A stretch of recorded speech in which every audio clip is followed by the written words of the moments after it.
Well, a very good afternoon and welcome to Lakeside Stadium for the 2025 edition of Zatopek 10. I just want to take this opportunity to acknowledge the land on which we're competing today, and for wherever you're watching around the world, pay our respects to the traditional landowners past, present and emerging. We're on the land of the Wurundjeri people, part of the Kulin Nation, and extend that to any First Nations people who may be watching today.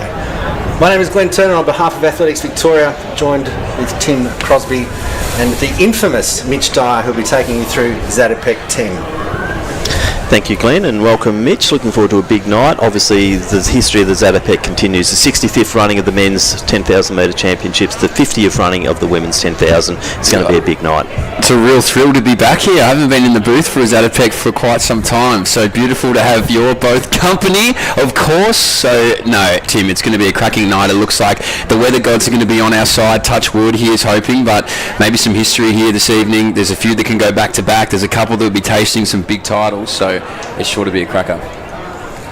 Before we get the main program underway, Tim, we have got a couple of relays to finish off as part of the Athletics Victoria Relay Championships. They're 4x4s in a couple of the junior age groups, the men's under 14, under 16 and 18. And we're nearly ready for introduction for our first event, men's under 14. So great to have the continuation of this 4x400 metre program. And we will go into our... So next event on the track, it will be the final of the under 14 4x400 metres. And we have in lane 8, it's the team from Athletics Essendon, Patrick Lonergan, Henry Parker, Max Collins and Lucas Plata. Lane 7, it is the team from Old Scotch, Jaden Milley, John Bravoulis, Mike Sim and James Hall. In lane 6, the team from Casey Cardinia, Ethan Anish, Cordell Don Paul, Charlie Alice and Hamish Besteo. Lane 5 has the team from Box Hill, Noah Spoor, Jake Reed, Felix Burrell, Oliver Horn. In lane 4, the team from Glen Huntley, Cooper Ill, Christian Burke, Angus Hosking, Callan Duddy. Lane 3, we move to the team from Keilor St Bernard's, and it is Cody Levitas, Marcus Efedzi, Hugo Brown and Antonio Stamatis. In lane 2, the team from Ringwood, Henry Anderson, Jared Sim, William Dalla and Rion Aranasinger. And in lane 1, it will be the team from Mentone, Sam Chalice, Eddie Gately, Albie Phipps and Asher Buzzer. They are your 8 starting teams in the final of the under 14 4x400 metre relays. Well, Tim, we've seen some amazing and some fun relays today across the 4x1s and the 4x4s. Rounding it out on this program, 3 more relays to go. The 4x4s. So I think we're looking, Old Scotch, I believe, will be right up there in this one. And also we might be looking at Glen Huntley, Casey Cardinia, Box Hill. But for mine, potentially it's that team from Old Scotch. Well, as we saw today, anything can happen. Anything can happen over 400 metres 4 times. Absolutely. The club record, 3:47.30 held by Glen Huntley, was set a long time ago on the 8th of March 1981. The country record more recently held by Geelong Guild in 2017. So just going through our final checks here at Lakeside Stadium. Just doing another 0 test to make sure everything is underway. 3 more relays before the program starts at 6:30. You'll be joined by Ella Tobin and Mitch Dyer.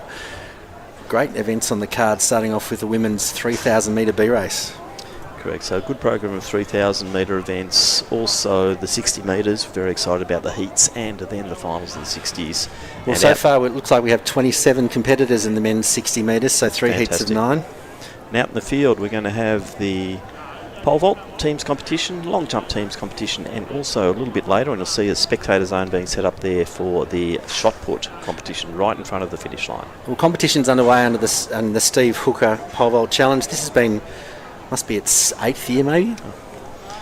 I think I'm losing count. Steve Hooker is here tonight, so we welcome Steve, the 2008 gold medalist at the Beijing Olympic Games, and Steve will be here for the competition that's been rightfully named in his honour. So once again, the pole vault will be the team, so it'll be the combined men's and women's teams. They'll be wearing the different colours, and it's good to see the pink out there today.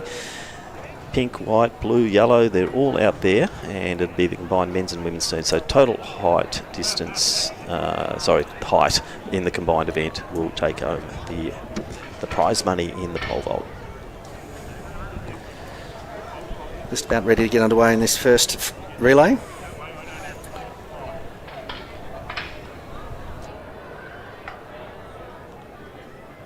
All right, you're on bolt now. They're behind their blocks, ready for the final of the men's under 14 4x400. Just about ready to be in the starters' hands.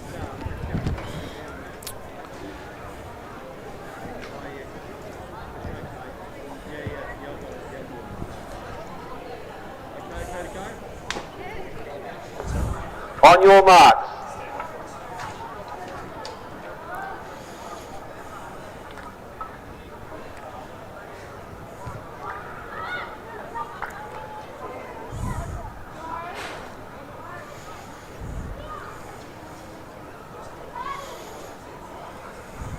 Set.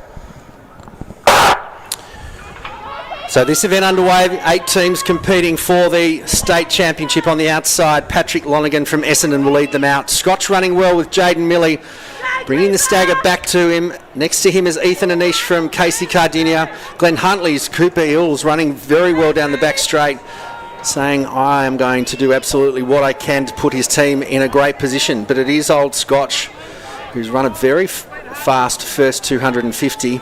Glenn Huntley and Casey will probably be, when they straighten up, close by. Keilor St Bernard's, Cody Levidius doing well.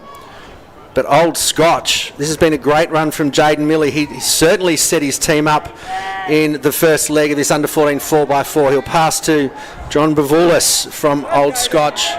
And then Casey Cardinia will be next, and then Glenn Huntley. So Old Scotch has got the baton. Casey Cardinia next, and then Glenn Huntley. So Bravoulis on his way. Casey Cardinia will be in the chase position. That's Cordell Don Paul. Also to the inside of him is Christian Burke from the Glenn Huntley team. So Burke for mine, just starting to take the stagger there before they do the crossover. But gee, we're already looking at about a 40 to 45 metre gap here, with the team from Old Scotch really flying down the back straight. Glenn Huntley now in second position. Looks like it is the team from Keilor St Bernard's edging their way into next position. That's Marcus Fedzi.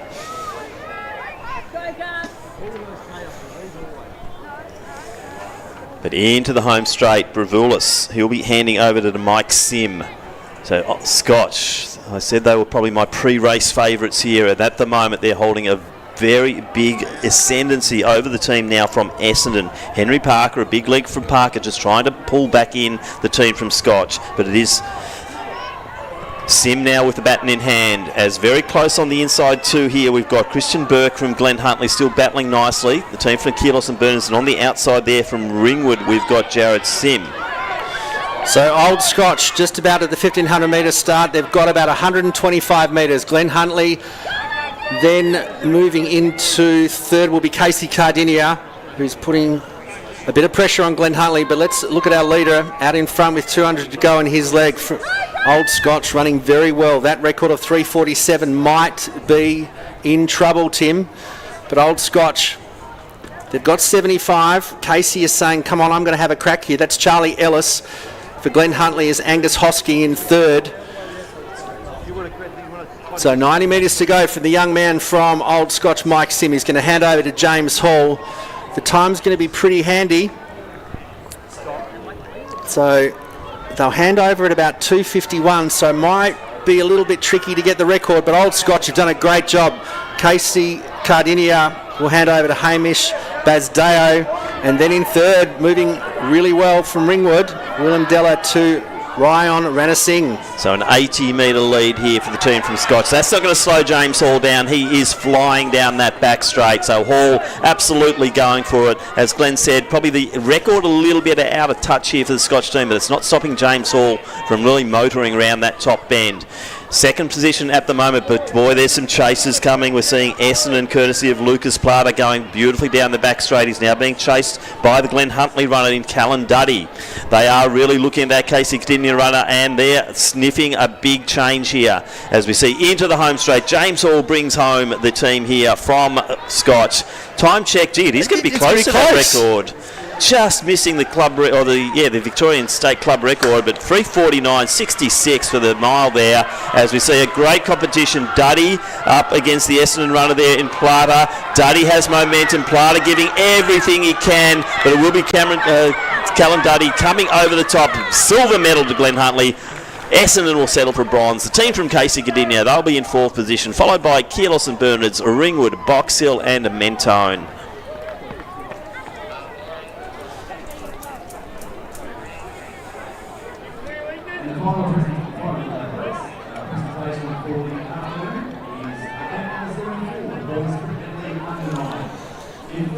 Well, exciting 4x4 to start this final session before Zatopek, Tim. Scotch were just impressive. Jaden Milley, John Brevulius, Mike Sim and James Hall.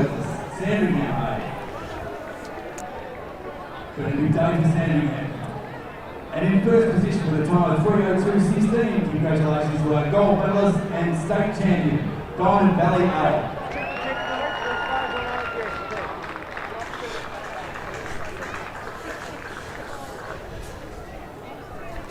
First championship for our under 9 boys. Sorry.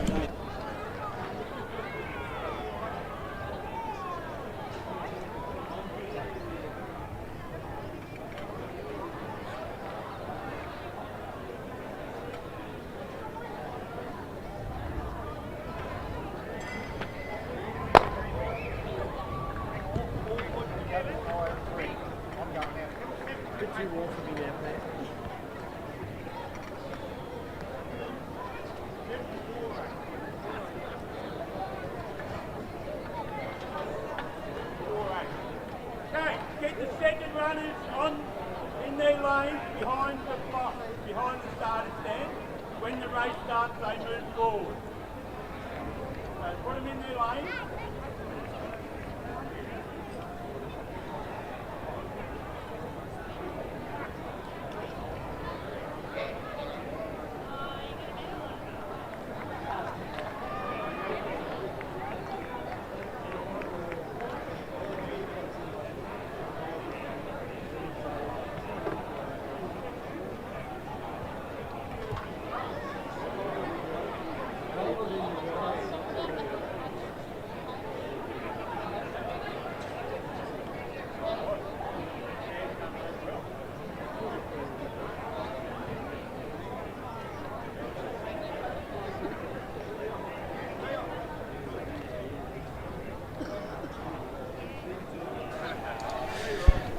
Well, ladies and gentlemen, the next event on the track is the final of the men's under 16 4x400 metres.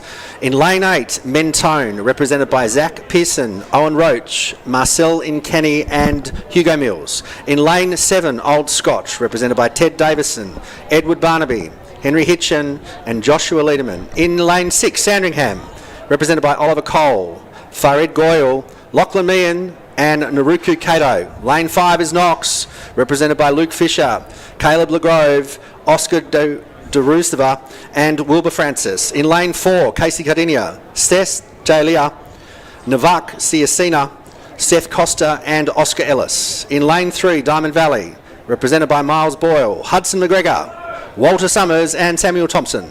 In lane 2, Nunawading, represented by Leon Wang, William Lai, Lachlan Cumming and Cooper Lavelle. And in lane number 1, Ballarat region, represented by Charlie Sullivan, Ry Haitley, Billy Fletcher and Charlie Wright. That's the field for the final of the men's under 16 4x4. On your mark.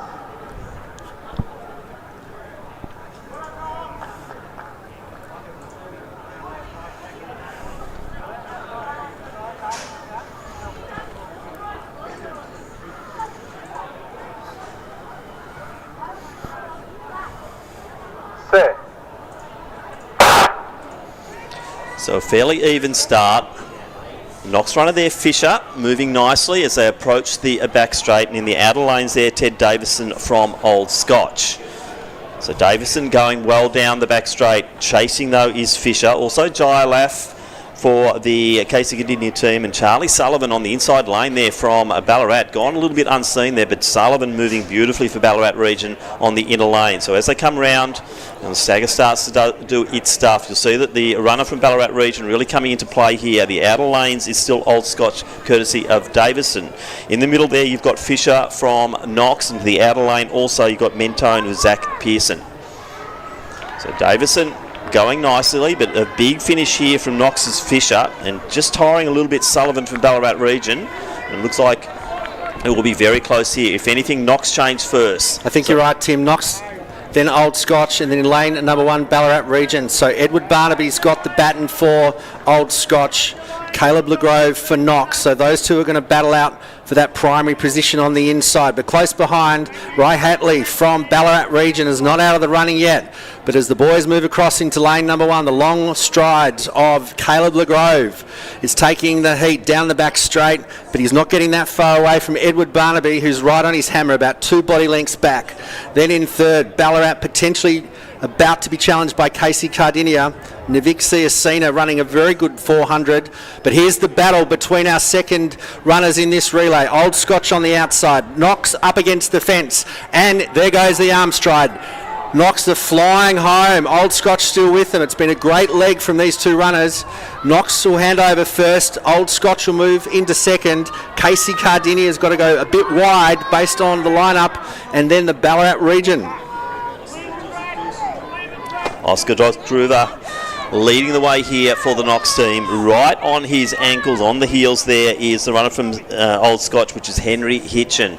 And it looks like Hitchin has the momentum down the back straight. So Hitchin drawing alongside Doc Scruver from Knox. A little bit of a gap back then to the team from Casey Cardinia, who are looking quite safe there in that third position at the moment. Looks like Sandringham, courtesy of Lachlan Meehan, might be starting to move through. Doc Scruver just starting to extend that break as they come around the top bend once again. Hitchin trying hard to get bodily contact here, but into the home straight, and taking that inside rail will be Doc Scruver from Knox. He'll be handing over to Wilbur Francis. This will be an exciting last lap here, Glenn. Well, Knox might be challenged by Scotch. Scotch might have the measure. Joshua Lindemann gets the baton. So does Wilbur Francis. So 1 lap to go. Who's going to take the gold medal? In third, Casey Cardinia. Oscar Ellis gets the baton from Dogs Roosevelt. And then Sandringham in fourth, but out in front, Old Scotch have got about 4 metres between themselves and Knox. Wilbur Francis is sitting nicely, probably waiting for the right time to kick. Old Scotch out in front, running very hard in the first 200. Casey Cardinia motoring as well. They're reducing the gap between second and third, but might run out of real estate. Out in front, it is Old Scotch. A bit of a cursory look on the inside. So Lindemann turns for home. Can he hang on? Can he take the gold medal in this under-16 event? Knox, Wilbur Francis not giving up, but I think there's too much that's already been done by Old Scotch. They'll head to the line and they'll take victory in the under-16 men's 4x4. Second will be Knox. Third, fast finishing Casey Cardinia, Oscar Ellis. Sandringham in the minor places, running well. Bit of a challenge for 5th and 6th between Mentone and Diamond Valley, but Sandringham will finish next, then Mentone, Diamond Valley and Nunawading. And the Ballarat region will bring all 8 final teams home in the men's under-16 4x4. 1 to go.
So next presentation will be for the men's under 14 4x400 metre relay. Receiving the bronze medal, it is the team from Athletics Essendon, Patrick Lonergan, Henry Parker, Max Collins and Lucas Plata.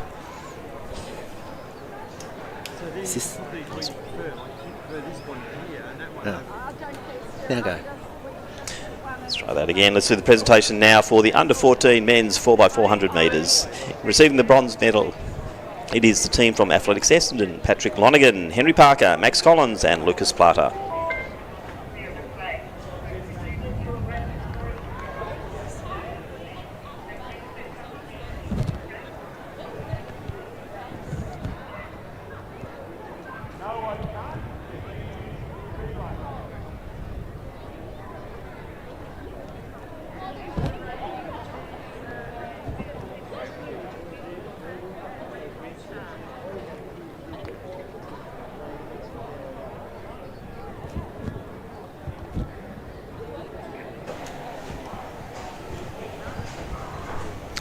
So let's go to the presentation now of the men's under 14 4x400 metre relay. Receiving the bronze medal, it is the team from Athletics Essendon, represented by Patrick Lonergan, Henry Parker, Max Collins and Lucas Plata.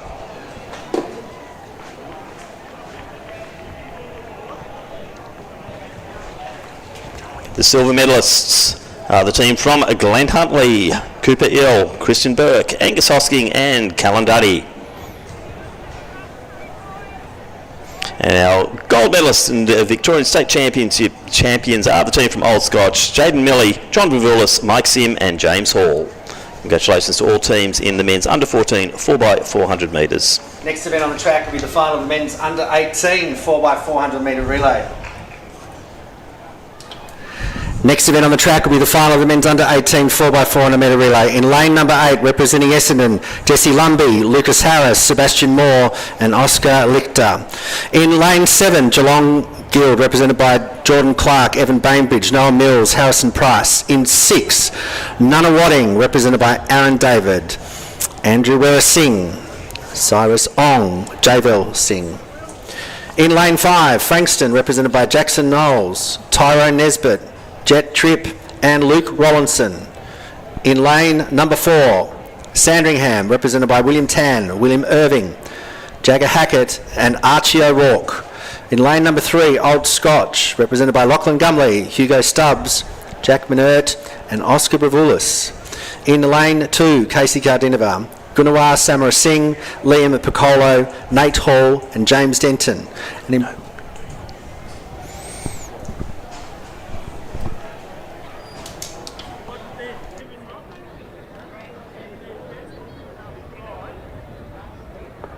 On your marks.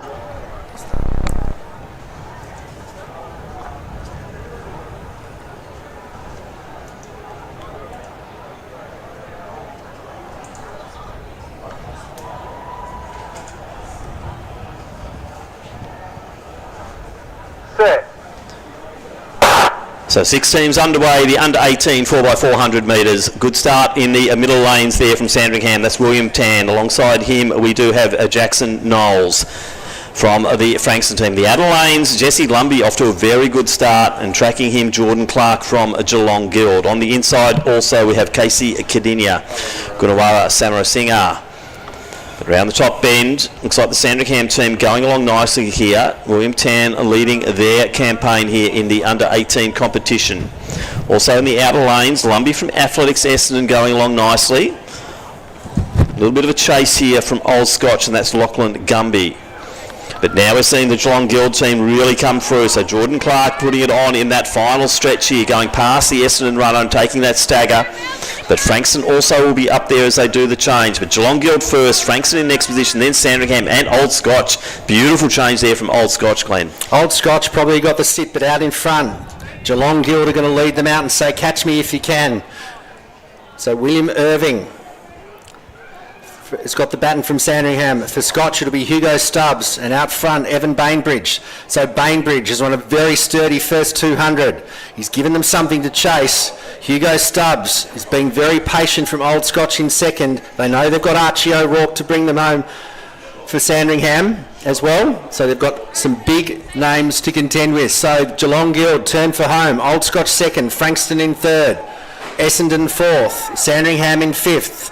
So Geelong Guild will come down and pass to Noah Mills. Old Scotch will pass to Jack Minerd, and Frankston will be third, and Sandringham start moving through the field, Tim. So Mills now leading by about 5 metres over Scotch, and that is Minert.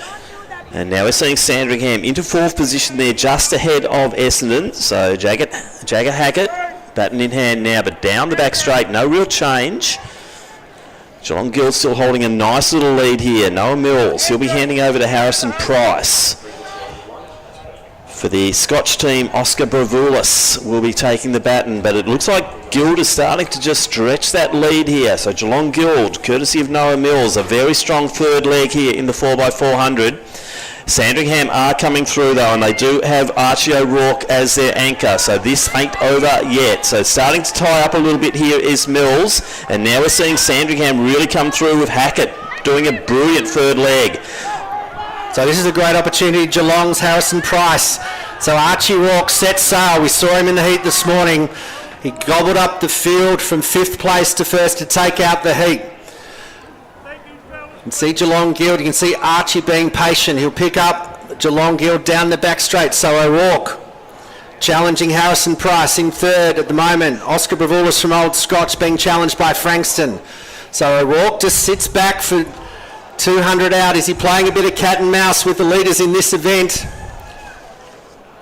So Geelong Guild, Harrison Price, he's got 110 to go. Here comes the afterburners for O'Rourke. He ran sub 48 at the All Schools last weekend. He's going to bring Sandringham home. Congratulations to the team from Sandringham. Gallant effort from Geelong in second. Old Scotch will finish in third. Frankston in fourth. Essendon will be fifth. But Sandringham take out the under-18 men's 4x4 with Casey Cardinia rounding out the field in the men's under-18 4x4.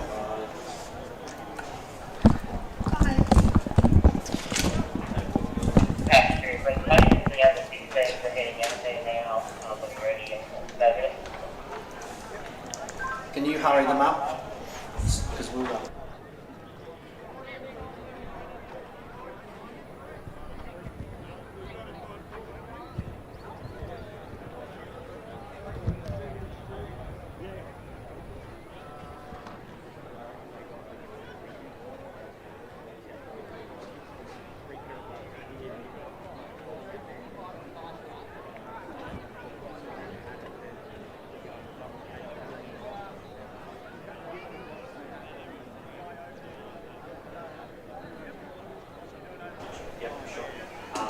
So our next presentation is for the under-16 men's 4x400 metres.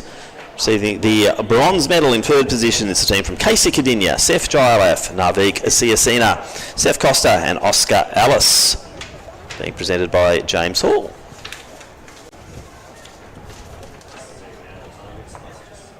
In second position and receiving the silver medals, it is our team from Knox, represented by Luke Fisher, Caleb LeGrove, Oscar Dog Receiver and Awuwa Francis. And our event champions for 2025, it is the team from Old Scotch, represented by Ted Davison, Edward Barnaby, Henry Hitchin and Joshua Lindemann. So congratulations to the teams from Casey Cardinia, Knox and Old Scotch, and medalists in the under-16 men's 4x400 metres. Next event on the track will be our 3,000 metres B race for the under-20 women.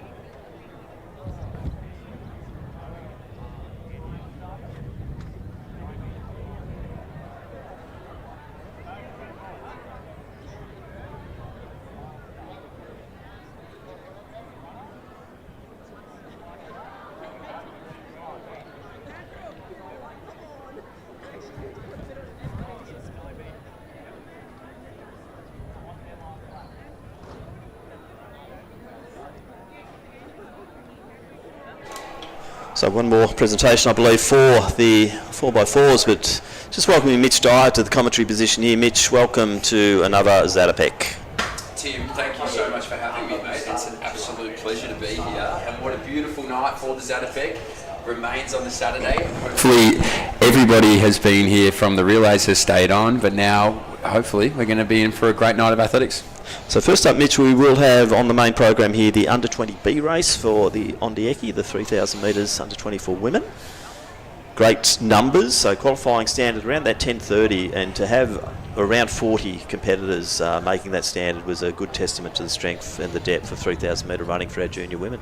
Yeah, certainly. I think it also just speaks to the depth of our junior women's running in general here in Australia. There are some very good names in this field. If you were to work your way through, there's a few national medalists and probably some national winners here as well. So that just goes to show what we're in for later in the Ondieki. But certainly keep your attention on this race because there will be quite a few to keep a close eye on.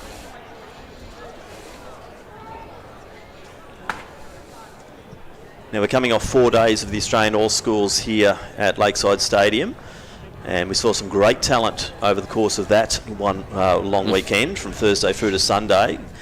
Seeing a lot of those names coming back tonight too, Mitch, in the junior ranks. Yeah, how good. They're just hungry to run. They just want to be out here. I feel like the Zatopek is always something as well as a junior that you so look forward to. And if you get that opportunity to race in it, you do not turn it down. Because when you get the crowd like this, eventually you're going to go and see your seniors on and race. But it's great to see them come back, be willing to come back as well on such a short turnaround. That is the beauty of the juniors. They're probably not quite as concerned with recovery time or anything like that. They just want to race. So great to see so many out here. To your point, a lot of standouts. We had a lot of World Under 20 qualifiers, championship records, meets records, everything. So it was great. So let's introduce our field, the Under 20 B race, 3,000 metres. In Station 1, we have from Queensland, Talise Alina. Station 2, representing Victoria, Sienna Rowe. In 3, from Queensland, Neve Rodney. Station 4, from Tasmania, Avalon Forbes. Station 5, from Queensland, Sienna McGee. From Western Australia, we welcome into Station 6, Madeline Taylor.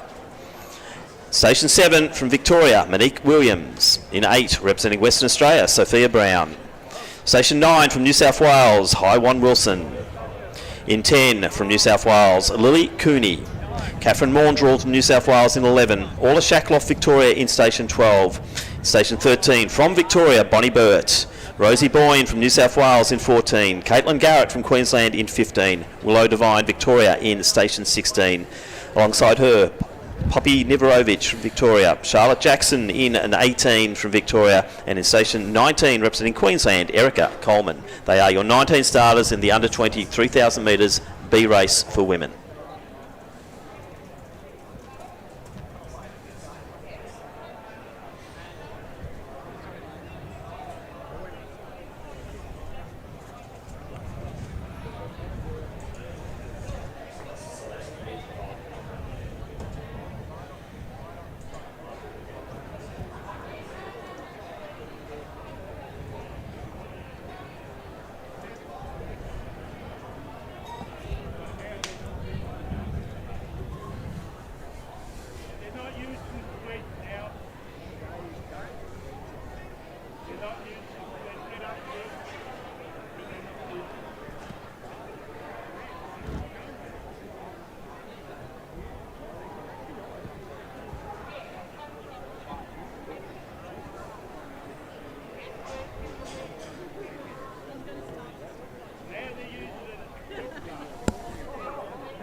So using the staggered start here for our 3,000 metres. You can see the young ladies just moving to the second start line there.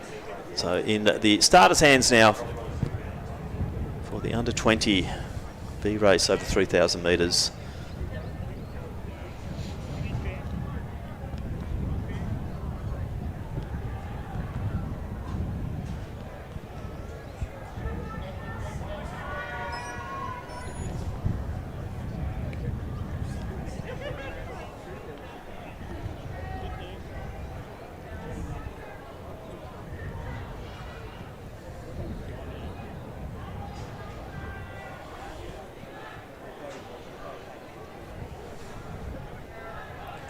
So the field of under 19 underway now. Split start. We'll get a feel for them, Mitch, as they come around into the home straight first time. But some good names, as you say. A couple of Victorian champions in there, I know, and also some great interstaters. So this will be quite an exciting B race. These girls are looking, a lot of them are coming from the younger under 20 ages. So they're looking at spots here next year in the main race, I would say. Yeah, absolutely. It's always interesting when you get the staggered start, because sometimes from that inside group, you're really having to work hard to make sure that you get down to that railing well. But you can see early that there is quite a large number of those that started out a little bit wider that have made their way on through here. So it's going to be a tight bunch for a while. Tim, as you mentioned, these juniors now, and they're one age group younger, they're really keen to get themselves in that Ondiaki a little bit later on next year. So it's strung out. Everyone's got a bit of room. They'll move out maybe too wide if they have to, but for the most part, everybody here is clean through the opening 400. Caitlin Garrett leading the way at the moment, one of the top seeds in this event. Sienna Rowe not too far off the back of her. Also up there early, Sienna McGee from Queensland. So we'll get a feel for the first lap pace as Caitlin goes through now on about 72. So right on 9-minute pace. Yeah, they're not messing about at all, are they? That tends to happen in the opening 400 metres pretty consistently, so there's a little bit of that pre-race energy. You just want to get out there and make yourself known to the rest of this field. So this will start to creep back a little bit. You can see this gap, is happy to let our athlete out in front just get out ahead, find her own rhythm, and they're just going to try and work together to bring her back here through the early stages. But that margin is reaching out now to that 10-15 metre marker, so they won't want to spot too much room. Now, once again, isn't it great to see the crowd on the track here at Zatopek? So for all of our 3,000 metres and 10,000 metres, we do welcome the crowd onto the track. So please go out there and support the runners. So Garrett still leading the way. So 76 for that lap.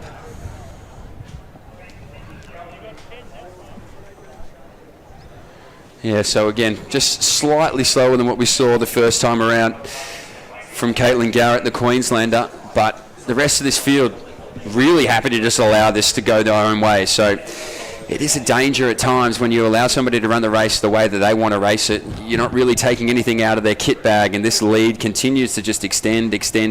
So it's going to take one of these girls in this group to really have a little bit of initiative or have a moment where they just want to go, hey, maybe we need to start getting up after this, because we're going to come around to the 1K marker here. The middle kilometre is always the one that you have to think about the most. The last one usually takes care of itself. So when they make their way through this first K, this is where the racing really starts to get a bit more interesting. So 2:30 at the 800 metre mark, so on that 75-second pace at the moment for Garrett. The chasers, they're probably about 5 seconds behind at the moment as they come through, and they will be hitting the 1 kilometre mark. So 5 laps to go, Mitch. This is Garrett on her own at the moment, but the chasers, Rowe, one of those.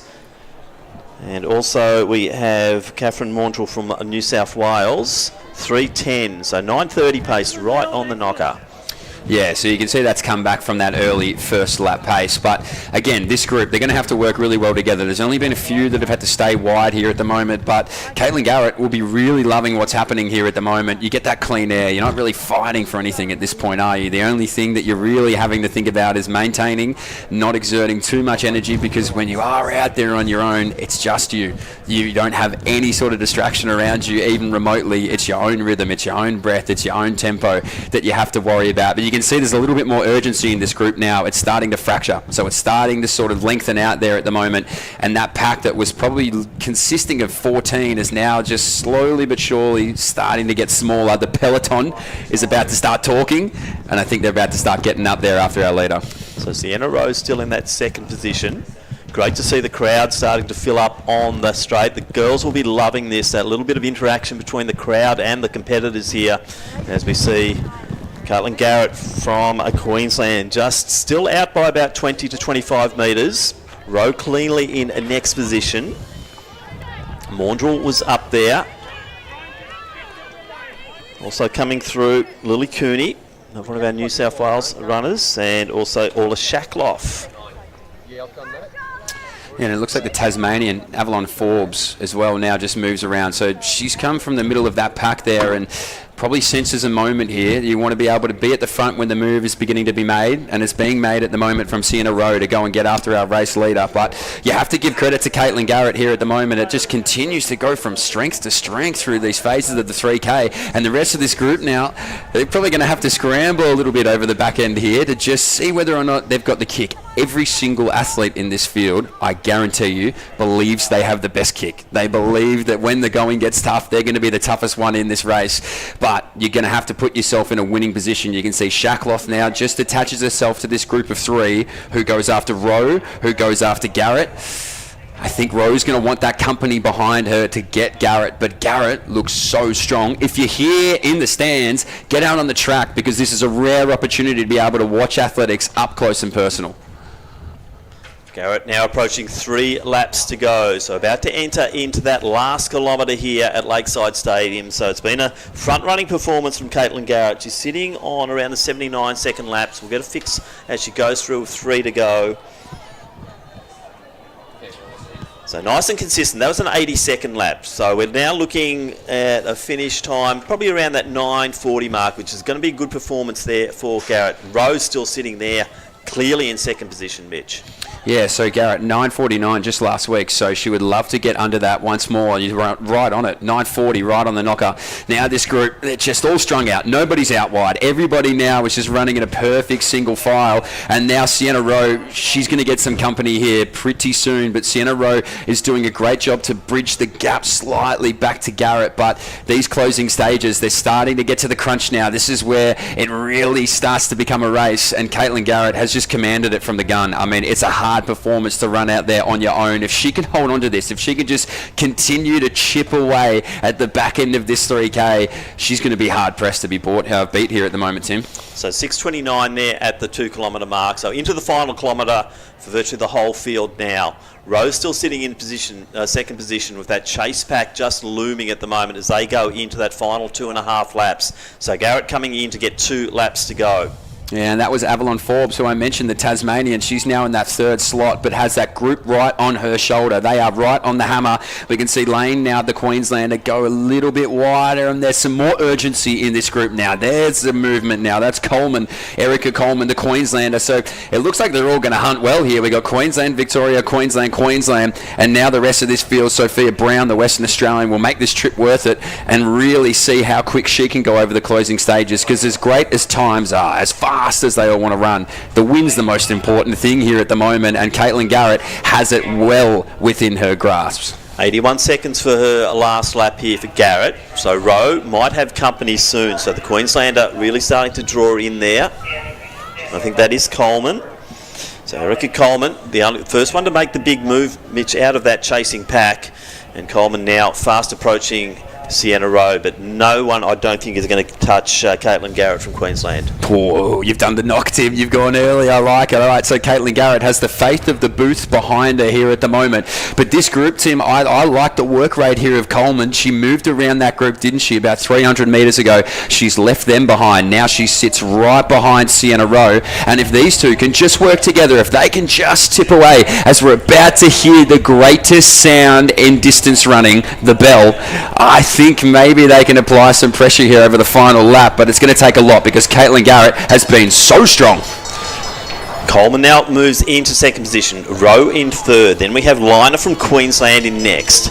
Then we have the Tasmanian in Forbes. 82 seconds, so gradually just drifting away on pace there. Will that open up the door here for Erica Coleman to come through? I think the gap is too big now, Mitch. 300 out. I think it might be too great here. I think Caitlin Garrett has done enough to take out this B 3,000 metres, though I never want to call anything too early because you can see there's a steely level of determination in the eyes of Coleman, and certainly not done with yet. In that third slot is Sienna Rowe, but she herself is going to have some company here in a moment's time, Tim. But with 200 metres to go to kick off a huge night of distance racing here in Melbourne, it is going to be Caitlin Garrett with 150 metres left of her 3,000 metre journey. And if we as a crowd can really just lift this athlete over the final 100 metres, I think we're going to set ourselves up for a fantastic evening. So into the home straight, it is going to be the winner of our women's under 20 B 3,000 metres. She's done it from the gun. She's had to do it all on her lonesome. She's had to fight, scratch, claw her way to this win here in the B under 23,000 metres. It's a big, big effort from Coleman, but it won't be enough. The only to take it out there is Caitlin Garrett. 9:49. She'll be a matter of milliseconds under her lifetime best. What a huge performance there from Coleman. The Western Australian in Wilson will get up for third here in that B 3,000 metres. The hardest way to run a 3,000 metres has just been won. Exactly right. So right on that time she had from the All Schools. So a 76 last lap and a 3:20 last kilometre. I think that might have been Sophia Brown from Western Australia coming through there into the third position. So great from her. Let's go now to the next of our presentations, and this will be for the under 18 men's 4x400 metre relay. And in third position, receiving the bronze medal in a time of 3:30.82, it is the team from Old Scotch, comprised of Lachlan Gumley, Hugo Stubbs, Jack Minot and Oscar Bravoulis.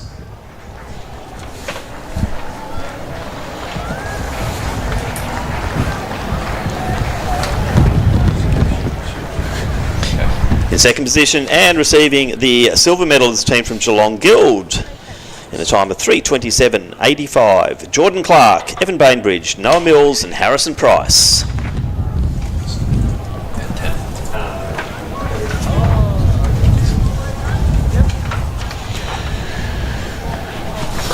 And our gold medalists and Victorian state champions for 2025, it is the team from Sandringham in a time of 3:27.12, represented by William Tan, William Irving, Jagger Haggett and Archie O'Rourke.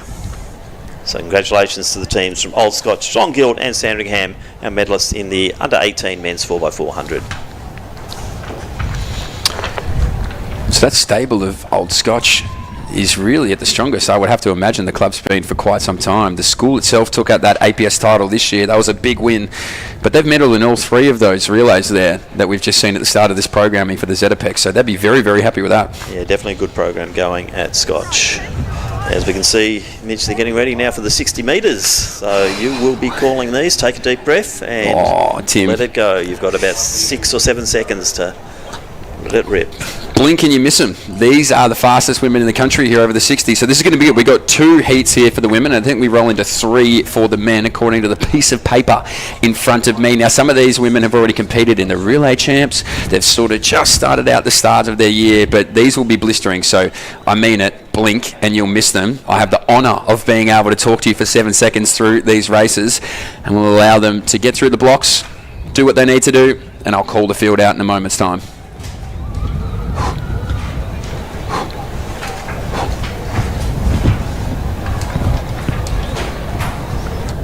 Neil. Neil. Neil. Neil.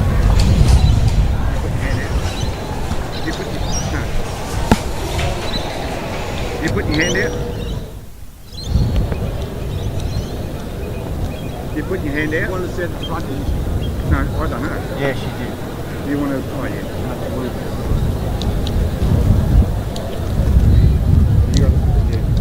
Have you tested the speaker? No. Test the speaker. We don't test start. Testing 1, 2. Testing 1, 2. Testing 1, 2. No?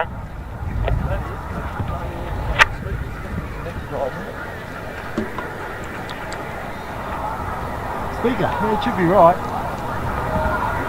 That can happen sometimes. I'll go out to one of them. Yeah. So you can see behind the Testing blocks 1, here, 2. it is our women's 60 metre event here. This is going to be heat number 1 of 2. So our women's 60 metres out of lane number 1, the Victorian Armani Anderson. In lane number 2, also from Victoria, Nana Owusu Afri. In 3 from Victoria, Charlotte Nilsson. 4 is Alana McInnes. In 5 is Nicole Reynolds. In lane number 6 is Zaria Dalton. In 7, Keely Boyne. In lane number 8, Eleanor Cooney Hunt. And in lane number 9, it's Elisha Blair. This is going to be heat number 1 of 2, women's 60 metres. Testing 1, 2.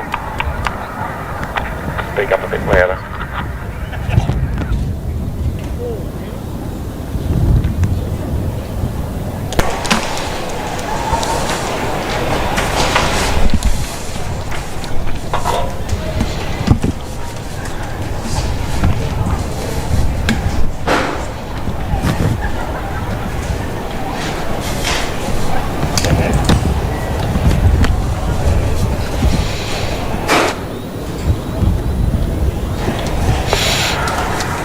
On your marks.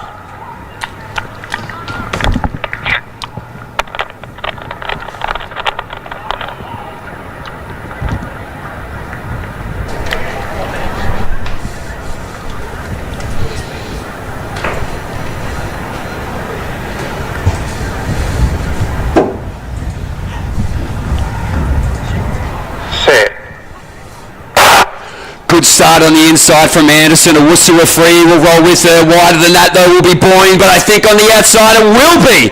Out of lane number 7, Keely Boyne. I think Armani Anderson, Owusu free were fast early out of the blocks. But I have a good feeling it'll be the outside lane. 7.56 into a 0.6 headwind. Heat number 1 of 2 for the women's 60 metres. We'll see a few of them come back a little bit later on in the programming.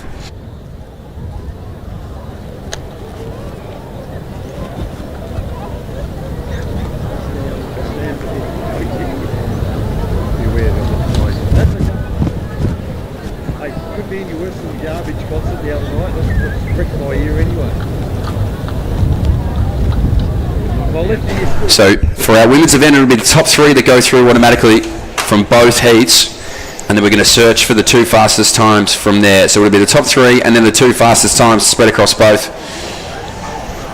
to make it on through to that final. So a reminder that all results will be coming through on Results Hub, and we'll see those progressions.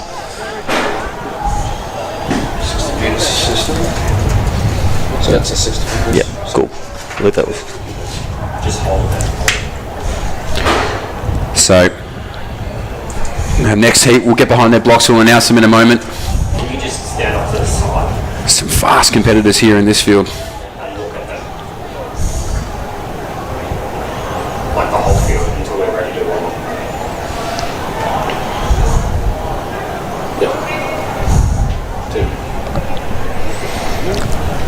So behind the blocks now, this will be heat number 2 of 2 for the women's 60 metres. In lane number 1, it's Leah Berry. In lane number 2 is Cassandra Wang Leketur. In lane number 3 is Grace Crow. In lane number 4 is Amelia Spenceley. In 5, Olivia Honey. In lane number 6, Danielle Shaw. In lane number 7, Jennifer King. And in lane number 8, Sarah Riddell. This is the full field here. Heat 2 of 2, women's 60.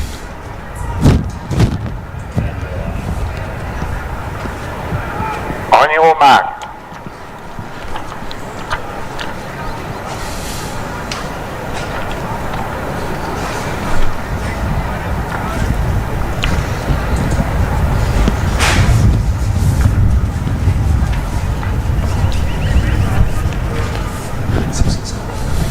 Set.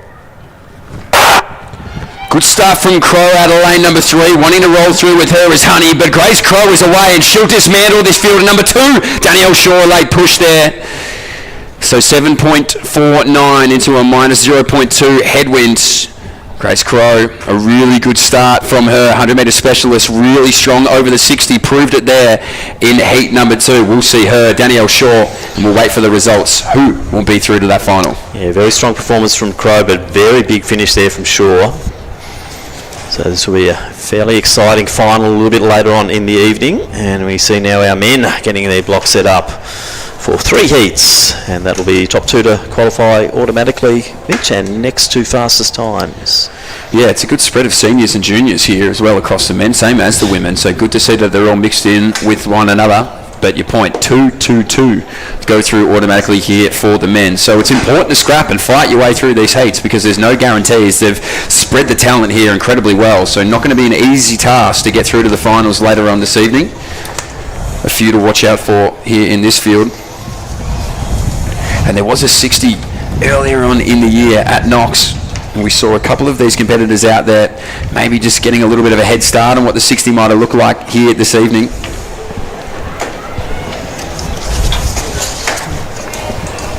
Q Cabangeli, one of those to watch. Bruce Dumas, Michael Hansford. You could reel off that list for time to come, but only 2 will get that automatic spot. And it's an event that's important. There's going to be the World Indoors, that's 60 metres. We saw just how dominant we can be across that journey Lockie Kennedy, the silver medalist this year, over in China. Also, we'll be hosting here at Lakeside Stadium on February the 7th the Australian 60-metre Championships as well. And that will be on a Saturday evening. Hopefully a nice balmy summer's night here in Melbourne for the Australian short course champs. So the 60 metres will be run that night as well. So heat number 1 of 3 here, the men's 60 metres. Hugh Cabangeli goes out of lane number 1. Lucas Archer in 2. Kenneth Vuong is in 3. Jamison Cox is in 4. Bruce Dumez is in 5. Ryan Hovey's in 6. Brendan Ashcroft in 7. Michael Hansford in 8. And Jonathan Firth, he's going to round out lane number 9. This is number 1 of 3, men's 60 metres.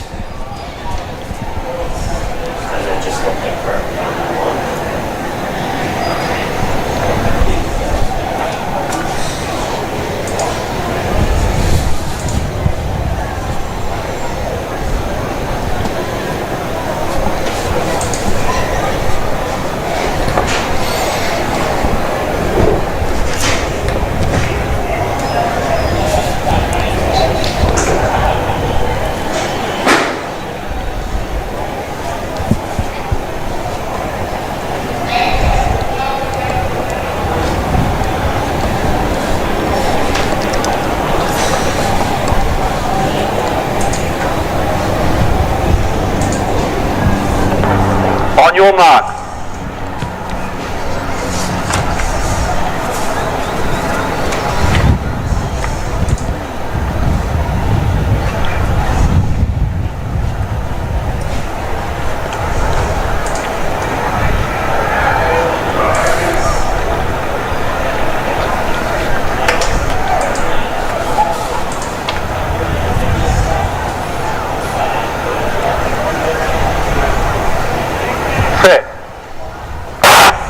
Good start. Middle of the track was Cox. Inside, Cabangeli goes away from the rest of this field. So Cabangeli away. Hansford will get up for second.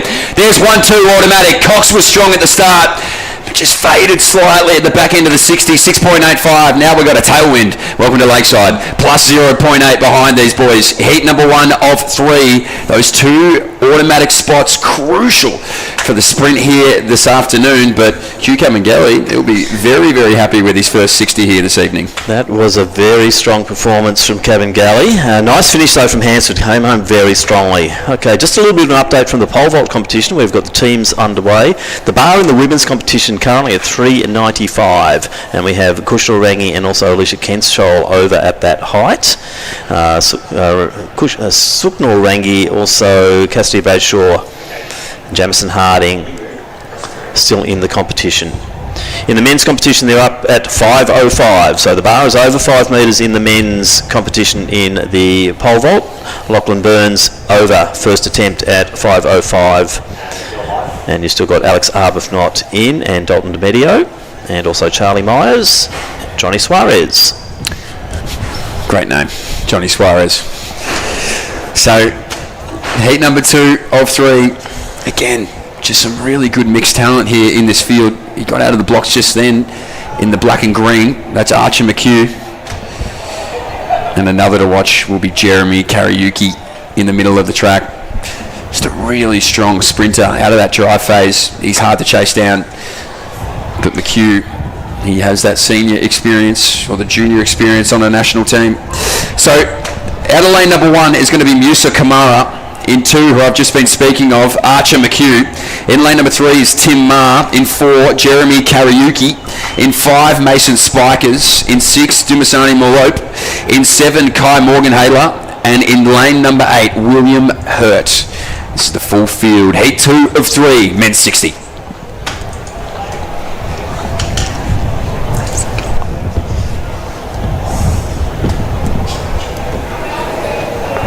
On your mark.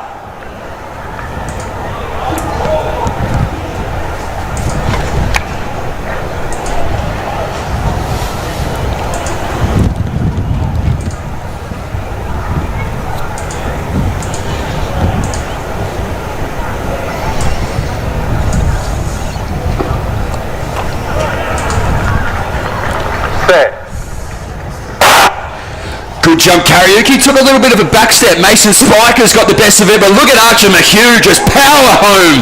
Switched it off almost with 2 metres to go. I don't see that very often in a 60, but Archer's confident. 6.91 for him, a minus 2.7. What are we doing here at the moment? This home straight, it is just anyone's guess what it's going to be, but Archer McHugh, that was really strong. So wind definitely swirling around. We can now go through the progressions into the final for the women. So Grace Crowe, the top seed, 7.47 for Grace to automatically qualifier. So also automatically qualifying through Keely Boyne, Olivia Honey. On 7.69 you've got Armani Anderson in, Nano Doma Owusu Afria also through to the final. On 7.60 Leah Berry and Danielle Shaw, and rounding out the qualifiers with a 7.75 Alana McInnes. So they will be making their way through to the final later this evening here at the Zatopek. 6.89 for Arch. That wind surprised me a little bit, Mitch, because looking at the flags it's not looking like that, but anyway. Well, this is just it, Tim. You just never know. It's the Never beauty know of running down the home straight of Lakeside. So to go down and interview the athletes and see what they think of it. Well, this is heat number 3. This is the final of the heats here for the men's 60. I'll give you this full field. They've had the benefit of being able to watch on the rest of their competitors. Now it's their turn to shine. Out of lane number 1, it is Asher Andrews. In lane number 2, Jeremy Shum. In lane number 3, it's Jagger Pybus. In 4 is Lucas Pearce. In number 5 is Jared De Silva. Nicholas Merrick goes out of 6. Craig Conchesso is out of 7. And William Byrne-Jones will be closest to you. He's out of lane number 8. They want that top 2 to get through to the final here. Number 3 of 3, men's 60.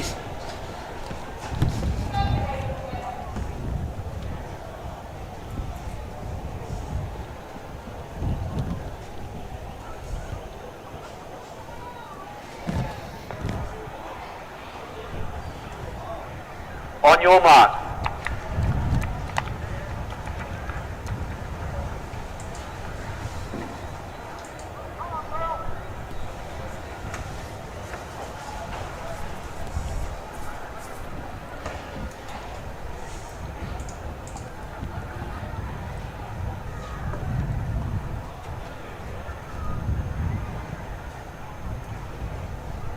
Set. Conchesso, really good start close to you, then goes to Pybus. Pybus pushes on from Andrews, but Pybus is away, gets it. Conchesso had a quick look, had a look on the inside just to see who was going to be joining here in this final.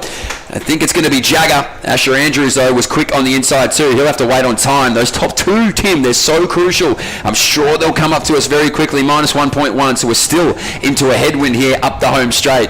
But there's some good, strong heats to set up some good 60-metre finals later. It's great racing, isn't it? A strong finish there by Conchesso. This is going to be a very interesting final. Great to see the crowd on the fence here too. This is a spectator sport, the 60s. We're absolutely loving it. And we will now go to our next event. It's going to be the relay finals, the open relays.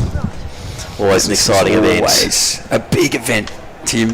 Always a big event. Hey, that was 6.84 there as well for that third one. So I have a feeling that we might get a time out of that third heat. I can't say that for sure. All right, that's not a promise. But it was quick. These relays, Tim, very exciting. Very exciting. So we'll be going to the Women's Open 4x4 Championship of Victoria first. It's been a highlight event here at the Zatopek for many years now. And generally a nice close finish. Yeah, and this is one of those events. So I think we've got a bit of a favourite here with Melbourne Uni, with our very own Ella Tobin going in second position. And she'll be upset because she's been talking about lane 7 for a very long time, at least a week, and they've been stuck in lane 6. They are one in there, but good team there with Marley Wilkinson, Kate Walker and Genevieve O'Brien joining her. Well, Marley Wilkinson, for me, is a very versatile athlete. I actually saw her running over the sprint distances not too long ago and just has such good clip. And now, obviously, she's top 10 all-time times for the 400-metre hurdle. She had that breakout year, probably call it 2 years ago, and has continued to develop and has got some better flat speed. But that Melbourne Uni team, very, very strong. Interesting mix of some juniors, some seniors in and amongst these teams as well, Tim. Now also Sandringham probably could be the one to watch. I think they might start for mine as the favourites, Mitch. So you've got Dingle-Dye, Gregorovich just coming across from Athletics Essendon to join the Sandringham squad. Hannah Wilcock and also Anna Plessinger. So yet again, Tony, can you hear that? good team there. So we're saying favourites. Richard, can you hear that? I'll go Melbourne Uni then. I'll split the difference. We can't agree, Tim, because that's no fun. Exactly right. So some good teams across the board, and we're talking about here the talent that we've got in here. Doncaster's Shakira Harding, Harper Harding. We got the two sisters, Lacey Williams, Sienna Kurdian for Box Hill, Paige Elvey out here for Frankston, Anna Plessinger. So there's some really good individual talent. Emily Butcher for Deakin. There's some really good individual talent in and amongst these teams. But individuality has no place in a relay. It's all about the cohesiveness of the team coming together, how you stack the teams. Where are you going to put these athletes? Some are running longer legs, some are running shorter legs. You've got to get this right. So they'll all back themselves that they've nailed the execution of it. Time will tell. As we see our shot putters going into position here, so the team shot put. And we will welcome the crowd onto the field for the shot put if they so desire. They'll be entering from the 1500 metre area.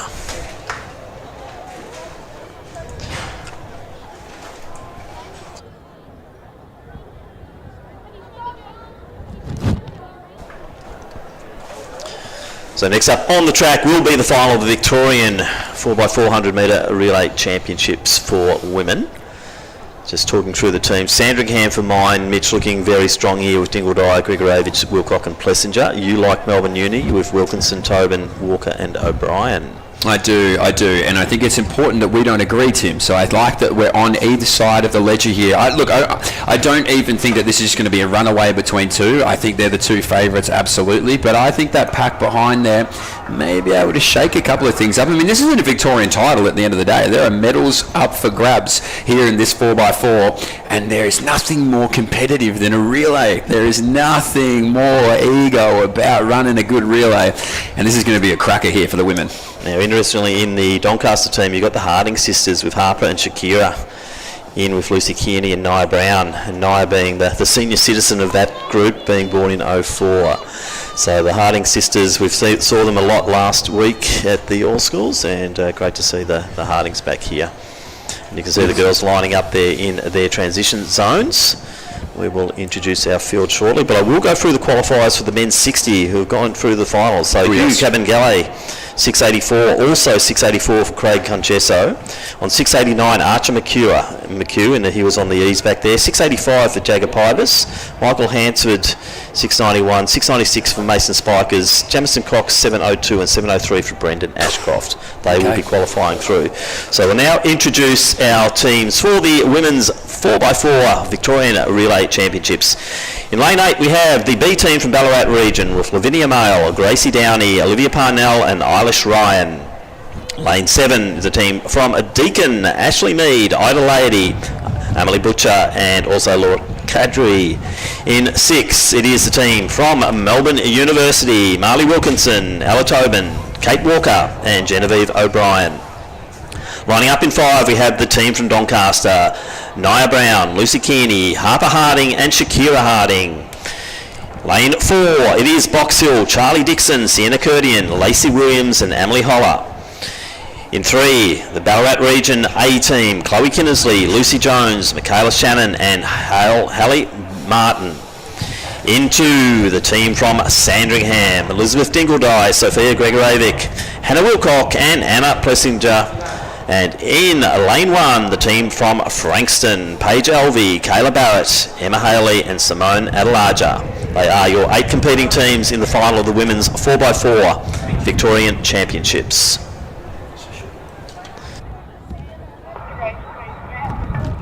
On your mark.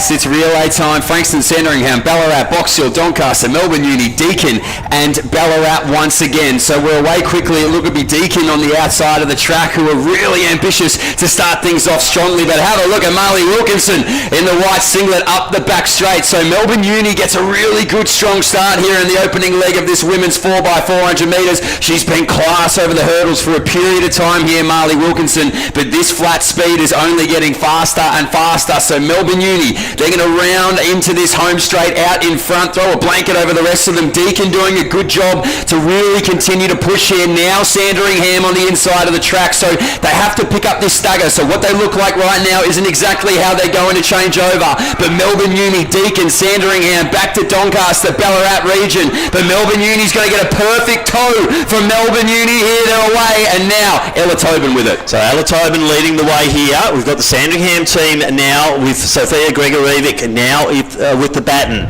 On the outer lane there, Deakin going nicely, Idolady with the baton, but they're going to come across and it's going to be close as they start to come together down the back straight. So Tobin leading the way for Melbourne University. We're seeing her in new colours there after being in the Western A's uniform and winning this event with that team in previous years. But it is the Sandringham runner there in Gregorovic, has been a former Victorian champ over this distance, and she is looking quite strong. A race in two at the moment, Miss Deakin in third position. Yeah, they're keen to walk down Melbourne Uni here, so Ella Tobin's going to really have to grit the teeth and start to pull away in this final 100 metres if she can, because Sandringham is coming hammering down on the outside shoulder with Gregorovic. So now we're going to hand over to Kate Walker on the inside there for Melbourne Uni. Sandringham's going to hand this one over to Wilcock, and they're going to go off together. So the two are out in front here. Next one up here is Deakin in third. Then we got Ballarat, Doncaster and Frankston in that order. But Sandringham keen up this back straight, Tim, to just get in front. They're going to run wide on the bend, which gives them a lot of extra distance to be covering. But Melbourne Uni, defensive, inside of the track, just wants to hold out for one more 50-metre push, because if you can keep it in the bend, it makes a big difference. But Sandringham, sense the moment, they get there. So once again, it's a big race here in the Women's Open 4x4. Sandringham just seeming to move away from Melbourne University at the moment.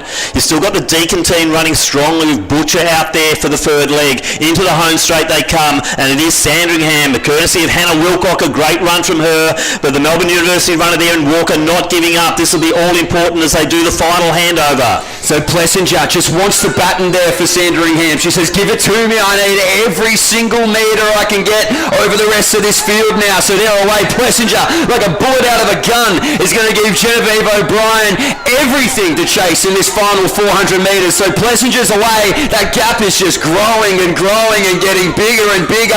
Hold the nerve, remain calm there. That's the message to Genevieve O'Brien in that second spot, because Plessinger is away. So Genevieve O'Brien good over the 800. She'll have strength in this closing 100. Plessinger, she is the specialist over 2 and 4, looking strong as she goes through 200 go. O'Brien on the chase. Now we're seeing some action as we see the teams from Doncaster and also Ballarat region bearing down and looking to try and get a medal and running over the top of Deakin, but into the home straight they come. So Sandringham made such a big move in that third leg, and they're away from the rest of the group here at the moment. So Plessinger was happy to receive the baton in front and has done enough to hold on for a Victorian title for Sandringham.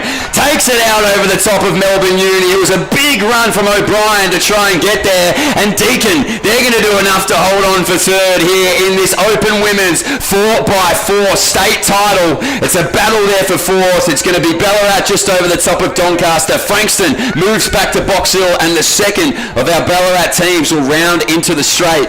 But the two teams we spoke about before the race, Tim, it was a great battle, but Sandringham takes it out. Yeah, good program there. Good sprints coaching in the Sandringham squad at the moment, and we can see Gregorovic very happy to be part of that winning team with this new Sandringham colours.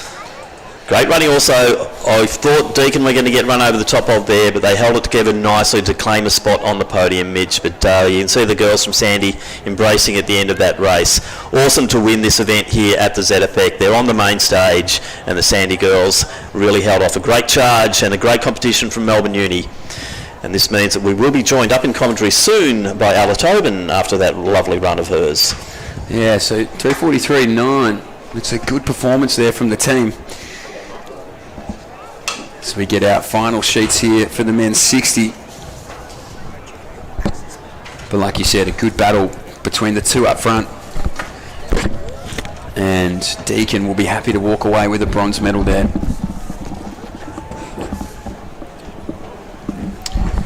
So next one up on the track, it's our men's turn at this 4x400 metre journey. I can see some fast competitors out there waiting in the chutes. Tim? I'm going to get in early with this one, Ballarat region for mine. Sorry, Mitch. No, you go I'm first. going 2 for 2 here. Yeah, you go first. No, you take first crack. That's seniority, Mitch.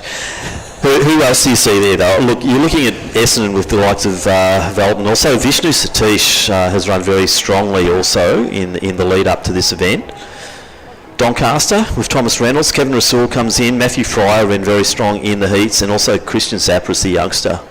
Yeah, I don't mind the looks of Geelong Guild either. They've got Caleb Kilpatrick to lead off, Perdrasat, Smith and then Murrant. So, geez, there's some pretty good tees. Dashiell Muir's going to lead off the back there for Williamstown. That's why we have these events in the Zatopek main program. They always deliver the excitement, the quality of the 4x4 fields. Also great to see out in the shot put. We have got a crowd assembling on the sector lines there for our teams, and we will introduce those teams shortly, I believe, for our shot put competition. Once again, a teams competition, teams of 2. So, who was your tip? For the 4x4? Yeah. Ballarat region. Cooper Sherman bringing it home. I'll go Doncaster. This will be on. It's a big full field too. And we will introduce that field shortly. See them preparing their blocks. Shane Carstairs in the shot, doing a practice there. Wearing quite sedate clothing this evening. But some big personalities, big characters out in the shot put, and if you don't want to make your way out there, we are allowing the crowd if you come across over near the 1500 metre start.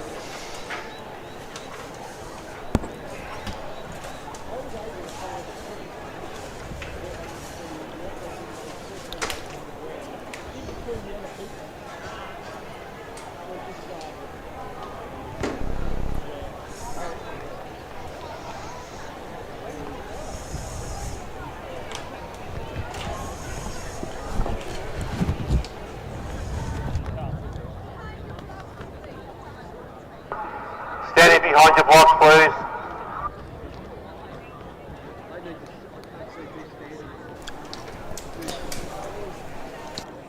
Can we just make sure that anyone apart from whoever's throwing is just sitting down there during the start, please? We need people out of the way. In front of the ball down, is that a concrete group, people? So the tension building here, Mitch, as we see the competitors lining up for the final of the Victorian Men's 4x400 metre relay championship. Always a highlight event here at the Zatopek 10. So you're going, Donnie? Yeah. I'm going Ballarat. Why not? And we now will introduce our field. So from lane 8, we have the Bendigo region, represented by Oliver Muggleton, Daniel Chisholm, Fletch Watchman and Lewis McIntosh. Lane 7 has the team from Geelong Guild, represented by Caleb Kilpatrick, Joshua Perdrasat, Talon Smith and Harvey Morant. In 6, we have the team from Doncaster, Christian Zapras, Matthew Fryer, Kevin Rasool and Thomas Reynolds. In 5, it is the team from Ballarat region, Patrick Martin, Stuart Aberdeen, Flynn Duggan and Cooper Sherman. In 4, Athletics Essendon, represented by Owen Veltman, Vishnu Satish, Christian Reinhardt and Luca Sebastiano. In 3, it is the team from Ringwood, Hamish Hopkins, Arthur D. Coate-Gurdon, Zach Cossey and Jared Glover. In 2, it's Nuttawading, Zachary Wilmot, Jevon Hetriarchi, Corey Robinson and Oscar Wright. And rounding out the field in lane 1, it is the team from Williamstown, Matthew Crichton, Kai Hunak, Zach Sanderson and Dashiell Muir. They're your 8 starters in the final of the men's 4x400 Victorian Open Championship.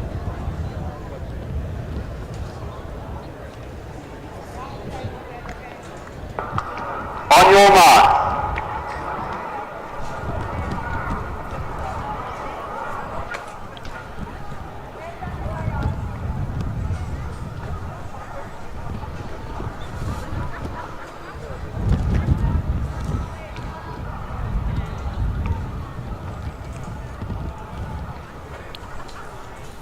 Set.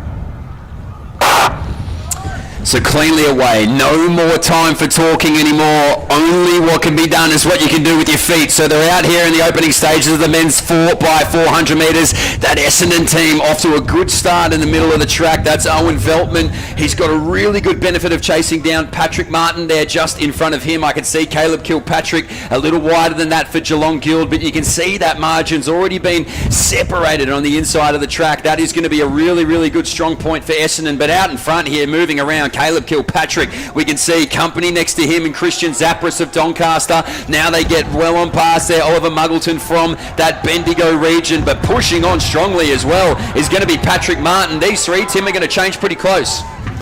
So it's going to be tight. So it will be Ballarat region leading and Geelong Guild, Doncaster in that order. Then Athletics Essendon to the outside there. Slow change there from Bendigo region. And the team from Williamstown going nicely in the inner lanes. But look at Aberdeen going down the back straight. He will be chased here by Matthew Fryer. As I said, ran a very good heat performance, Fryer. I think he might have gone last in the heats. Purchased more of an 800 metre runner trying to chase. And it looks like Doncaster are starting to really take it up to the team from Ballarat region. Aberdeen followed by Fryer.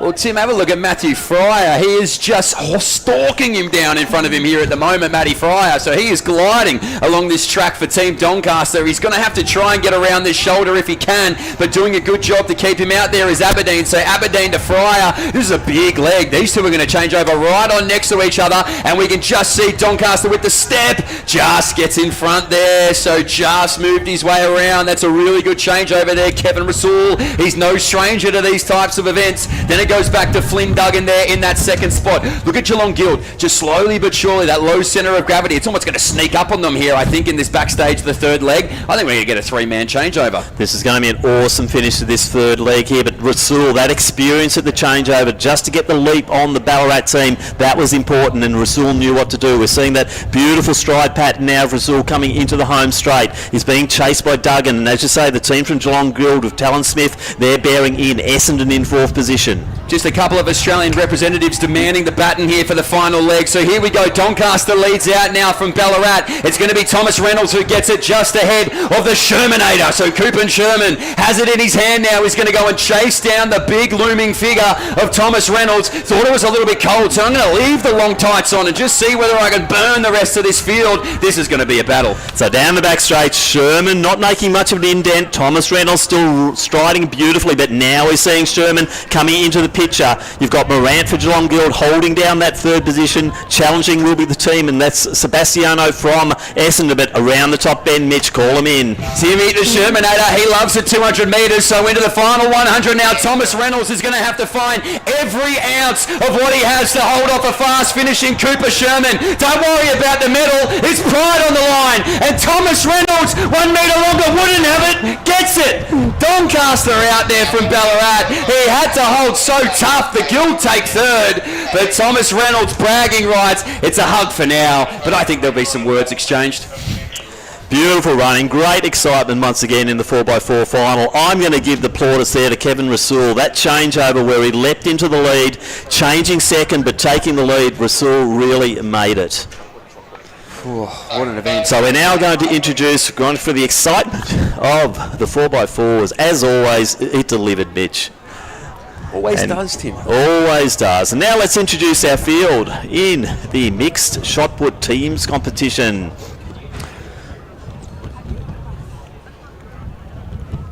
So wait for it to come up on screen. We have our competitors, 13 of them lined up. 12 of them will be part of the team's competition. Then let's introduce them from the inside. Station 1, it is Allahose, Paralympic champion. So Allahose will be in a team on her own. In Station 2, we have Adina Gerges. Station 3, Emma Berg, Australian shot put champion. Station 4, it is Mia Skerry, the heptathlon champion. In 5, Shane Carstairs. Station 6, we have William Seaton. Station 7, Blake Shaw. Station 8, Aidan Harvey, Australian champ also. In Station 9, Fox Obst. Station 10, Connor Wilson. Station 11, Theodore Aliadis. Station 12, Tom Jeffrey, and in Station 13, Gavin McLaughlin. They are your starters. We will announce our teams as they get underway, but they are your competitors in the shot put challenge.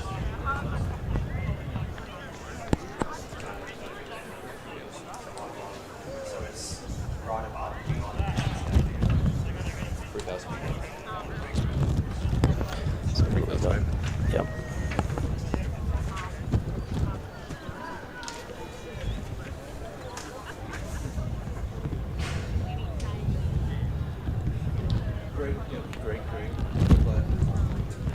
Yes, green flag for the nations.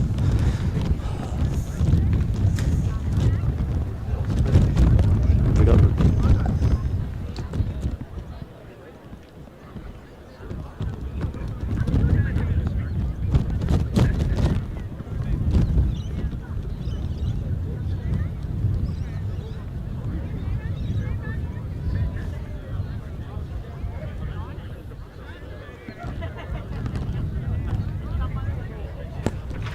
So we'll now go to the presentations for the Women's Open 4x400 metre Relay Championship of Victoria.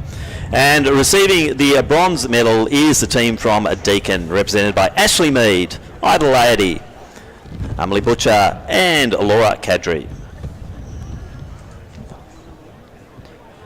Our silver medalists are the team representing Melbourne University, and they are Marley Wilkinson, Ella Tobin, Kate Walker and Genevieve O'Brien.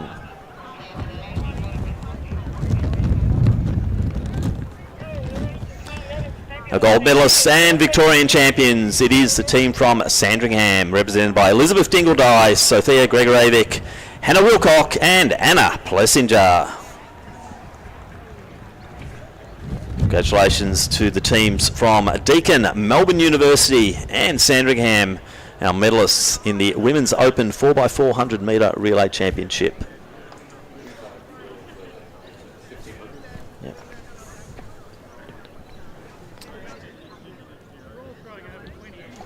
Behind the line, it will be our women's under 16 1500, the Jamison 1500. It's going to be field of 11 that will contest.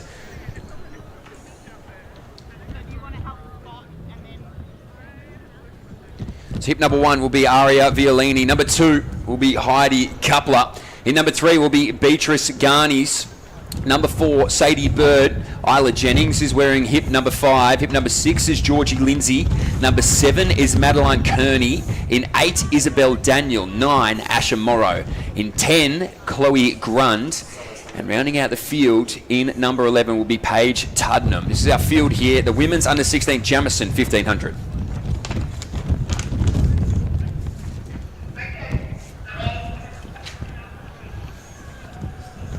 On your mark. So a good clean start here for our women's field. Like I said, 11 will contest here in the under 16 1500. To be expected, it's going to be a fast start here. All of them really want to try and find their spot and just get themselves into a rhythm maybe where they think that they're going to be in control of this field. So as they make their way around here in the opening 100 metres, all able to find a little bit of room. Maybe the middle of the pack will just box on ever so slightly. It was Aria Violini that's going to get out in front. Now, she had hip number 1, so had to work hard off that line to set the tempo for this field. But, Tim, now it starts to just come back to the pace that's a little more realistic. So they're underway now in the Jamison, named after Sarah Jamison. Violini in the Ballarat YCW uniform are looking strong in the early stages here. Asha Morrow from Mornington Peninsula, she's had a good start to her season. And then we see just off the back of that Isabel Daniel from Queensland. So she'll be looking for a fast time here in this field. Coupler also in the mix at the moment, but it's Violini setting the pace. Yes, they're going to move 3 wide, really. Nobody's been dropped off this pack at the moment, so everybody within striking distance should something happen. But through the opening 400 metres, they'll go just a touch over 70, probably 71, 72, somewhere in that region. How's 71.9? So pretty close on there with that prediction. But this field, nobody really too willing to move around the early race leader there in Violini, who will probably be happy to just hold on. And as I say that now, it looks like she's going to have a little bit of company because the field's getting restless. Certainly are. So around that 4:30 pace at the moment. We're seeing some moves now underway. So a little bit of a change of pace here, but a good opening lap there set by Aria Violini from YCW. So Chloe Grund now in the lead. It's good to see them chopping around and moving that the pacing out front. But Grund now leading, but it's still very bunched pack, Mitch. Yeah, Chloe Grund was pretty active in getting to the front there as well. Had to move from the middle of the pack to just put herself in a spot that she felt more comfortable in. So Violini now just drops a little bit further back, not too far. She's in a pretty handy spot there, just boxed in ever so slightly, but I'm sure she has some form of game plan to get out should she need it. Asha Morrow really getting the run of the race here. Just one out, one back on the shoulder, and just is just going to continue to put her foot on the gas, continue to keep that tempo, continue to keep it honest out in front of her with Chloe Grund. But Grund continues to lead from this group. We've only lost 2 currently, so the rest of this field biding their time, waiting for their moment. There'll be a few that would fancy their chances over the final 600 to kick. So a bit slower there on the second lap, 2:31 as they go through the 800. Beatrice Garnis now, one of the factors also. Running very wide though is Garnis, but that's because the pace just slowed off a little bit, and you can see them just all coming together once again. So Grund still leads it. Good running from the runner from Mornington Peninsula, and that is Asha Morrow. Haven't seen a lot of her in previous years, but she started this season very, very well. So the young lady, the taller figure there in the orange uniform, Asha Morrow from Mornington Peninsula, she is really a force in that lead pack. Who's been trying to watch the tactics. Sadie Bird of Glen Huntly. You're going to see her. She's going to round wide here in the light blue singlet. She's been moving through this pack meticulously, has just been waiting for the opportunities to open up, and is going to be the second widest on the track as they come in here with nearly 400 metres to go. So the Queenslander said, I've come all the way down here. I might as well try and take out this field heavily dominated by the Victorians. So it's going to be Isabel Daniel at the bell, who just leads out from Sadie Bird now, who just latches onto that shoulder, and Violini now goes once more. It's certainly an exciting race here. Everyone's having a little bit of a dip, and Sadie Bird, one to watch here from Glen Huntly, but now we're seeing a little bit of a move, and I think that might be Coupler. So Coupler has taken the lead here, the Diamond Valley youngster. Also very good on the tennis court, apparently, Mitch, and she is looking, really stretching that field out. So that was a good move, but it has been a good response here from Isabel Daniel, the Queenslander.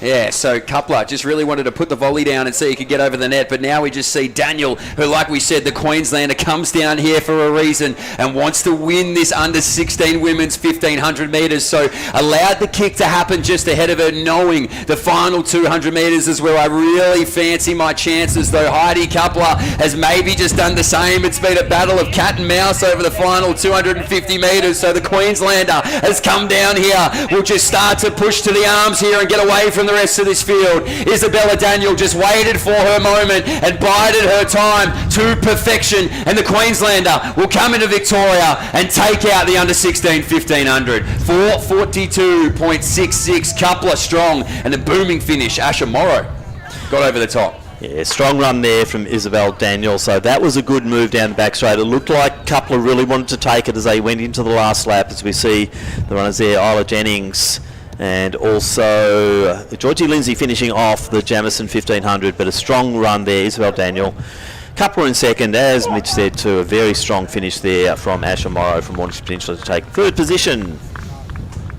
That was a really strong performance, very mature run in the 1500. It's easy in a night like this where to get sucked in maybe to the energy or the expectation or whatever it is you've carried into it, but bided her time to perfection. Looked like maybe cat and mouse, looked like maybe Coupler had just played a little bit of a game, but just too strong in the end, the Queenslander, and a great final 50 to hold on. What I liked about that race too, Mitch, how many different leaders did we call? So there was Violini, there was Grund, there was Coupler. They were all having a bit of a dip. Absolutely. So they'll all be familiar with themselves as well.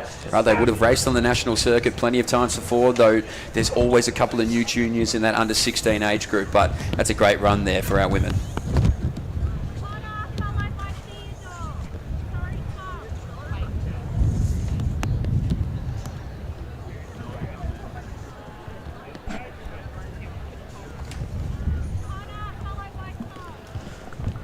So behind the line now, we'll continue with this 1500 metre action.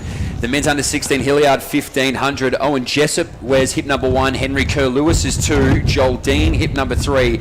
Xavier Madden with hip number 4. Adam Conway with hip number 5. That's Monty Tucker with 6. Archie Sidorides with 7. Archie Grant has 8. Thomas Scott with 9. Eddie Fransky with 10. Jesper Bingel with 11. Oscar Woodhouse has number 12. Eric Wood with 13. Jack Field has hip number 14. And rounding out this field of 15 is Tyler Finch. This is it. This is the Hilliard men's under 16 1500.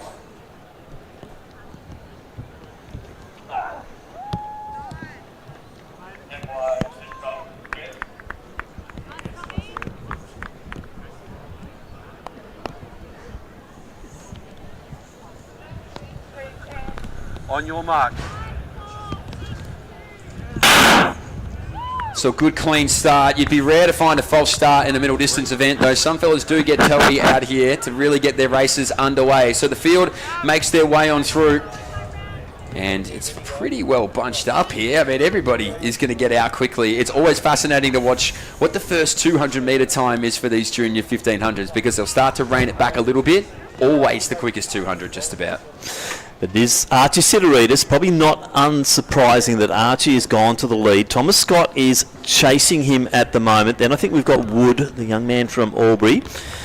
Another one of the Northern Victorians there, Eddie Fransky, also prominent early. And now we're seeing the likes of Oscar Woodhouse starting to make his way through. But Sidorides leads from Thomas Scott in the Mentone colours, and they're off to a good start. Tyler Finch now slips his way into third. So that's probably 3 of our favourites out there at the moment, Mitch, as we're approaching that 400 metre mark. Yeah, well, Sidorides quite literally just puts his head down and pushes on forward, doesn't he? He's got that little lean to him where it just looks like that tempo is continuously upticking. So he leads out a good group behind him there. He'll be familiar with what that pressure is. Thomas Scott sits there in that second spot, and Finch just rolls in third. It's Grant and Fransky who are going to be tasked with the job to bring back this leading trio, because if they may be the fastest in the field, you might as well keep that pressure on them. You cannot let them have the race their own way. But when you're racing against Sidorides, he really does like to take the air out of the lungs of the group behind him, and he's doing just that now. So Fransky's doing the chase. He's got Kerr-Lewis from Scotch just sitting behind him, and they now have to try and make up that gap of about 5 metres, but they're quite content in Scott and also Finch just to sit there for the moment as they come through to get 2 laps to go. Yeah, he's oh so smooth, isn't he, at the moment? Thomas Scott, he's really caught my eye in that second spot in the Mentone colours, so he'll be loving this. He doesn't really have to do too much, but gets the benefit of that tempo in front of him, sort of getting rid of parts of this field maybe where it gets dangerous when you leave it too bunched, because like I said, the kickers are going to kick in, it just becomes carnage. So we can see 2:10 on the clock, it's slowing, of course. That first lap was so fast, but now it might just become a surging event. They're going to speed it up, pick it up, and they're just going to try and get rid of that group behind. But Sidorides, he's got his work cut out for him out in front. So Tyler Finch sitting well in the South Bendigo colours, the red and white, sitting in third position now, the taller of those top 3, and you can see that Tyler is just moving nicely in that position, Mitch. I don't think he wants to move from there at this stage. Oh, absolutely not. He wants to stay exactly where he is. You only show your cards when you need to show your cards. There's no need to do it any second sooner than that, and whilst they're letting Sidorides just go out and lead this, the rest of that group, they're not picking them up at any rapid speed. So this 3 can now go, but they need to hang on now, because now this move is getting made. So Archie Sidorides, he's been out in front, and now he puts his foot to the floor, puts his foot on that gas, and just says, boys, we're racing. So Finch has slipped into the second position. Now we're seeing Tucker from Mentone take the lead role of the chase pack. But Sidorides has put the foot down nicely. He's starting to extend that gap. Can Finch respond? Has Scott got anything left? I'm not sure if he does. So down the back straight, it's been a very impressive run here from Sidorides. He's moved at the right time, led all the way, but now he's asserting himself. But it looks like Finch is just trying to lift the rate down the back straight as they approach 200 to go. Certainly has. So Archie Sidorides has put himself in a winning position, but that doesn't always mean that it's going to be a winning finish. So Sidorides leads it out there from Finch, who was oh so comfortable in that third spot, which we spoke about. The rest of this group now, they're going to pick up the tail of this 1, 2, 3, but leading into the home straight, stride to stride here at the moment. It's Archie Sidorides. This kid is a real talent in Australian Australian junior running, and he's showing the rest of this field exactly why. So the young Victorian will take it out here in the Hilliard 1500, gives us the one finger salute and says, come on, I love a bit of that. 4:04 for Archie Sidorides, does enough. Finch then holds on for second. Yeah. So good run also from Scott. I think it was Wood who came through for fourth position, then Woodhouse. So some very good talent there in that under 16, 1500 metres, Mitch, but Archie Sidorides was just a class above. Yeah, and he can do it across a range of events as well, Archie Sidorides. He's good over the two-lapper, he's good over that 3,000 metres, but that's the sweet spot right in the middle there, the 1,500. And like we said, it's a hard way to run. You're out in front, you're sort of expecting to be overtaken at some point, but too strong, too tough, too dominant. Takes out the under 16, 1,500.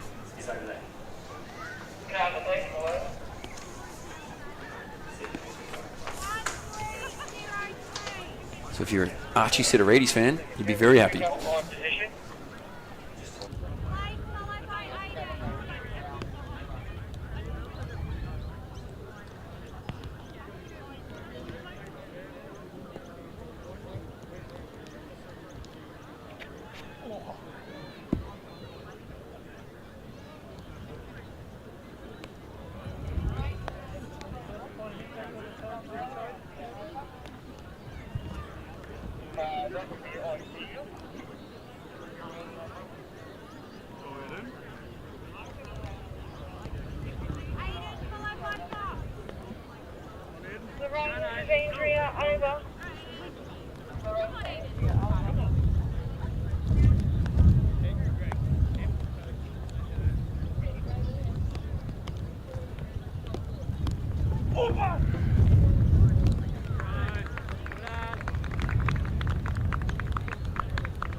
And we're now about to do the presentation for our combined pole vault teams event, presented by 2008 Olympic champion of the pole vault, Steve Hooker.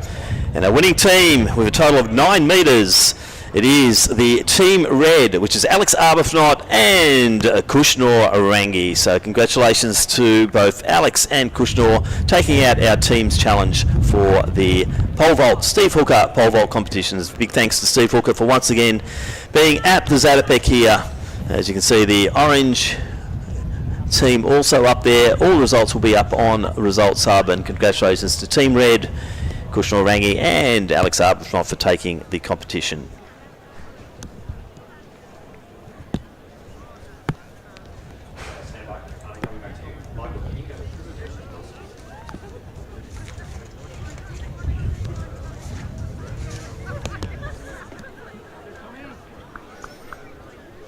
So out in the middle of the field once again, let's go to the presentations for the men's open 4x4 100 metre relay championship of Victoria. Our bronze medalists are the team from Geelong Guild: Caleb Kilpatrick, Joshua Perdrasat, Talon Smith and Harvey Morant.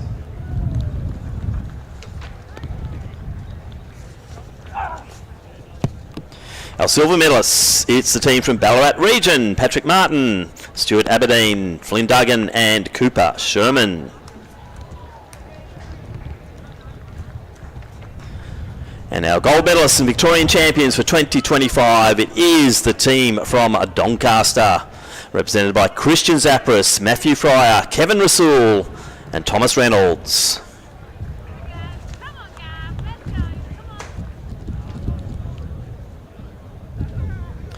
Presentations being made by AV board member Tony Stubbs.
So Mitch, next event on the track will be the men's open 3,000 metre event. Pretty good field lined up here. Field of 12. A couple of the interstaters coming down. That includes Cooper Giles from South Australia, also Will McCann from New South Wales, Oliver Hammond, Jonathan Harris, South Australia, and the Queenslanders, Alexander Stitt, probably my favourite for this one, and also Connell Latouche from Queensland. Yeah, small field, but good field, Tim. That's the most important thing that we can recognise. So it's going to be a good race. It'll be fascinating to see what these guys do. Some of these guys really like to take the sting out of it early. Others would really like to back in their kick. So when I'm talking about that, like a Riley Bryce, for example, he would love for this race to just stay as slow as possible for as long as possible. Even someone like a Will Lewis can really jump out of the track and do some impressive stuff. Whereas on the other side, a Will McCann, he's going to want to flush this field out as early as possible. Alexander Stitt's an interesting one. I feel like he can really run either way, and that's the benefit of the way that he does run in general, whether it's on the roads or on the track. But I'm going to be boring. I'm not going to give you a prediction. I'm just going to be boring. I know I hate myself for saying that, and I always get stuck in. But I'm going to be boring and not give you a prediction at all. So we will announce them though. It is our field here for the men's open 3,000 metres. And they are behind the line now. So with hip number 1, it's going to be Cooper Giles, the South Australian. Luke Shaw, the Victorian, has hip number 2. Also from South Australia is Will McCann. In hip number 4 from Victoria, William Garbelotto. In hit number 5 from Victoria, Evander Scott. In 6, the Victorian, Riley Bryce. Ollie Ham from New South Wales goes out at 7. South Australia's Jonathan Harris is in 8. Alexander Stitt, the Queenslander, is in 9. Victoria's Lockie Hurd is in 10. Connor Latouche from Queensland is in 11. And Will Lewis, the Victorian, will go out of number 12. So a good field here of 12, men's open 3,000.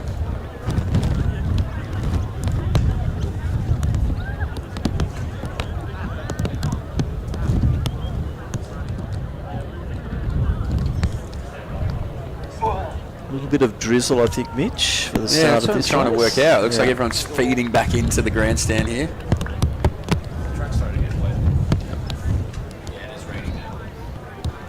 On your marks.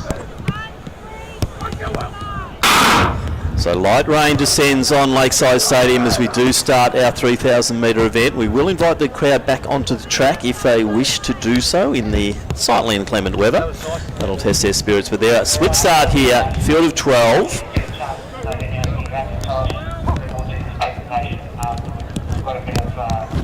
So Patton is going to set the pace here. We're probably looking around the 8-minute mark, I think. So around the 4 minutes through the 1500. So Matt Patton pacemaking here, and we're seeing Cooper Giles from South Australia just taking up the pace with him. Also Alexander Stitt, so he's in the black and the green side. So watch for Stitt. 3:38 for 1500 this year is Stitt. So it's going to be interesting to see how he converts back to the Australian racing scene after being in the US. So Stitt sitting in 3rd position at the moment.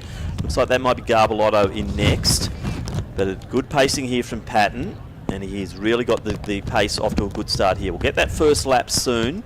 That'll give us a very good indication of how they are travelling. So 64s would be about, so 63, 64, so they're right on the 8 minutes. So Patton really set them off nicely, and as we see, it's a good long line behind him. Yeah, so a couple of these guys are sub 8-minute runners in the past, so this sort of pace will be a really good way for them to test these legs quite early in the season. But Patton doing a good job. It's Lockie Hurd that's in that 3rd spot in the race, but 4th spot overall. He's got Will Lewis right behind him there, and we can see they're starting to queue up here now and start to move on through. This is Luke Shaw, the Victorian, now moves a little bit wider, just gets on those heels just in front of him there of Will Lewis. Bryce is just going to roll at the back of this group, but out in front, Alexander Stitt, you've spoken about him, 3:38 guy at his best already in that 2nd slot in this field. Just doing a good job to maintain tempo, and obviously a very different beast to 1500 metre racing. You're doubling the journey that you're going to be covering, but if you can do it at a nice, even, consistent pace, which is what it looks like Matt Patton's going to set up for this group, these guys will all fancy themselves with the chance to run at least a fast time. But if you're talking about contenders, if you're talking about people who probably have started this race to the perfect tee where they wanted to be, it'd be hard to look past Stitt because he sits in that 2nd spot. So nice little move there from Evander Scott. He's wearing hip 5. Hurd sitting in that third position or fourth on the track behind Patton, but Lockie Hurd, they're all trying to hug the rails as much as possible, doing shortest possible distance, but now we're seeing Evander Scott just going a little bit wide, so the youngster from Athletics Chilwell looking quite strong, but no one broken as yet. We're seeing Riley Bryce just comfortable at the back of the pack, Victorian champion last year over the mile, the 800, so 2:42 at the 1k mark. Yeah, so just a touch over 8-minute pace at the moment. That's 8:06, somewhere in that marker, so still around it. You've got to expect that the last K is going to be quick, so they'd probably be living right on that 8-minute marker at the moment. But look, this is a boring race at the moment. Everybody has just found their spot. They're saying, boys, thank you so much for where we are. I like exactly what's happening here. Matt Patton doing a really good job to just consistently bring out this field, but maybe, just maybe in this second K we'll see a little bit of movement. I'm waiting to see what Will Lewis maybe has within him here in that fourth spot. But as they make their way on the 1,200 metre mark of this race, every single person still within, I suppose, a touching distance of the lead.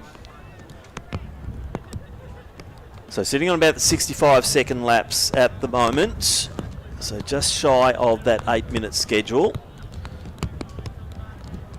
And Matt Patton still leading the way. Cooper Giles, no real change whatsoever. Will Lewis sitting pretty just off the back of Hurd. And then you've got Scott, Latoof to the inside of him. Riley Bryce just happy to sit at the back there, Mitch.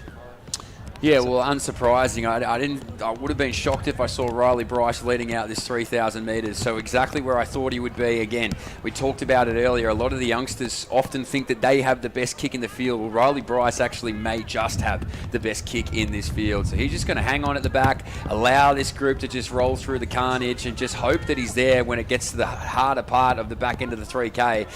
But at the moment, now he stepped off the track, Matty Patton. He did a good job to lead this crew through exactly where he wanted to be. But now it's just up to this entire field to figure out how they want to run this. So South Australian doing a good job out in front now. Will Lewis just presses on his shoulder. Stitt is just going to hold on here and just like where he is in that second spot. Thank you for the thumbs up down here. We're back in the stadium here now. You can hear us. So this group, Tim, they're nicely bunched. They're tightly bunched. Finally, Riley Bryce gets out away from the back of this field and just starts to let this group know that he's floating around here at the moment. Geez, I love the work rate of Will Lewis. He looks good there in that third spot. So 67 for that lap, so they did slow it off a bit with Patton stepping off the track. So Cooper Giles still leading the way, but it's going to be a real tactical race towards the tail end here, I believe, Mitch. And down the back straight, let's watch for those moves. Will Lewis making a good move to get into that third position. Looks like he just wants to edge forward. He's alongside Stitt now. Giles still leading. Yeah, so Will Lewis on Stitt. Stitt will be aware of the capabilities of Willie Lewis, but Lockie Hurd as well just sits on that rail position. Evander Scott just puts his hand out, just says, oh, I'd love a little bit more clean room. Thanks, Luke. You can just take one more big step ahead of me and just allow me to work my way into the closing stages of this race. So right now at the moment, yeah, they might have changed spots, but really the total distance from top to tail has not changed. But now the pressure starts to get mounted on the back of this field. Now they've got to start to make a decision. Will Garbellotto, the first one to make a big move from the back of the race to just put himself within touching distance because the moves, they're happening. So 2:47 second kilometre. They dropped 5 seconds between K1 and K2. Giles still leading. No one else really wants to take that pace. They're running for a strategic victory here. So Giles leading from Lewis. Stitt now in fourth position. Yeah, so he has to work around Ollie Ham to Stitt. So Ollie Ham just did a good job to box him out, but Stitt will back in his tactical advantages here in this 3,000 metres and just now gets on Will Lewis. So continuing to lead things out here, and he's done a really good job to set this tempo is Jonathan Harris. And Harris to Stitt to Lewis. That's the order of the 1, 2, 3 here at the moment. Now Luke Shaw gets that clean set of heels he's so been looking for whilst he's been moving around this pack. He's ping-ponged his way through this opening pack, but he's found a happy landing spot as we roll in here now to the home straight. This group, it'll shake up once more. So now we're seeing the gap starting to form, but the quality coming through here. Giles still leading. He's done a great job out front. We'll just get a lap time here. 66 was the last one, but it is starting to wind up, and Giles just goes through it. Stitt now looking in good position, and that was a 62. So Mitch, they're really putting it down now. Yeah, now it's racing. Now it's time to really just see what burners you have. Stitt just sits right behind Harris here. These boys have just been more than happy to work off the work of Harris. And now Stitt, finally, somebody takes over the South Australian. He almost might feel slightly relieved to see some people move around him. So Stitt now starts to go. It's going to be a big, tall order here for Will Lewis to try and roll along with him as the rest of this field just puts their head down and tries to get after our 338 man. Harris finds a little bit something more, so maybe he needed that. He needed the rev of a man in front of him here at the moment. So Stitt, nervous look on the inside shoulder. I thought I shook off this whole field, but Harris isn't done with yet. So Stitt's going to have to work every inch to get to the line because Harris would love to take it. He won't. Stitt just by the skin of his teeth. If it was 3005, he would have been devastated, but Stitt does enough right on the banger of 8 minutes. And Harris, geez, that's a gutsy performance to stay there for second. So a 56 last lap there. So great performance there. Good battle. 2:31 last kilometre. They really turned it on in the last K, and that was Harris who challenged Stitt, but Stitt just had the goods. Well, Harris, for mine, that was probably the most impressive I've seen. I mean, when you get past like that in the final 250 metres, the final lap, whatever it is, the instant deflation of what that feels like can sometimes be a bit too much to overcome. But he hung tough, he put his head down, he gave it one more crack, and Stitt did enough to hold on.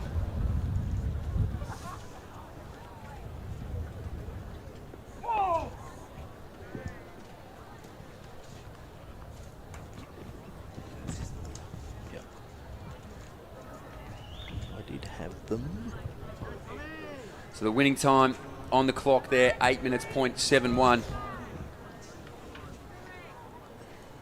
So nearly under the 8 minutes. And like we said, they were on 8:06 really at the start. They dropped 5 seconds in that second K and then just got motoring over the late stages of that men's Open 3000. So it's been a good performance here. We've really just got a bit of a teaser for what's to come in terms of the 10K racing later. So we'll now do the presentation for the Sarah Jamieson under 16 1500. The presentation sash to be done by Anthony McIntosh, CEO of Little Athletics Victoria. And a winner all the way from Queensland. Let's congratulate Isabel Daniel.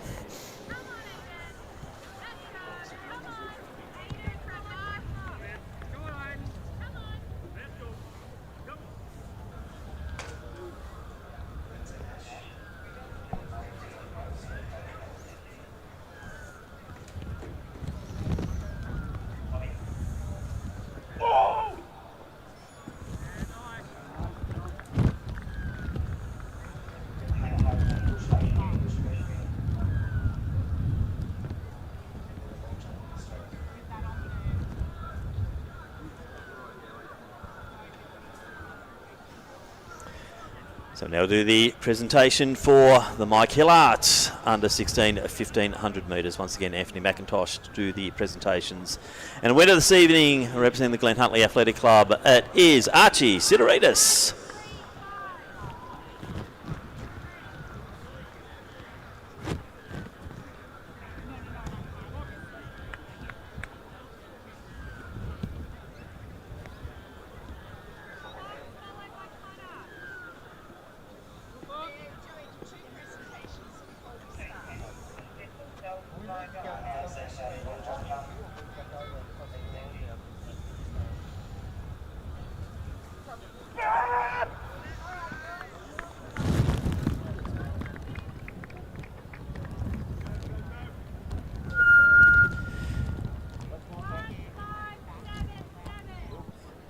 And continuing on the presentations, it will be our next presentation, the Gary Honey Team Long Jump Competition, and with a total distance of 13.61 metres. Our winners are Gina Davey and Liam Glue.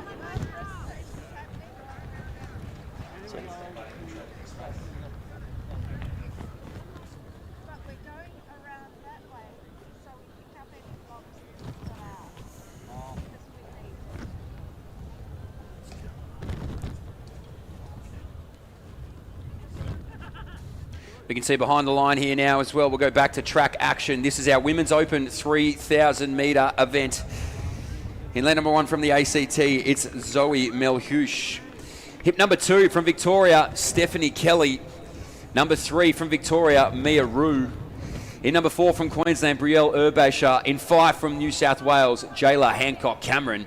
In 6, the Victorian, Stella Radford. In 7 from New South Wales, Allegra McGurven. In lane number 8 from Victoria, Catherine Dowie. In 9 from Victoria, Lucinda Crouch. In 10, the Victorian, Abby Caldwell. And rounding it out in number 11 from Victoria, Alexandra Schultz. This is it. This is the Women's Open 3,000 metres.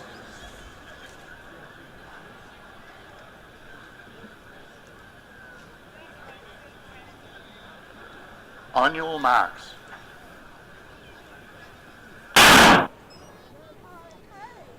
So underway, very good field here this evening in this Open 3,000 metres. Obviously led out by Abby Caldwell, who has gone straight to the front, but we have got 3 others who have broken 9 minutes in this field. So, Tim, Abby's going to go straight to the front here.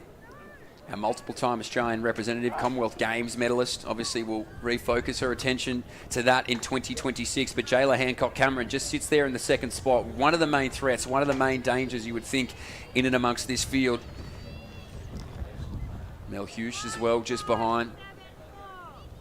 But this group, again, similar to what we saw from the men, tightly bunched. Lucinda Rourke in there. Spent some time over in the US. Sits there in that 4th spot. Urbasher, another Australian representative, just tucks in behind a little bit further back than that. And Stephanie Kelly, the Victorian, outside of all of them. So this group off to a good tempo. Caldwell happy to set the pace. And now they continue to push up the back straight through the opening 400 metres. So we'll get a good read on time. 72 seconds would be around 9-minute pace. And they'll be just outside of that, I reckon, 73, 74. So Caldwell setting the pace, a little bit of a move there from Stella Radford to make sure she got into good position. She is one of the sub-9 performers alongside Hancock Cameron. So good to see Lucinda Rourke back on Victorian territory here at her home track at Lakeside. So has been in the States, as Mitch said, and keen to have a race here over 3,000 metres. So Rourke sitting on the rails at the moment. Hancock Cameron just sitting off the back of Caldwell, doesn't need to do too much more at the moment. As you see, Rourke in 3rd position, then it's Radford. On the rails you've got Malhuish from the ACT.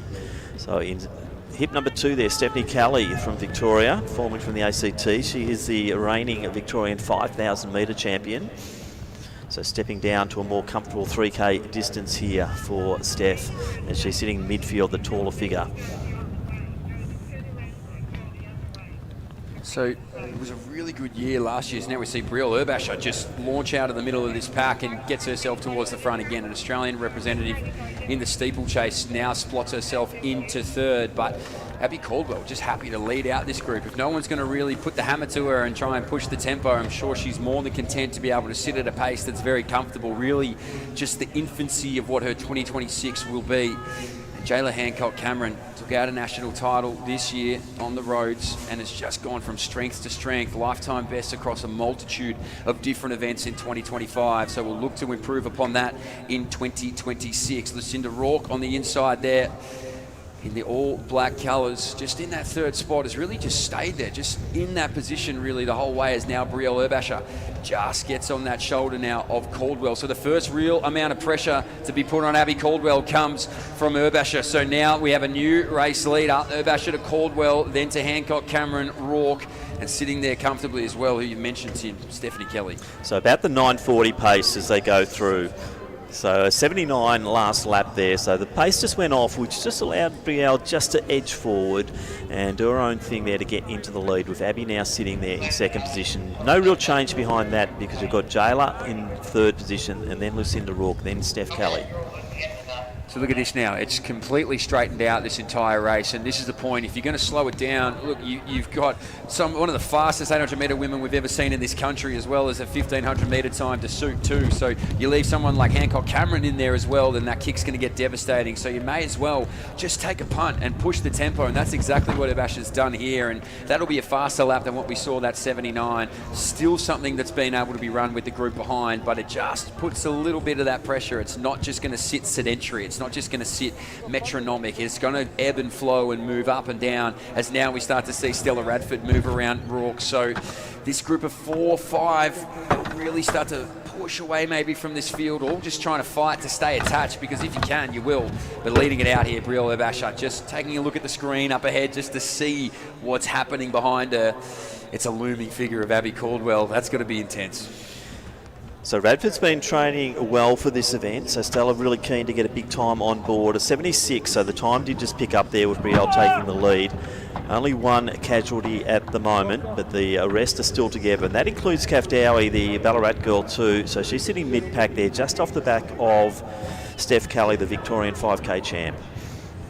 So this will be interesting what really does happen in the middle parts of this closing stages of the race, because like I said, when you've got the class of the Australian representatives in there, every other athlete really needs to be on their toes in terms of what moves are going to be made here. So Herbasher now just pumps the brakes ever so slightly, just brings this entire back together. It was strung out like an accordion, and now it's just made its way back in all together. So as you said, Tim, we've only lost one from this race here at the moment, and now Caldwell goes to the front again. So they're just going to keep changing positions here at the moment. It's a little choppy, it's a little messy in that group. You'd want to find yourself in some clean space, and now it's separating again. So Abby Caldwell is just going to see, all right, how much training have you girls done in terms of being able to go fast and slow, because I'm not going to make it easy on the legs. I'm going to flush it out. Yeah, I'd say Abby's instruction was just hold back, and then let it go and just see what the opposition could do. Now they're starting to go wide. Kelly trying to get a good position there. You can see Mia Rue also just at the back of that pack. Schultz maybe just starting to drop, and then we see Allegra Given coming through. So 78-second lap. So they're all over the shop at the moment with these lap times. It's not very consistent, but we're seeing that concertina effect as they group up, then stretch out, group up, stretch out. That's what I mean, Tim. It's a hard way to run a 3,000 metres. You just get no consistency. One lap you're feeling great, the next lap it might just really start to turn on the legs. So this is a really tough way to be able to run these distances, but Abby Caldwell seems very comfortable out in front to be able to do so. Herbasher sits there in second, Hancock Cameron in that third spot. They're starting to move and starting to find their feet behind there. It looks like it is going to be getting there is Zoe Mulish from the ACT. So she finds herself in the fourth spot now, can maybe sense an opportunity that, hey, if this is the style of racing I enjoy, maybe I can start to put a bit of pressure on these women in front of me here. So Caldwell Herbasher leads out from Hancock Cameron. That's a 1-2-3 that's consistent. But a woman from the ACT, Mel Hughes, doing a good job to just throw a cat amongst the pigeons. So a 3:10 second kilometre, so they've gone from 3:13 to 3:10, so this pace is just variable at the moment, but now we're seeing the splits in the field starting to form. Schultz and Rue, so 72-second lap that one, Mitch, so Abby Caldwell has put it down, and that's why we're seeing some casualties. Oh, the gauntlet's been thrown down. This is going to be the hardest part of the race, really, because you have to hold on, because the second that elastic band splits, you're not getting it back. Brielle Herbasher in that second spot has been really impressive. It's been able to hold on. As we said early on in the race, she was the one to really change up the race tactics of Abby Caldwell, and Caldwell is doing a good job to respond. You can see this tempo is getting faster. You can see that this group is being asked the question to go along with our Commonwealth Games medalists. And while we got the 1-2-3 that have all been so strong from last year, it's hard not to watch Mel Hughes in fourth. He's in for a really good opportunity here to shake things up. Yeah, very impressive now in fourth position and looking good, and just starting to edge away from Steph Kelly is Mel Hughes at the tail end of that lead pack. Abby Caldwell doing such a good job of just setting pace here. Hancock Cameron, you would want to try and get a break away from Jayla, because she does have devastating final kick speed, but Mel Hughes once again responds. So Abby Caldwell has just put one more metre down there. She's just put her foot slowly. The gas pedal's being pressed, but she hasn't got rid of everybody here, because this is going to be a big, big move in the final 400 metres. You can see Hancock Cameron wakes up to it now in that third spot, just wants to try and roll with Zoe Mel Hughes, but this would be something. Abby Caldwell is out by 15 metres. It's going to be hard to chase, I understand that, but Mel Hughes certainly wasn't the name I thought I'd be saying in second place, and pushing, Tim. pushing, but 70 seconds for that final, or the second last lap there from Caldwell, and you can just see the form and the beautiful stride there of Abby Caldwell coming into the final 200. Mel Hughes, I think, is looking good for second here, Mitch. I can't see Jayla coming home over the top of her. Then a break to Urbacher, and then Callie in next position, but let's get behind Abby Caldwell. This is one of the greatest middle distance runners we've seen for quite some time here for the women, and Abby Caldwell is just going to do it over the 3K journey as well. So can tick it off the 800, can tick it off the 1500, and can tick it off once more in the 3000 metres. It's going to be one hell of a 2026 for Abby Caldwell. Takes it out there. Mel Hughes just pushed all the way through there for second. Jayla Hancock-Cameron will have to settle for third here in this women's open 3000 metres. Brielle Urbasher now comes through here next. Stephanie Kelly will finish off just ahead of Stella Radford. Really impressive from Abby Caldwell. That cannot be understated, but that was a great run from Zoe Melhuish. Certainly was. So Abby Caldwell taking the win, but we have seen the arrival there, Zoe Melhuish. She is a 23-year-old. Don't know much about her, but that was a brilliant run in a very good company. So Allegra McGibbon, she'll be rounding out the field here in our open women's 3,000 metres. Looks like the sun's coming out there, Mitch. The rainbow above the city of Melbourne. And very shortly, we're going to have a very special guest come in and join us in the commentary, Ella Tobin. 2:51 last kilometre there, Mitch. That was a nice little kick down. There we go. So you could see it, can't you? It's a visual thing. You can see when that pack just starts to fragment, someone's pushing the tempo. And you just thought at that point, it said, okay, Abby Caldwell will just get away with this. I mean, she'll win this by 50 metres maybe. But Zoe Melhuish, just so impressive. The staying power for me was something that was really, really worth watching, because when it started to move at 400 metres to go, it felt like maybe she would pick up Abby Caldwell. But of course, this is one of the great middle distance runner we've seen for quite some time in Australia, and starts off her 2026 season with a bang. 9:14:47 the official winning time. Now we will welcome Ella Tobin to the commentary. She'll help you now with these 60s. Mitch will call. Ella, just fresh off your 4x4 silver medal in the teams event. Yeah, not a bad way to start this evening. I'm really excited for these 60s though. All right, who's your tip? You've done all the research for us. Who are you tipping for the 60 metres? Well, I'm just having a look at the field now because I didn't see the heats. But I really think you can't go past Grace Crowe. She's had an absolutely incredible start to the season. She's won that national championship at the 100 at all schools. So I think she's going to get out hard, and if she can hold her form through that back end of that 60, I think she'll be a lock-in. Pretty good field though, isn't it? Keely Boyne's another, you cannot discount Keely Boyne. Very strong competitor. No, the whole field there, I think everyone's a deserving athlete to be in that final, so it's super exciting. Yeah, it's sure to be an absolute cracker. It is just one of those, it's so important this start. You cannot get a backward step. We saw it a few times in the heats, just couldn't quite explode some of these athletes the way they would want to. So I imagine the conversation went back to the coach and said, you need to just pump out of those blocks as quickly as you can. But I'm with you, Grace Crowe. I think she has to be the favourite. She started this year so impressively, and her heats, I know you missed them, I saw them. Very, very impressive. Yeah, okay. But she's got a training partner. I think one of her training partner, Armani Anderson's in this one as well. So I don't think she'll be too far behind, and she'll be looking to a bit of rivalry there and take the cake against her. So I think it's going to be a really competitive field. I mean, we've got Nana. Is Nana in there? Nana is in, Nana's and also in there? Danielle Shaw. They're the two senior citizens, both born last century. Oh, that's a bit harsh. Nana won't be happy with that. Yeah, but still young, all right? In the 90s, it's still young. So this is sure to be an absolute cracker. So we're without Nana Owusu, unfortunately. Was in those relays as well, so obviously has done a fair bit of running here across the day. Well, maybe we can get her up into commentary now. She'll be somewhere around this track, I would imagine, Nana. Well, so unfortunate to lose our lane number 7, but it's still sure to be a fantastic final here in the Victorian Open. So it's our women's 60-metre Victorian Championship. Out of lane number 1, Danielle Shaw. In lane number 2 is Leah Berry. In lane number 3, Keely Boyne. In lane number 4, Olivia Honey. In lane number 5, Grace Crowe. In lane number 6, Armani Anderson. And rounding out this field in lane number 8, Alana McInnes This is your full field. This is the Victorian Championship here for the women's 60 metres. On your mark.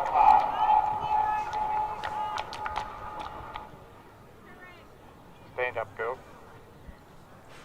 Get close with it.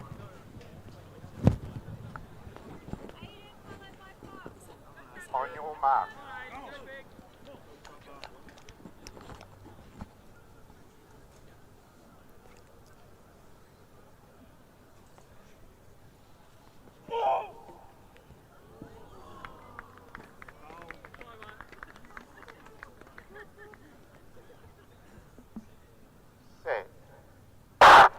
Explosive. Grace Crow was straight out of those blocks. Shaw on the inside moving through with Boyne. Grace Crow, though, is going to be just in front.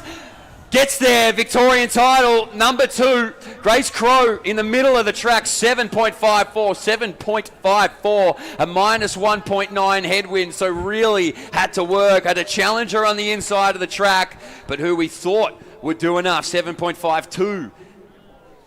So great racing here.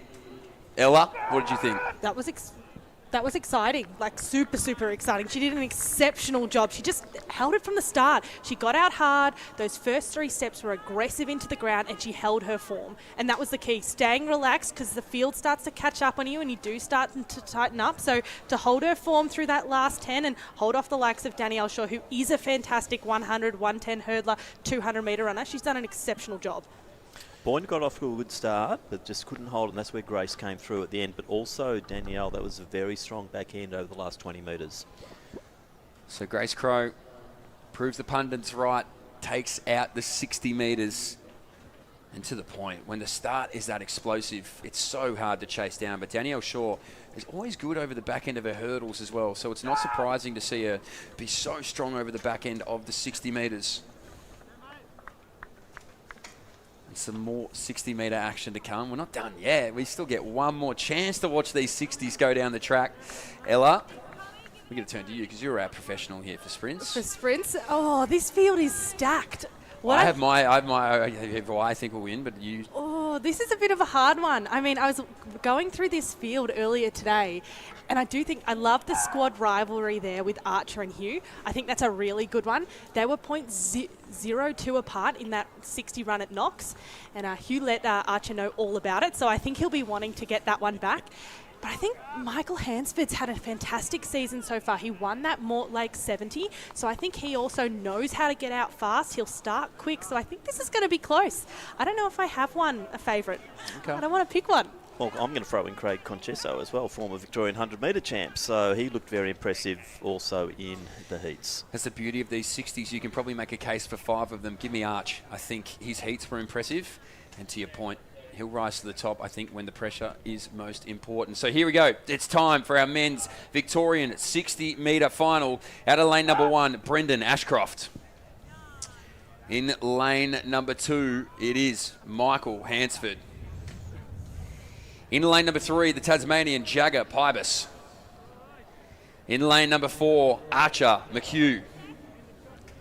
In lane number 5, Craig Concesso. In lane number 6, Hugh Cabangeli. In lane number 7, Mason Spikers. And rounding things out, in lane number 8, it's Jamison Cox. Full field, men's 60 metres.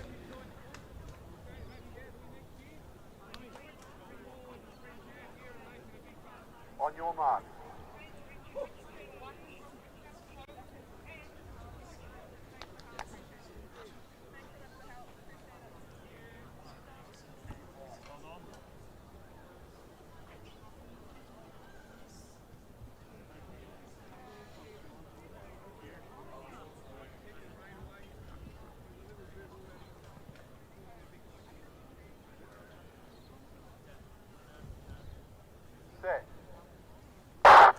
Concesso away quickly, almost fell over his own feet. McHugh in the middle of the track. Cabangeli. McHugh, though, is going to get him this time. 6.74 plus 1.0. He loves it. That arm was up, I reckon, a metre before the line. He knew it.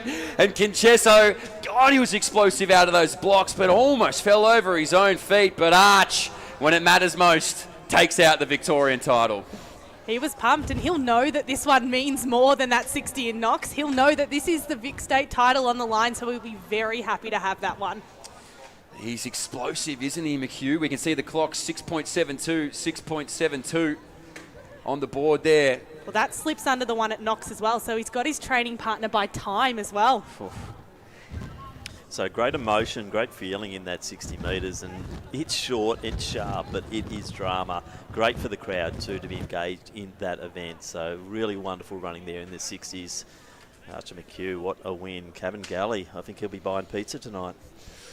I tell you, he really looked good in those heats, and I thought once he maybe got the win there, that confidence would be high. Obviously, 60 metres, you don't have any margin for error. It needs to be perfectly executed. Once he was out of those blocks, it was over. Once Arch got up and he was away, he's a hard man to beat. We keep talking about Queensland as a bit of a sprint factory. Let's talk about Sandy. 4x4 relay, second in the 4x1. They've had an exceptional run here in the 60. I mean, finalists in the women's, they are a little bit of a sprint factory of their own. Yeah, they've been a sprint factory for a little bit. They're Jess Malat running for them for a while there as well. She dominated, so continues to dominate. Was the Open champ this year, so it's a good point. Maybe it's the Bayside. Maybe it's when you're Waterside, you can be a bit of a sprint factory. No, a good training facility. They're a great club down at Sandy as well, and this is by no accident that they are developing really good athletes across the board, and even that goes through to their distance runners being the XCR women's champions. I'm a little bit sad the 60s are over. Yeah, I'm going to be a little bit biased here. I know this is a distance event, but I'm partial to the sprints, whether that be 60s, 4x1s, 4x4s. I don't want the sprint events to finish just yet. Well, Ella, you've got some 25 lappers ahead of you, and we're relying on you for all the stats and all the updates. Exactly right. I can't wait. They're going to put me to shame. I certainly couldn't run 25 laps around this track if I tried. It'd take me days. Well, I don't know. You called sprinting harder than distance running just 1 week ago. I do stand by it. I'm not going to lie. Maybe now we'll actually get to see that in full effect, in full practice, what these 25-lap journeys can do to people. So we've got a slew of 3Ks. This is our men's under 20, women's under 20, and then we've got the Zatopek, the 10,000 metres. We'll roll on next from there. You can see here. So Ella's going to read out the results for those 60 metres. So in our women's 60-metre Open Vic champs, our winner was Grace Crow in a time of 7:52. So huge run from the under-20. She'll be having a look to have a fantastic season coming into her World Junior year. Second place, Danielle Shaw got that one in 7:58. So a super, super close race. She absolutely mowed down that field in that last 20 metres. And our third place, Keely Boyne, with that blistering start in 7:63. So fabulous job from all those women there. And that field is so close. That's what I love about the 60s. From 1 to 8, there's about 0.3 separating them, so super, super close race. Wow. And in our men's event. Yeah, as we flick to our men's, another really close one. The 0.1 that separated Archer and Hugh, so the gap is tiny. The gap is tiny. Archer taking that one out in 6.72, and Hugh not too far behind in that 6.73. So the squad rivalry continues. I'd love to see some more 60s this season. And third place, Jagger the Tasmanian, who's flown across from the ditch. He is 6.80, so third for the Tasmanian, which is an awesome effort.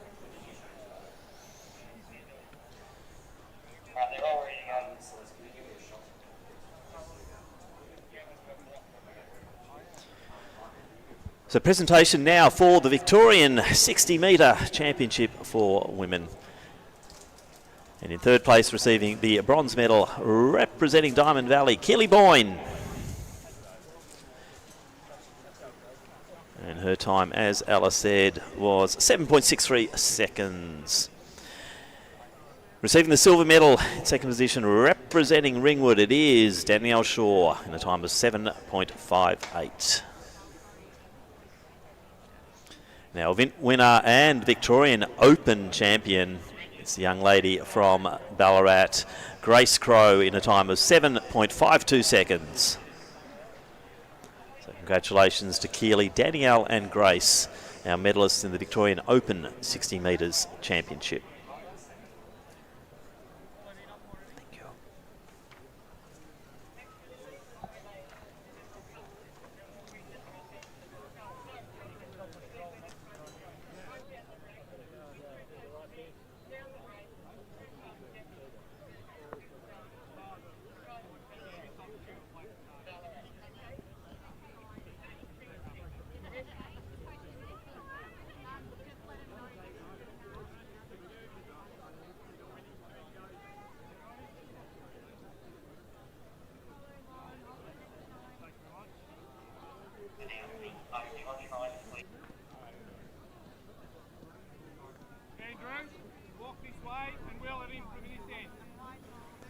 So we now introduce the field for the men's De Castella under 23,000 metres. In station 1, we have from Victoria, Lucas Kish. Station 2, also from Victoria, Alexander Cameron Smith. In 3, from New South Wales, we welcome Harrison Phillips. Station 4, also from Victoria, Luca Sideridis. Station 5, it is from Victoria, Jonathan Neathling. In 6, representing Victoria, Bart Leeton. Station 7, from South Australia, Casey Atkinson. Station 8, representing the ACT, Kieran Shepherd. Station 9, from Queensland, Kyan Blue. Station 10, representing New South Wales, Rowan Nan. Station 11, from New South Wales, Cooper Hawley. In Station 12, representing New South Wales, Evan Robotham. Station 13, from Victoria, Avery McDermott. In 14, also from New South Wales, Joel Harler. In 15, from Victoria, Hamish Donahue. In 16, representing Victoria, Joshua Unthank. In 17, representing Western Australia, Thomas Cross. In 18, from New South Wales, Harry Boyne. Station 19, from New South Wales, Matthew McLaughlin. Station 20, also from New South Wales, Harrison Baxter. Station 21, from the ACT, Daniel Randall. And rounding out our field in Station 22, representing Victoria, Oscar Gray. They are your 22 starters in the De Castella under 23,000 metre championship.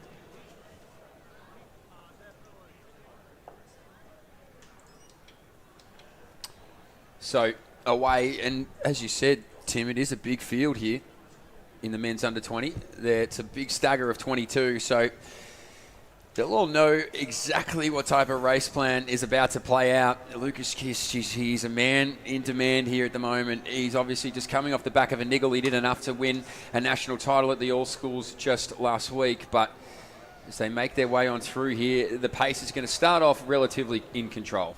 So Matthew McLaughlin gone to the lead there. We'll watch for Kish's strategy here. I believe that he'll probably...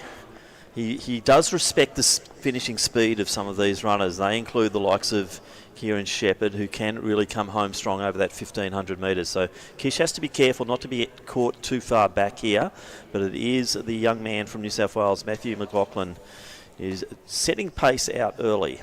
I mean, I spoke to him last week. He seemed quietly confident with this. He thought his race was good, but thought there was a little bit more to give. I don't think it was quite as fast as he would have liked. So I think he'll be coming into this week, coming off that national title last week with some confidence, knowing that he's kind of covering all those distances while he's fit, and he's covering them well. So why not this one? Absolutely. So you find him in the middle of the pack there, Lucas Kish. So I'm sure we'll give him plenty of time as he makes his way on around. But to the point, it's Matthew McLaughlin who just leads out here the rest of this field. That's a Sideridis tucked in behind. I can see Jonty Neathling there as well, the Western Australian, putting himself in a good spot there. Thomas Cross, as now Kish can probably just sense what's happening ahead of him and just moves around this field just so smoothly, and now puts himself in the middle of it all. Nobody either side of him here at the moment. He'll enjoy where he's sitting. Very good move there, 66-second lap then. So that's got them on that low 8-minute mark. So Lucas ran an 8:00:26 at the Sandringham track just a few weeks ago. He then backed up and did fairly well at the Victorian 5,000 metre championships. He was a bit disappointed in that race, but it was still a decent performance where he did break the Australian record for his age group, so he shouldn't be too disappointed with that. But Kish now sitting quite comfortably there in second position. I'd be mindful of that big pack though. Out there before it's windy, I reckon we nearly got headwind the whole way round. So that big pack is going to be working together, sheltered behind each other, looking to just slowly track down those front two. Typical sprinter there, isn't it, Mitch, complaining about the wind. Headwind all the way around from Alatoban, yes.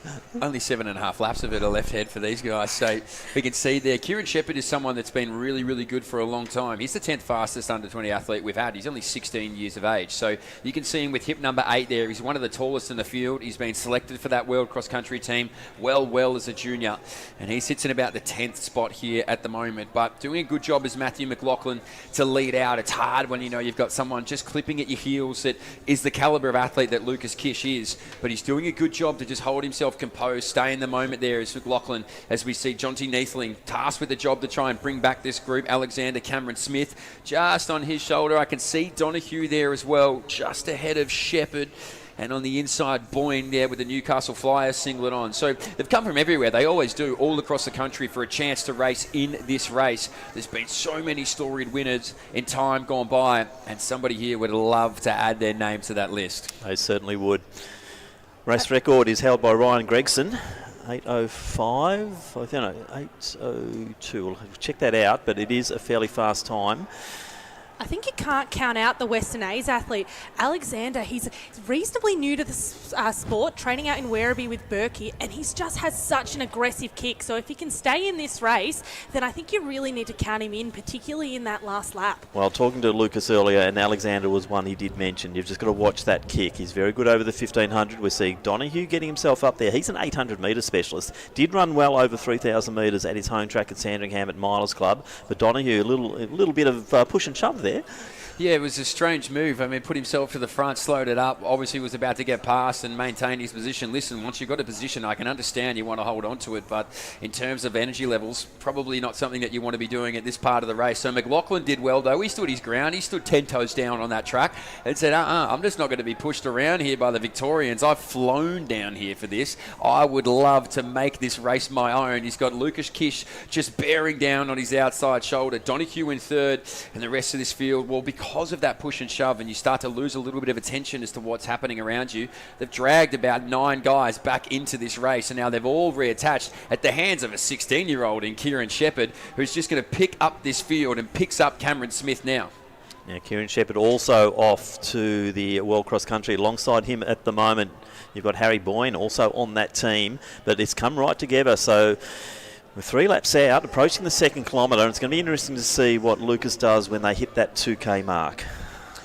I dare say Lucas might just try and hit the jets and just see what the rest of this field is made of. He's been able to sit there. He's not even going to wait for 2K. He's just decided, well, you guys are predicted to. How about I just go a little bit earlier than that and see what you've got? So Donahue doing a good job to hang tough. He's just really trying to apply that pressure. You can't let someone, the calibre of the field, have it their own way. He's doing just that. But now Lucas, just again, ticks forward ever so slightly, always just does enough to stay in control. It is exciting to see him racing, because I know he had a massive season last season. He went over to Europe and did some competitions in Europe, so to come back so early in December and really back himself in, that is really exciting.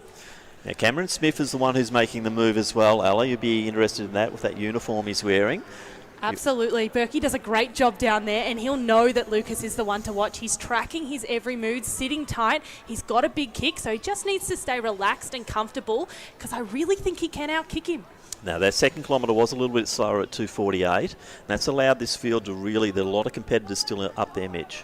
Yeah, well, we know that Lucas has had a slight issue with his knee on that patella, so the rest of this field, particularly now Alexander Smith in that second spot, will be trying to get a sense of the vulnerability of the man in front, because we know at full health just how damaging Lucas Kish can be. But if he's not quite at 100%, or if you think he's not quite at 100%, you might try and just hold on there and play a few mind games. He looks really comfortable there, Alexander Cameron Smith. He's got this steely determination in his eyes. Have a look at it when you look at that big screen when they make their way on through. He's the only one who's able to hang with Lucas Kish right now, because the rest of this field, Kieran Shepherd sits there in third.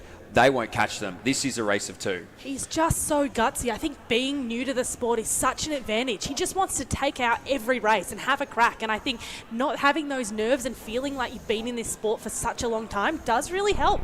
So the race is on. 1 lap to go. The bell will ring here. It's Kish leading from Cameron Smith. Shepherd in next position, then Robotham. Coming through there is Harrison Phillips, and that was a 61-second lap. So they're really going forward. On the shoulder is Cameron Smith. Yeah, so ring-a-ding-ding, it's away we go here now, boys. So Lucas Kish, I mentioned his final 400 metres is always absolutely devastating, but here on his heels is Alexander Cameron Smith, so he's not going to give it to him easy. Here is Alexander Cameron Smith. He might even beat him down to the rail with 200 metres to go. So the precipice of an upset is upon us. Alexander Cameron Smith has bolted over the final 220 metres. He was just playing with Lucas Kish at this point because he has unleashed a kick of his own, and he comes into the home straight here, the man from Western A's, Alexander Cameron Smith. If you didn't know it yet, you're going to remember it after tonight. No need to look away here, Alex. You're going to take this one out in an 8:04. 8:04. Unbelievable run here from Alexander Cameron Smith. Kish settles for second there. Now moving through with 16-year-old Kieran Shepherd in the anarchs of how fast that is in under 20 racing. That's number 2 all time. Mitch put him in a 200. Did you see that last 200? He just stayed relaxed and absolutely accelerated around that bend. Just exceptional runner. Knows his strengths. Knew that if he stayed with him, he'd be able to outkick it. It was so smart. Such an exciting race. So Cameron Smith, talking to Lucas earlier, he said that was one runner he was going to be careful with and know that he did have a big kick. I didn't think he had a kick like that though, Mitch. Cool. Just blew him away at 220. You thought, oh, maybe this is where Lucas goes. Hats off to Lucas, so continue to push that tempo. Obviously, he's coming back from that injury. He put himself out there, gave himself every opportunity to win it. But when you get an absolute barnstormer on your outside shoulder like that, there's really not a great deal you can do other than sit back and hope you can go with him. He couldn't. Number 2 all time, under 20. That's not a bad way to run a 3K. Well, not bad, and not bad for someone who's only been in the sport for a few years. He is just making waves. Probably our fastest winning time since, I think it goes right back to Ryan Gregson's 8:02.56. There you go. Yeah, so it's probably third He would have fastest picked off time some ever. big names there. He's picked off some very big, including Cameron Myers. Yes. So 8:04.77. So according to Ross, about a 2:33 last kilometre there. And Alexander Cameron Smith, what a race that was. Once again, the De Castella 3,000 metres for junior men delivers.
So we'll go back down to presentations, and this will be for the men's 60-metre championship of Victoria.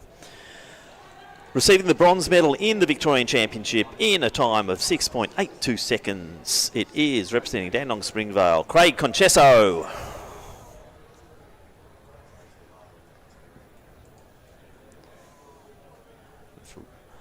In the third position across the line from Tasmania and receiving the invitational bronze medal in a time of 6.80 seconds, Jagger Pybus.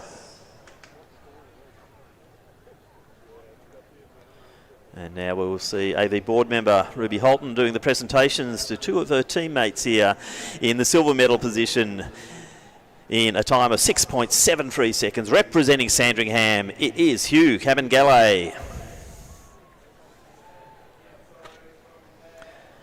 And our Victorian champion in a time of 6.72 seconds, also from the Sandringham Athletic Club. Let's congratulate Archer McHugh.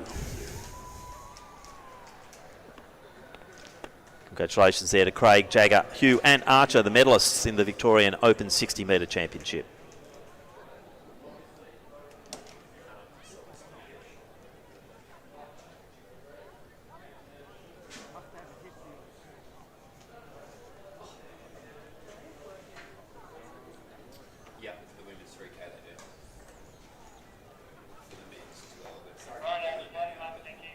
And now we'll go to our next presentation. Once again, Ruby Holton, AV board member, will do the honours here. It's for the Shot Put Challenge.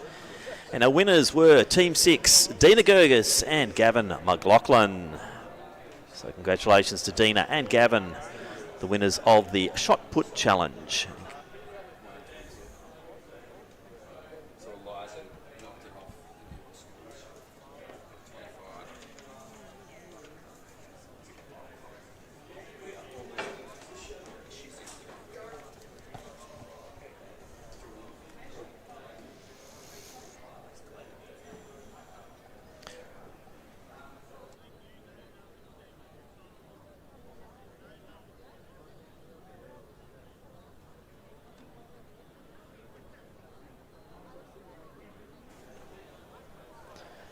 So you can see on the far side of the track, we are getting ready for the Ondieki under 23,000 metres for women. Let's introduce your field. From Victoria in Station 1, Cushy Diol. Returning the the champion from 2024. From South Australia, we welcome back Tessa Ebert.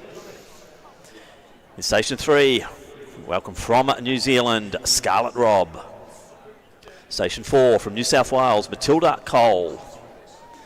Station 5, from New South Wales, Ava Garnis. Station 6, representing Victoria, Madison King. In 8, representing Victoria, Susanna Mavro Mahalis. Station 9, from Victoria, Jade Hazeldine. In 10, from Victoria, Gabriel Vincent.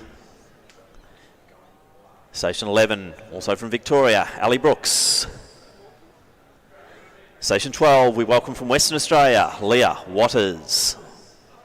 Station 13, from Victoria, Leanne Ellis. In 14, representing New South Wales, Annabelle Miller. In 15, also from New South Wales, Adelaide Williams. Station 16, we welcome from Queensland, Piper Anderson. In 17, representing Victoria, Imogen Baker. In 18, from New South Wales, Olivia O'Calley. Station 19, from the Australian Capital Territory, Zoe Honeybrook. In 20, from Queensland, Isabella Valanotti. Alongside her in 21, from New South Wales, Eliza Lawton. And rounding out the field in Station 22, from New South Wales, Amelie Chudley. That's your starting field of 21, the women's under 20 Ondieki 3,000 metre championship.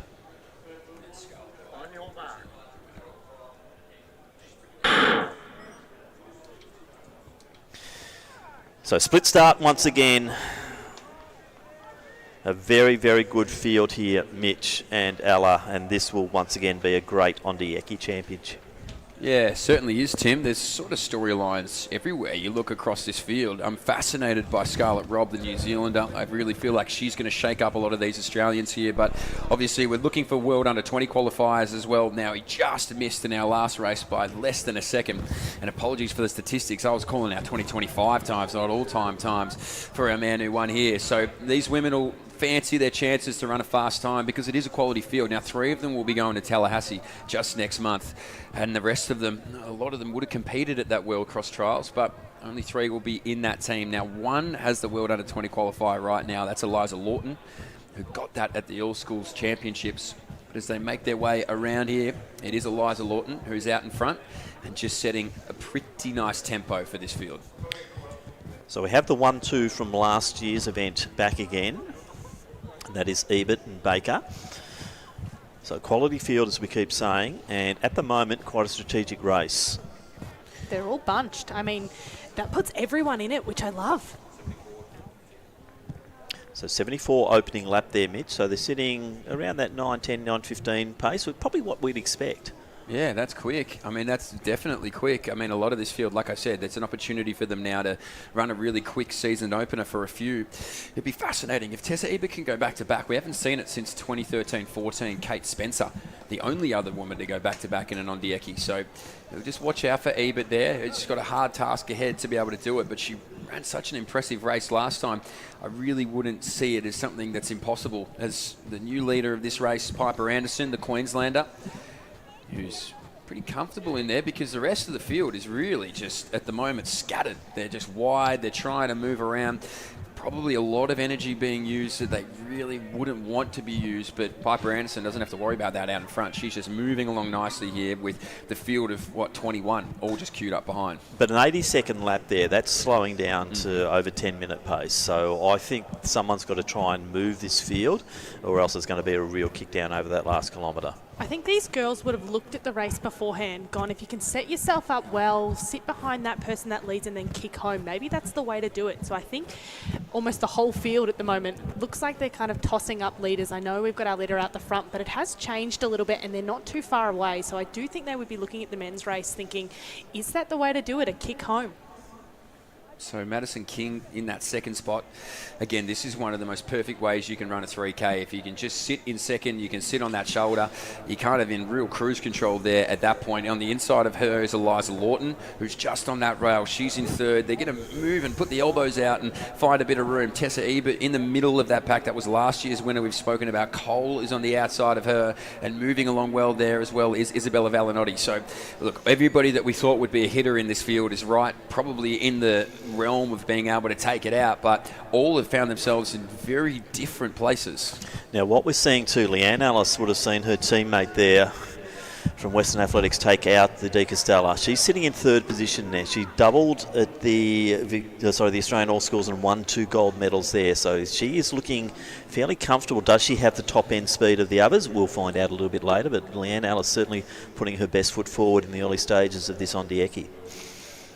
Most definitely. So we talked about, we've seen so many great winners in the men's De Castella, the Ondieki. You don't even have to look back too far. Claudia Hollingsworth, Amy Bunnage, Abby Caldwell, Heidi DiMedio, Rose Davies, to name a few. And a lot of those women have obviously gone on immediately, if not too long after that, to have very successful senior careers. So this type of racing, this race has always been a great stepping stone to more things to come. And all of these women now are just queuing up. We can see Ebert's now 3 wide. So she is just about the widest on the track, but finds herself at the front of the pack. So you're asking the question, would I rather be at the front? Would I rather be wide? Would I rather be boxed in? There's so many escape routes that need to be thought about for all the women who are running on the rail here at the moment, and you're going to expect it to open up. But now Imogen Baker takes a turn to be out in front. So 4 laps out, Baker makes a bit of a move there. Second last year, she would love to win the Ondieki. She's probably moving out of the age group soon. So Imogen Baker sitting pretty in that lead position. I think the pace has gone up.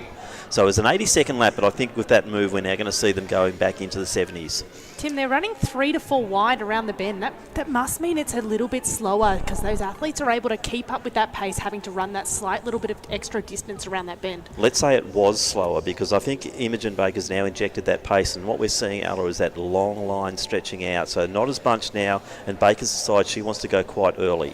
Well, we flipped the script on last year. 1-2 have now changed around. So we can see it's Imogen Baker. She lost by 0.1 of a second last year. It was this big kick down, and Tess Ebert did enough to take it out. So clearly maybe there was a learning from that last year to just, what they're doing is they're just testing the legs of this field a lot earlier than maybe what was intended, because when you leave so many in it, we've talked about it numerous times, everybody has a chance with the kick. But now you've stretched this out. You've left it to about 8 or 9. Someone's going to have to do something pretty major that isn't in that leading group at the moment to be able to contend for an Ondieki, but doing a really good job to lead it out and picked her moment so well is Imogen Baker. Scarlett Robb now sitting in 5th position. For ours, I think, Mitch, she looked like the race favourite. So 74-second lap has just been injected by Baker. Thank you, Ross. Another one to watch out for is Valenotti. I like the form. She ran so well last week at the All Schools, and Valenotti also in a good position as they get into the sort of the real deep part of this race, and this is where it's going to be important to watch those moves. Yeah, so Scarlett Robb, I mean, she's coming off the back of 2 national titles in New Zealand, both in the 3,000 metres and 1,500 metres. So the fitness is there for the New Zealander, and now you can just see her. She was in 5th. She's slowly creeping up to 4th. I think she's going to be breathing down the neck of 3rd very, very shortly. But this group now, it's gone again. It's fractured once more. So what was 9, 10 is now 5, and there's 5 contending. If you're stuck off the back of that, you're going to want to latch on as quickly as you can, because once it starts to drag, once it starts to become a race where things ramp up, you don't want to have to be running any more metres than you need to. So this is a good, strong core here at the moment. A couple have latched back on, including Eliza Lawton. So a 3:09 kilometre, courtesy of Imogen Baker, really pushing that pace. And now we're seeing the New Zealander in Scarlett Robb just moving herself into 3rd position. Just behind her is last year's champion in Ebert. Alice still in the pack. So it's just fascinating over the closing stages, because it's just been such a strong move from Imogen Baker. You were waiting for it, Tim. You almost asked her, call to action. Somebody has to pick up this race and just lead this field out. And Imogen Baker put the hand up and said, fine, it will be me. I will lead this group on through. Isabella Velinotti sitting there in 2nd, has right behind her Scarlett Robb. So now look at this. It's going to become a group of 3. I'm confident that these two can just bridge that gap to the race leader. But how much energy are you going to use to try and get there? That's the question at 600. Scarlett Robb in 3rd. She looks so comfortable and relaxed as she kind of comes into that bend. I think she's definitely one to watch in this closing 2 laps. So it's going to be a good finish here, the final 500 metres of the Ondieki. It always is a good finish to the Ondieki, but she was 2nd last year. She was oh so close. I'm talking half a nose length away from taking out an Ondieki. So Imogen Baker finds herself in a position she's waited 12 months to be back in, and at the sound of the bell, she leads out this women's Ondieki race, and now around the shoulder is the New Zealander Scarlett Robb. That is some meterage to make up. Robb picking up the momentum for sure. Baker doing the leading job. Velinotti now just starting to drift back, so it looks like it's a race in 2. Baker leads, Robb on the chase. You can see that Baker, though, rising to the occasion. That cadence is getting faster and faster and continues to give everybody something to chase. It's Scarlett Robb who's the one in pursuit, but as Baker continues to move on, she's just making it harder for our New Zealander to go and get after the Aussie. So 200 metres to go. She's still out there in front now, Imogen Baker, but the pressure is mounting behind her here from Scarlett Robb, the New Zealander. She's come across to Australia for a purpose, for a reason, and that reason is to be an Ondieki champion. But this is not going to be handed to the New Zealand star. She is going to have to earn every step of an Ondieki in the final 100 metres. So our Australian rounds into the home straight here. Imogen Baker, she's got 80 metres to get what she was so close to last year, but moving on is Robb. Scarlett Robb, Imogen Baker, it can't be twice, can it? Holds on to the line. Oh no, oh, we'll have to wait. Someone's got a better vantage point than me. But, oh, gee, Scarlett Robb, that was to perfection. I don't know. I'm going to back in the Victorian. I think she might have just had it. Yeah, we've got to not get confused between hitting the tape and hitting that finish line. So we'll wait for the photo finish on that one. Oh, that is just, it is so unbelievably close. I mean, a 3-minute last kilometre there. What a kick down that was. 68 last lap, and what a race. So Imogen Baker, Scarlett Robb.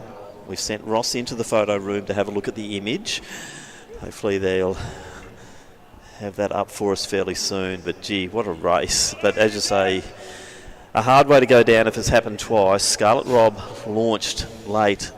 Baker knew she was coming, and now we'll wait for that image. Well, it's always good. You get texts and people say, yeah, I think this person won, but then it's followed up by, actually, maybe it's the other. So everybody, look, have a conversation amongst yourselves who you think it was. It's hard to get the vantage point where we're sitting up here in the booth and we're not right on the line.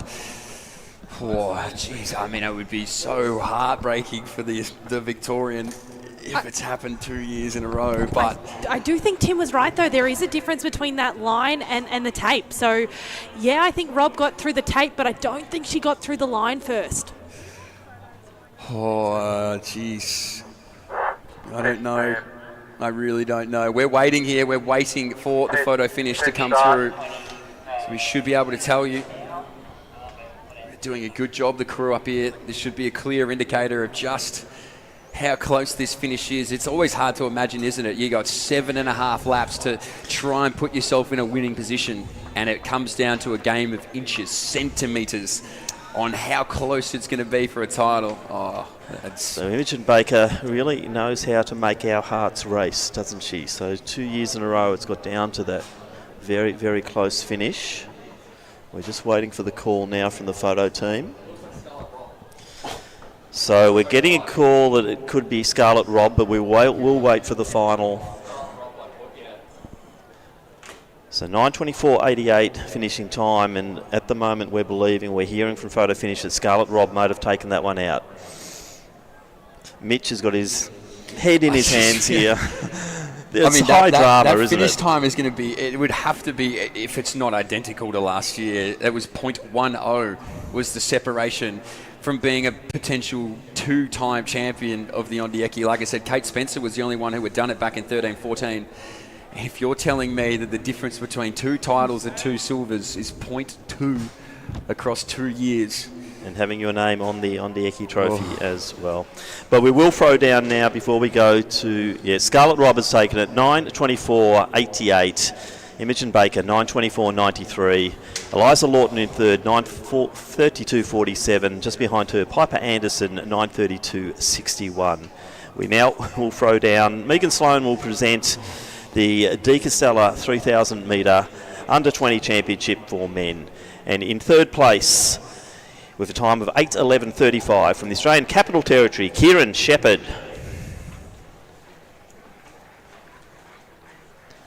Our silver medalist in the time of 8:11.09 from Victoria, Lucas Kish.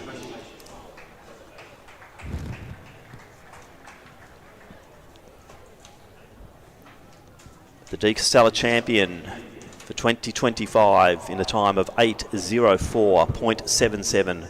From Victoria and the Western Athletics Club, it is Alexander Cameron Smith.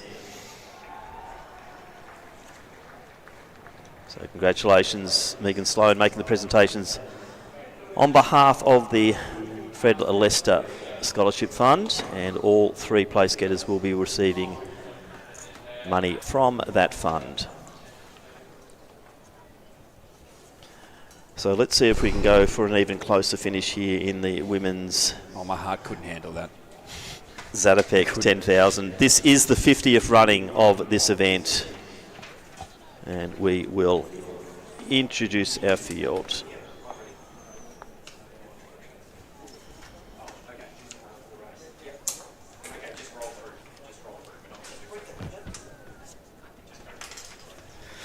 So we'll introduce our field here, the 50th running of the Australian Championship. We will introduce the field once the race is underway.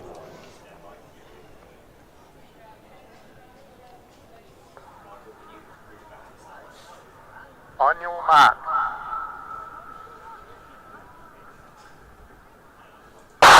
So 12 starters underway in the 50th running of the Zatopek 10,000 metres for women. Station 1, we welcome from New Zealand, Georgie Gregic. Station 2, 9th at the World Championship over this distance. We welcome back to Victoria. She's one of our very own, Lauren Ryan. Station 3 from New South Wales, the Australian cross-country champion, it is Bronte Oates. In 4 from Victoria, we have Donve Villiern. In 5, the Olympian is back on the track. She won the Melbourne Marathon 10K recently. Ali Pashley is in Station 5. Kate Holland-Smith from South Australia lines up in 6. Alongside her, the Irish woman based in Geelong at the moment, it is Karen Blaney in 7. In 8, former winner of this event from the ACT, she's on her way to the World Cross Country, it is Leanne Pompiani. Brianna Golub from New South Wales in 9. Isabel Hume from Victoria, 10. Saskia Lloyd, also from Victoria, in 11. And rounding out the field in 12 from South Australia, Tiana Setter. So, Mitch, they're underway. Is this going to be a championship race? Is it going to be slow and just playing little games out there, or are they going for it? No, I wouldn't expect Bronte Oates to be playing games. She's really set this tempo well. So Lauren Ryan tucks in there. Greg, the New Zealander, is a big watch. She's really got so much potential. Obviously, she's had a good year. She's 15.03 for the 5K, so I reckon she'll be able to do something pretty damaging over the 10,000 metre journey as well. Pashley tucks on and Leanne Pompiani, who I believe is one of the toughest women in distance running. I think she'll like where she's sitting here right now. So, Tim, I don't think so. It depends what happens. I think if you leave Bronte Oates out in front, this race is going to stay honest. The tempo is going to be consistent. But if some of these bigger hitters, the Lauren Ryans of the world, wants to try and slow it down and play the game, then maybe. But if anything to be indicated at the early start here, no, I think we're going to be in for a good race. Well, according to our amazing stats man, Ross Pentland, 32.30 pace early on, so they are going for it. So Gregich, very interesting one. She's very good junior in New Zealand. Probably took a little bit of a break, but she's come back with a real vengeance in recent years, and she's definitely one to watch. She came second in the Nike Melbourne Marathon half marathon in a 70 minutes, but she then has won the New Zealand Mile Championship just last week. So she has range, Greg. It's definitely one to watch. And that's always a bit of a scary side, isn't it? Because when you can go over that half marathon journey, 70 minutes, that is blistering. But then to be able to win a road mile championship, I mean, it is. It means that you're a well-rounded 10,000 metre athlete, right? It means that you can probably hang with either way of the spectrum the race is going to go out. So this group is away. That group of 5 is going to work well together. It would have been something that all 5 of them probably would have been aware of before the race started.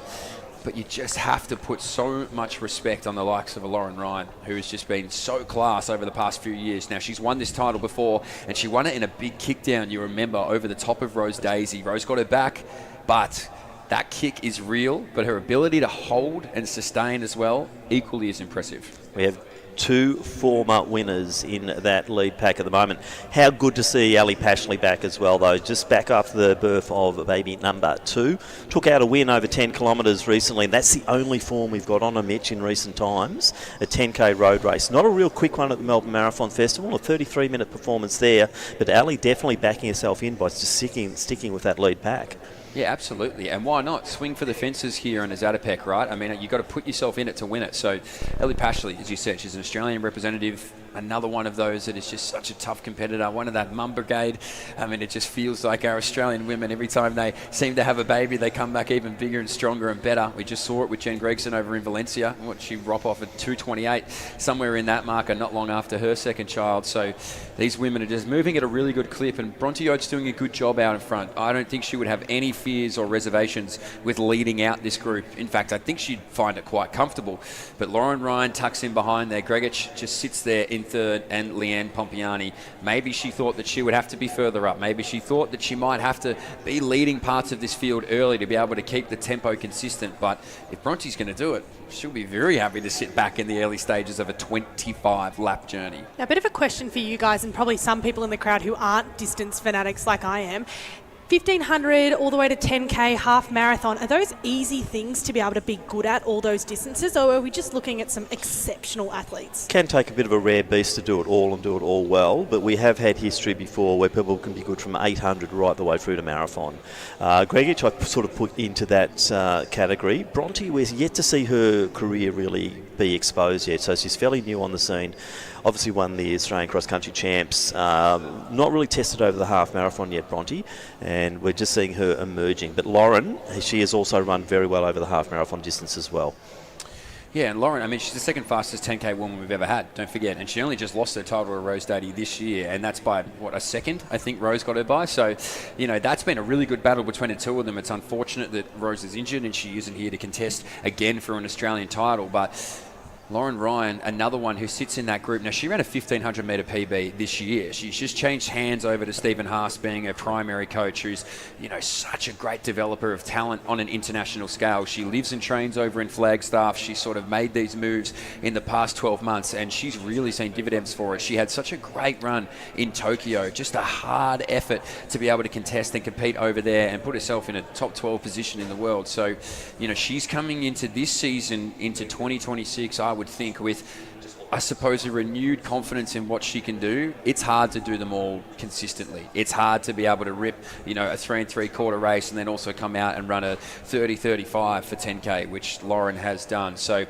sometimes it does feel like a bit of a unicorn to be able to do them all, but we are looking at some of the best we've had. I mean, though, with confidence sometimes does come that she's potentially a little bit of a favourite. There's a little bit more pressure kind of to perform and do well. You need to manage that as a senior athlete really well to be able to perform well in these big events. So it'll be interesting to see whether or not that plays on her mind, knowing now that she's quite an accomplished athlete. Does that make a difference to how she goes in mentally to these races? Yeah, and talk about pressure. Georgie Gregic's got none on her, so she's on the comeback trail. Lauren Ryan's won this before. She'd love win number 2. She's run so well at the Tokyo World Champs. Leanne Pompiani has won this before as well in one of the best races I have ever seen. So 2K at 6:34. So very consistent at 3:17 kilometres at the moment. So they're just monotonous at the moment at that pace Bronte Oates setting it. But I think when you look at Georgie and also Ali, has got nothing to lose this evening. So Ali is being brave out there because she has nothing to lose. Yeah, exactly. You can run a little bit more free, right? You're not thinking maybe quite as much as what the others are. That expectation is certainly something that weighs on your shoulders. I'll give Lauren a lot of credit. I actually think she's been able to handle that expectation quite well over the past 2 years. We saw her at the Olympics, got out and pushed that tempo. You remember in those heats, she did it again close enough in Tokyo, and it feels like that she's really starting to harness that part of the racing, that feeling of being uncomfortable, and I suppose having that level of notoriety as now a former Australian record holder on the track. But it's just locking in on the back here of Bronte Oates. They'll have game plan A, B, C, D, E. At the moment, though, I feel like all of them would be pretty happy with what's happening in terms of what the game plan might be. And so 19 laps to go. Bronte Oates leads it. Lauren Ryan, 9 for the world champ, sitting in second position. Pace at the moment are just under the 33-minute pace. So for the likes of Ryan, for the likes of Pompiani and also Gregic, I think this will be super comfortable. Bronte Oates is leading the way. So had a great run at the National Cross Country in Ballarat, where she did take the win over Jenny Blundell. But hasn't done a lot since then, I don't think, Bronte Oates, but she is doing such a good job at the moment of just setting a very steady pace. Isabel Hume leading that chase pack, and they're sitting on around the 35-minute mark, I believe, Ross. So sitting on about 3.5-minute Ks in the chase pack. Yeah, and a good group back there as well. I mean, all of them still within, I suppose, reach of one another, which is good. It means that we haven't really lost anybody out in no woman's land here at the moment. Everybody's got somebody to run with through the early stages. Anytime you're a 10K on the track, you want to not think for as long as possible. You know, you want to be able to get through your rhythms. You want to be able to get through lap after lap. And unfortunately, you want it to feel as monotonous as humanly possible. You don't want to be taking in too much going on around you. You don't want to exert that mental energy if you don't need to. So the fact that everybody has somebody in front of them, behind them to run with, does make the early stages of this, as you've seen it tick off, like 18 laps. That's something that you would be thinking about. But these women, they're all experts. They're technicians at it. Don't forget, Ellie Pashley, she's the 7th fastest we've ever had over the distance. That was back at those World Champs in Doha 2019. So talk about uncomfortable racing over at those World Champs. That was probably the hottest it could possibly be. Yeah, Ali performed so well in those World Champs in Doha, and just we're seeing the quality of the person coming through once again. So she's had the one major hit out leading into this event. Obviously been training well down in the Ballerine area, but Ali Pashley is back, and it looks like she's back with a bit of a vengeance. Good to see. Now, 31.57 was the road performance from Georgie Gregic earlier this year in Valencia, so she does have some good 10K road form. Also that 69-minute half marathon. So they're still clicking along 3:17, 3:17, 3:17. This is clockwork over the first 3 kilometres. Yeah, not easy to do either. I think when we say it like that, and we go 3:17, 3:17, 3:17, you would think, yeah, that's got to be easy. Just lap after lap, you can continuously click that off. But when you're in that rhythm, you just finally hit that comfortable state. It's only going to take one move. It's only going to take one lap to slip or move up or whatever it may be to throw off that rhythm. So to continuously roll around at 3:17s, I think this is a real benefit that Bronte Oates has. Now, as we mentioned, she's the national cross champion. She's clearly very good at being able to pick apart these fields over a longer distance, but this is a new challenge here on the track, a fresh challenge, I would say. To your point, Tim, real feels like up and coming. I don't know if that's quite the way to describe it, but starting to get into some conversations in and amongst races at least, where he goes, this is somebody that we have to think about. This is probably somebody now that we have to have a bit of a conversation about. As she's at the infancy of what she can do, she's only going to get better and better and faster and faster. So to lead out the Zatopek here at the early stages, it's a really, really good learning opportunity. Mitch, talking about that rhythm, they are really running stride for stride in that train the train that we consider with distance runnings. It's really nice to see them working off each other. I think it is just allowing them to stay relaxed and will benefit all of them in those later part of those races. If they can stay relaxed up top, then we do have that potential, and it's exciting. We might get a kick down. Yeah, I like her. I mean, I really like who's sitting around here. Obviously, Leanne Pompiani, I'm a big fan of her work. I mean, she had such a great transition into the roads, it felt like this year. She comes back here to the track. You know, she's been a real consistent stalwart of this level of racing now for at least the past few years. And it's just sitting there in fourth and able to just watch what's happening ahead of her here. She'll know if she has to move, she has to move. But as long as she can just stay in that rhythm and that real monotonous state, she's going to be fine. Because to your point, Theo, I mean, she's tough. She is able to just find a little bit of something. You think something's gone. In fact, you think there might be nothing.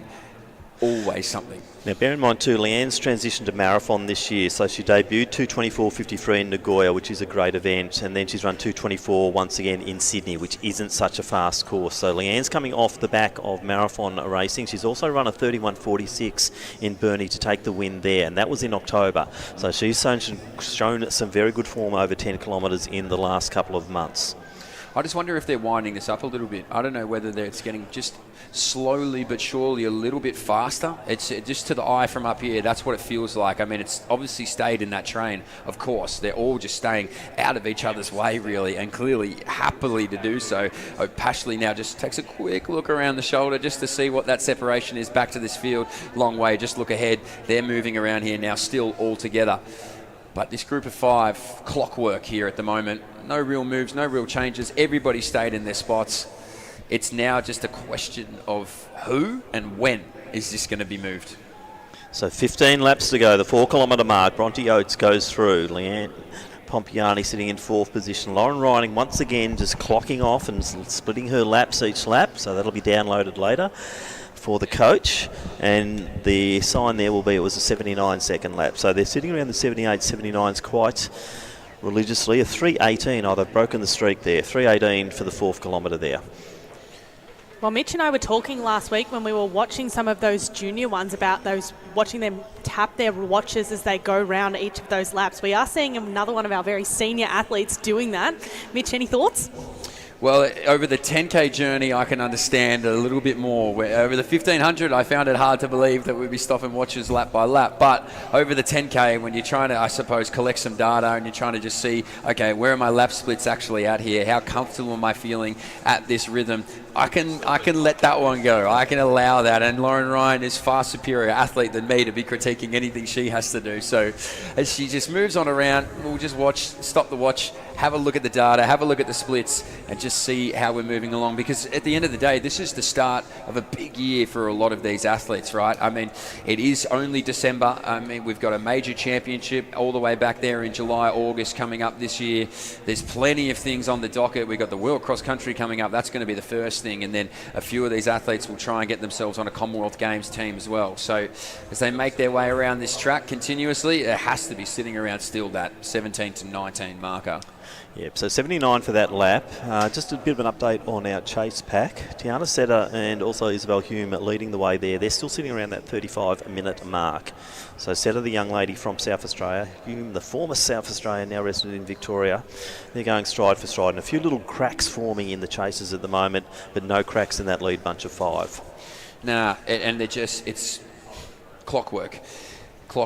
So hats off to Bronte Oates. You know, not everybody wants to be the leader, right? But if you're happy to be it, and that's going to be the rhythm that you're at, beautiful. That is exactly where you want to be and continue to enjoy out. We see this next group come rolling on through here. That is Izzy Hume that leads out this next group of women. She's been consistent at the front of this group as well. We can see Lloyd just off the back there working.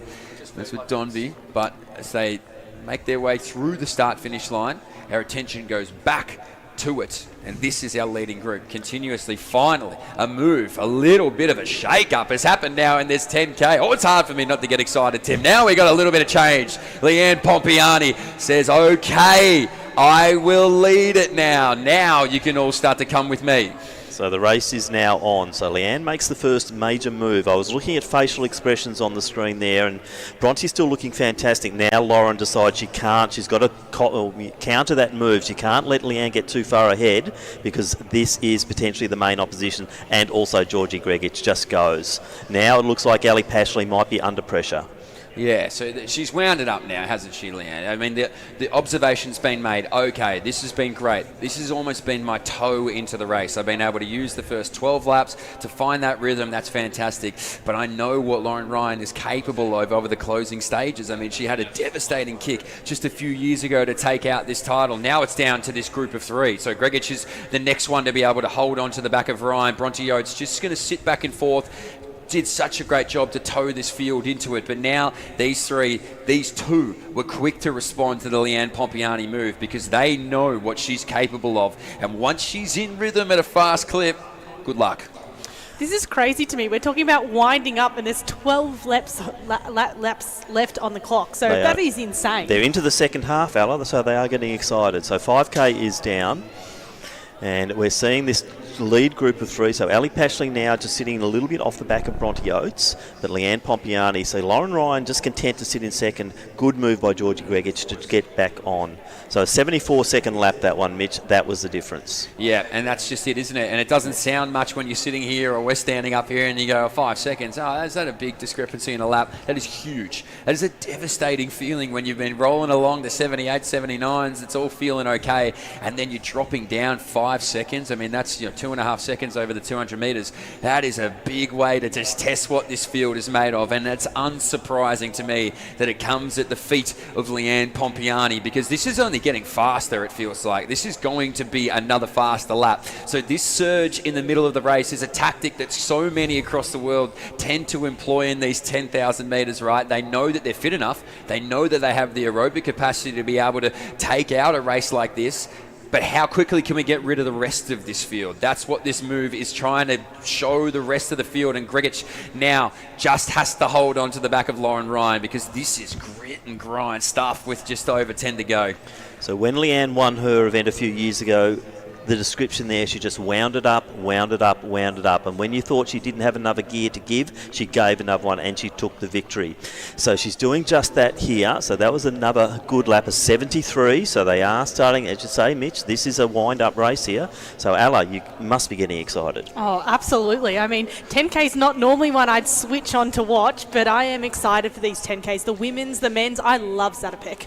Well, I've been known to get everyone excited very early. I think a few years ago, I went at about 19 laps to go and tried to call it like it was the final 100 of Flemington. So I'm trying to hold myself back in the booth. You can see me. I'm pacing. I'm excited about what's happening here because Leanne Pompiani is just showing her abilities here because, again, I mean, that marathon debut, what she did on the roads was exceptional, particularly what she did in Sydney was exceptional. Comes back then to the roads in the 10K and dismantles a quality field down there in Tasmania, and she's going to try and do it again here. And Lauren Ryan, the main threat, she must be able to feel her breathing on her neck. She is that close behind her there on the inside of the rail. She will not spot her an extra inch she doesn't have to give her. I think that pressure, though, you can hear them breathing down your neck. She just wants to let her know that I'm here. I'm ready. I'm ready for any moves that you want to make. I'm here. So they're going through a bit of traffic now. That was a 309 kilometre they've just thrown down. So thank you, Ross, that the stats are coming out us left, right and centre here. But a 309, Mitch, that was a big pickup. That is going to test the waters here. And I think we're just seeing the quality come through.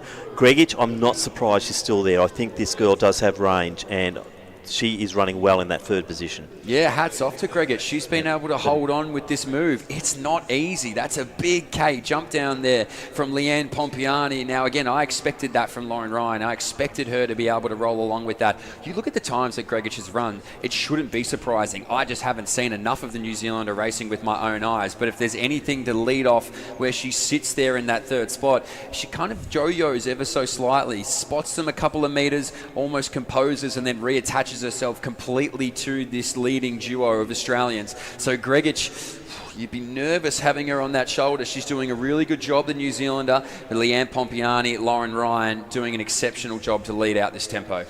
So Rose won this in 32.21 last year, 32.23 for Lauren Ryan, and 32.32. They're on 32.30 pace according to Ross at the moment.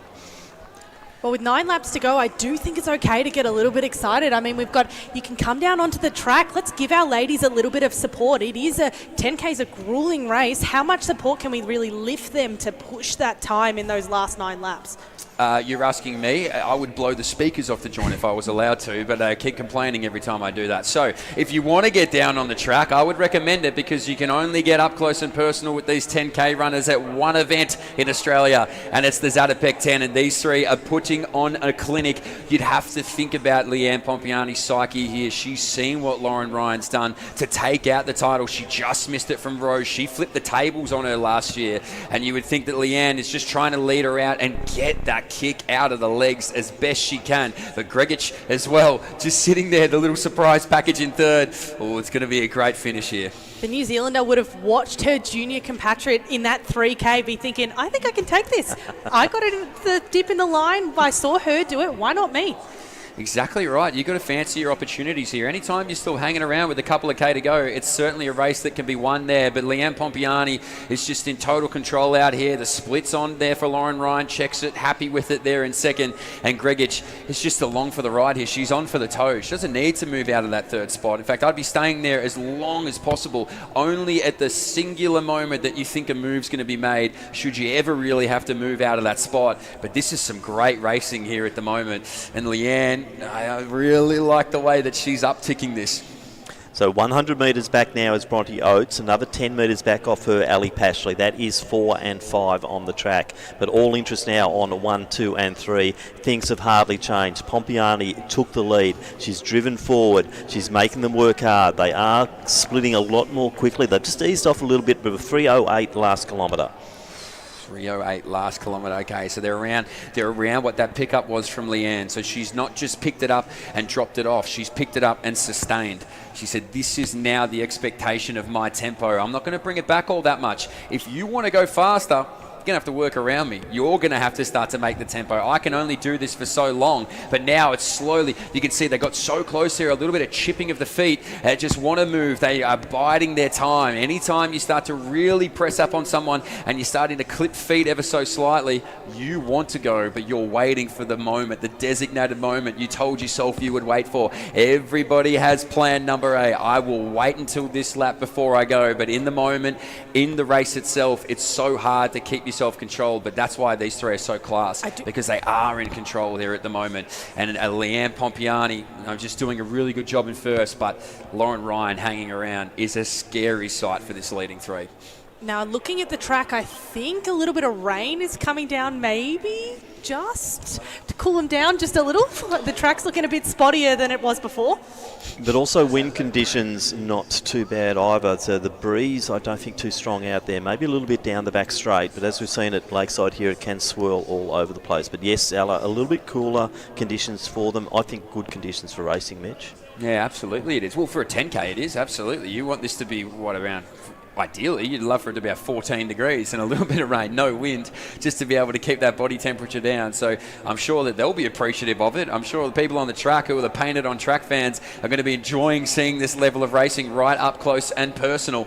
But this leading three, I wish I could tell you something different than what's been happening the last 6, 7, 8 laps, but they've all just slotted into the rhythm that they want to be in. And Leanne Pompiani, who I said is one of the tougher, grittier competitors on this Australian and international circuit, is just happy to lead out this group behind here at the moment. I'm a big watch on the New Zealander because she has just hung there in that third spot. Like I said, she's got a very quick 5K. She's obviously gone over and done it in the mile not so long ago, just last weekend in New Zealand. Fancy her chances with a kick alongside Lauren Ryan. Now, the pace has gone off just slightly over that last lap, so I wouldn't be surprised if someone thinks, okay, it might be time to make a little bit of a move here. And I think Lauren Ryan, you can just see just edging forward there, Gregic going with her. I think Lauren Ryan's going to wait until the final What do you think? 400, 600, maybe to show her cards? I mean, she did it so proficiently 2 years ago and kind of caught them sleeping a little bit. They just went, oh, geez, I was a little too late to move at that, and she was gone. So if she can hold it back as long as possible, she will hold it back. I think it's going to have to come from the New Zealander. I think the New Zealander is going to have to be the one to move around this group, to maybe just make her show her cards here, to make Lauren Ryan have to make a decision, because Leanne Pompiani is doing everything she can to just get rid of them, but they're just digging deep and holding on. And whilst Lauren Ryan can just sit in that second position, she will stay there. So synchronicity here, as Alice said before, there's stride for stride. They're in perfect unison going around this track, lap after lap after lap. A 77 for that last one. So the pace just bordering around that 76, 77, 78 for the last few laps. So quite consistent. The 3:07 last kilometre, which is the fastest so far. I mean, I'm not a distance runner, but I do really find it easy when we do those longer reps to sit and have someone's head in front of you. So I think those two athletes who have been able to sit in Lauren Ryan and the New Zealander, been able to sit and just cover moves, relax. You kind of forget that you're almost racing. It's just this relaxed, hey, I'm hanging out. There's a few people here out on the track, and you'll make those moves when they're ready. Yeah, now it is getting to a real hard point of the 10K. You're right. They have just been watching on. They've just gone, great. This is something that I can follow for as long as possible. As I said earlier, you don't want to have to think. So you pick one thing and you can just let your mind wander with that. But this is the crunch now. We've ripped through 20 laps, all right? This is really, they talk about the marathon. 30K is when the race starts. This is really when 10K racing begins. And you can see the tactics are about to come out. Gregich just doing what she can to hold on to the back of this leading duo. Looks so strong as well in that third spot. I maybe thought that these two would get away from the New Zealander, but she shut me up. She's made me look like a right old idiot because she is just tucked in there in third perfectly. I think it's going to be 1,200 to go. Then we might see a little bit of a different race. They're creeping up ever so slightly. They're holding it, but the distance is just closing just a little bit. So 76 for the last lap. Pompiani still leads the way. Ryan, Gregich in that order. Bronte Oates now coming through to get 4 laps to go. So 1 mile for Oates. Pashley not too far behind her. Seta still leading that next group. Hume now just starting to make her way through as well, but they are 1 lap down on Pashley. So still no change with our lead group of 3. Lauren Ryan has been in second position, I believe, Mitch, now for 20-something laps out of the...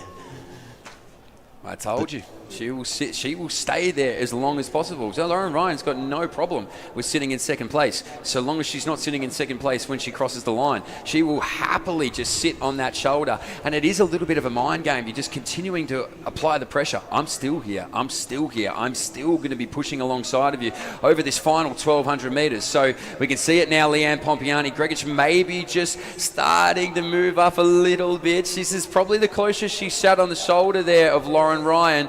But they're all just sitting off one another. This is shaping up to be a fast final kilometre as this 3 continues to move. One could crown herself a national champion or a Zatopek champion for the first time. The other 2 are looking to become the 10th woman to win 2 of these titles. So history is on the line here tonight, and these 3 are putting on a show of 10,000 metre racing as they get to the business end of this 25-lap journey.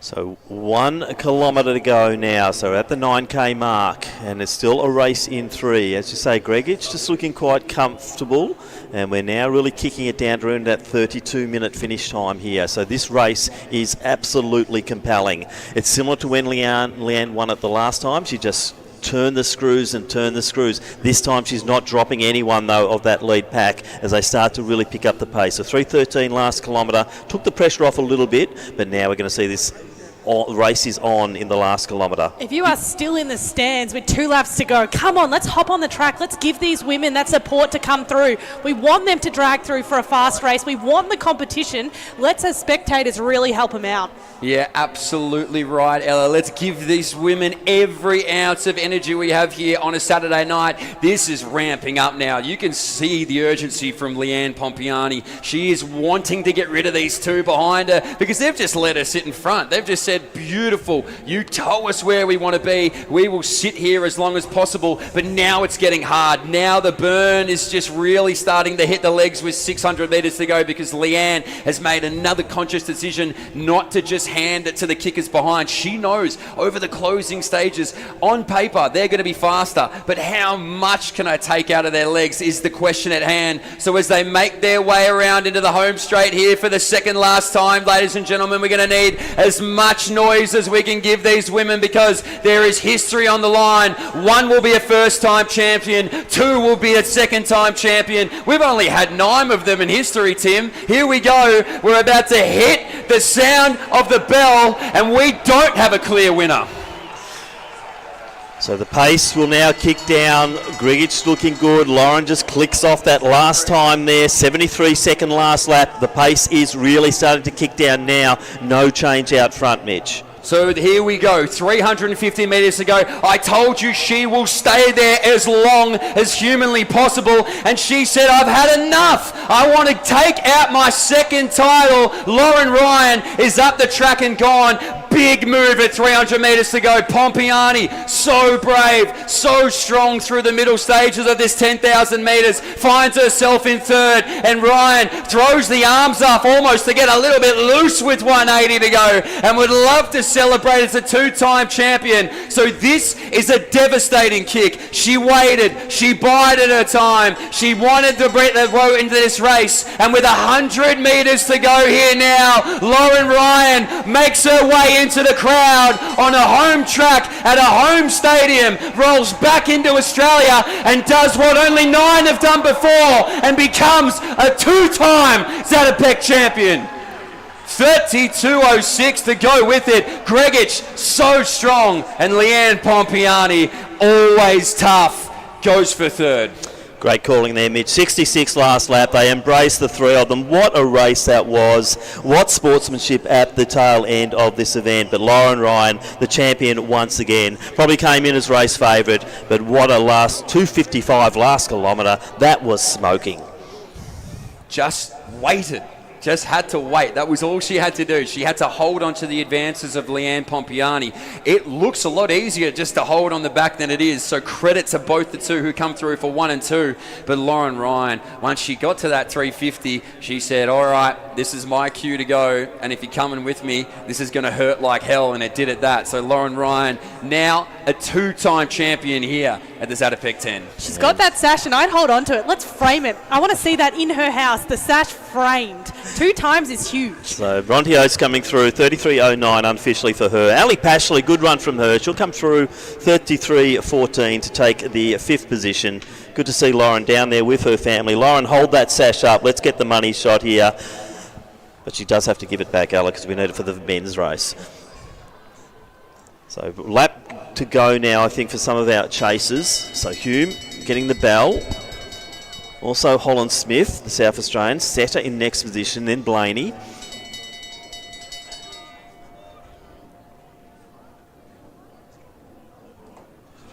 Fantastic running once again, an entertaining 10,000 metres here this evening at Lakeside Stadium. Congratulations also to the New Zealander, Georgia Grigic, coming in 2nd position there, and Leanne Pompiani. What do you say? Did so much of the leading through the wind-up period of that event. Just kept the laps splitting around the 77, 78, 76, 75s, and really set this race up. It was Lauren Ryan's kick, 300 out. You picked that right, Mitch. I thought she might have gone a little bit earlier, but 300 out was her move. Yeah, it just, when it was going the way it was going, I just thought, all right, well, if Lauren's comfortable where she is here, she's just going to delay this kick as long as possible. Obviously, 300 metres to go must have been plan number A to get through there. She's put herself in a great spot here now for this Commonwealth Games team next year. I think she needs to run one of these domestic races over the Australian summer, I think, to lock in a spot. But to win the national 10K title, I believe she's got the time within the window, so she doesn't have much left to tick off to find herself on that Commonwealth Games team. As the rest of this field, that's Izzy Hume who finishes things off here. And the rest of the field now also finishing off their 25-lap journey. Coming through. Holland Smith has finished as well.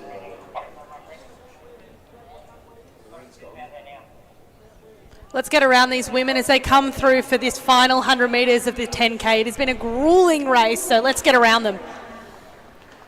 So always hard over the 25-lap journey. There's going to be a kick down here as well to finish off their leg of the Zatopek 10. And this is a good solid run, a good solid hit out here. It'll be under 36, in fact under 35.30. That's a great evening here on a Saturday night. So well done to our field. Saskia Lloyd now finishing off her Zatopek 10 as well. So well done to our entire women's field who have set the tempo well. What a blistering run from Lauren Ryan. Like I said, history made. Just the 10th woman to take out 2. And if Lauren could please return the banner to our officials as well. We do need the banner, the finish banner there for the...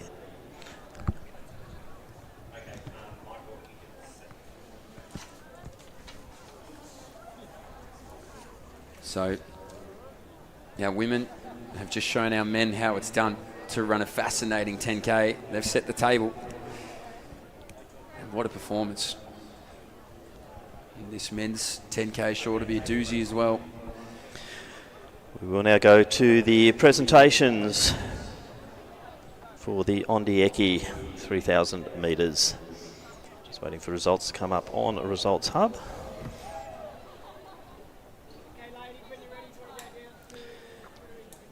And in 4th position, taking 3rd in the Australian Championship, representing Queensland, we have Piper Anderson in a time of 9:32.61. Second in the Australian Championship, 3rd overall in time of 9:32.47 from New South Wales, Eliza Lawton.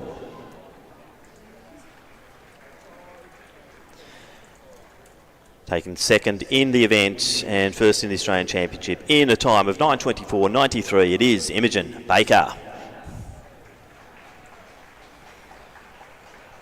And our event winner, the New Zealander, in a time of 9:24.88. Putting her name on the Ondieki trophy, it is Scarlett Robb.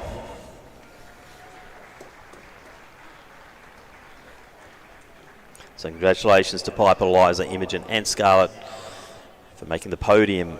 A very entertaining Ondieki 3,000 metres under 20 for women.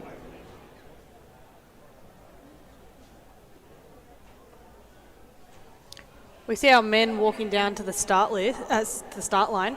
Mitch, do you have a pick for this? Who is going to take this one?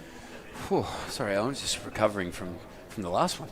Okay, who do I think is going to win this race? That is a $1 million question, because there are a few that you would fancy their chances. We can see the tall-timbered Tasmanian, Stuart McSween, back for a 25-lap trip. He gave us a memorable moment, 2019. He's the fastest Australian in this event. But Jack Rayner, he could be on the verge of his own history. Now, Cosgren was the overall winner a few years ago, but he could go for 5 straight Australian titles here tonight. No man has ever done that. Now, Clark's won 5 total, but not 5 consecutive.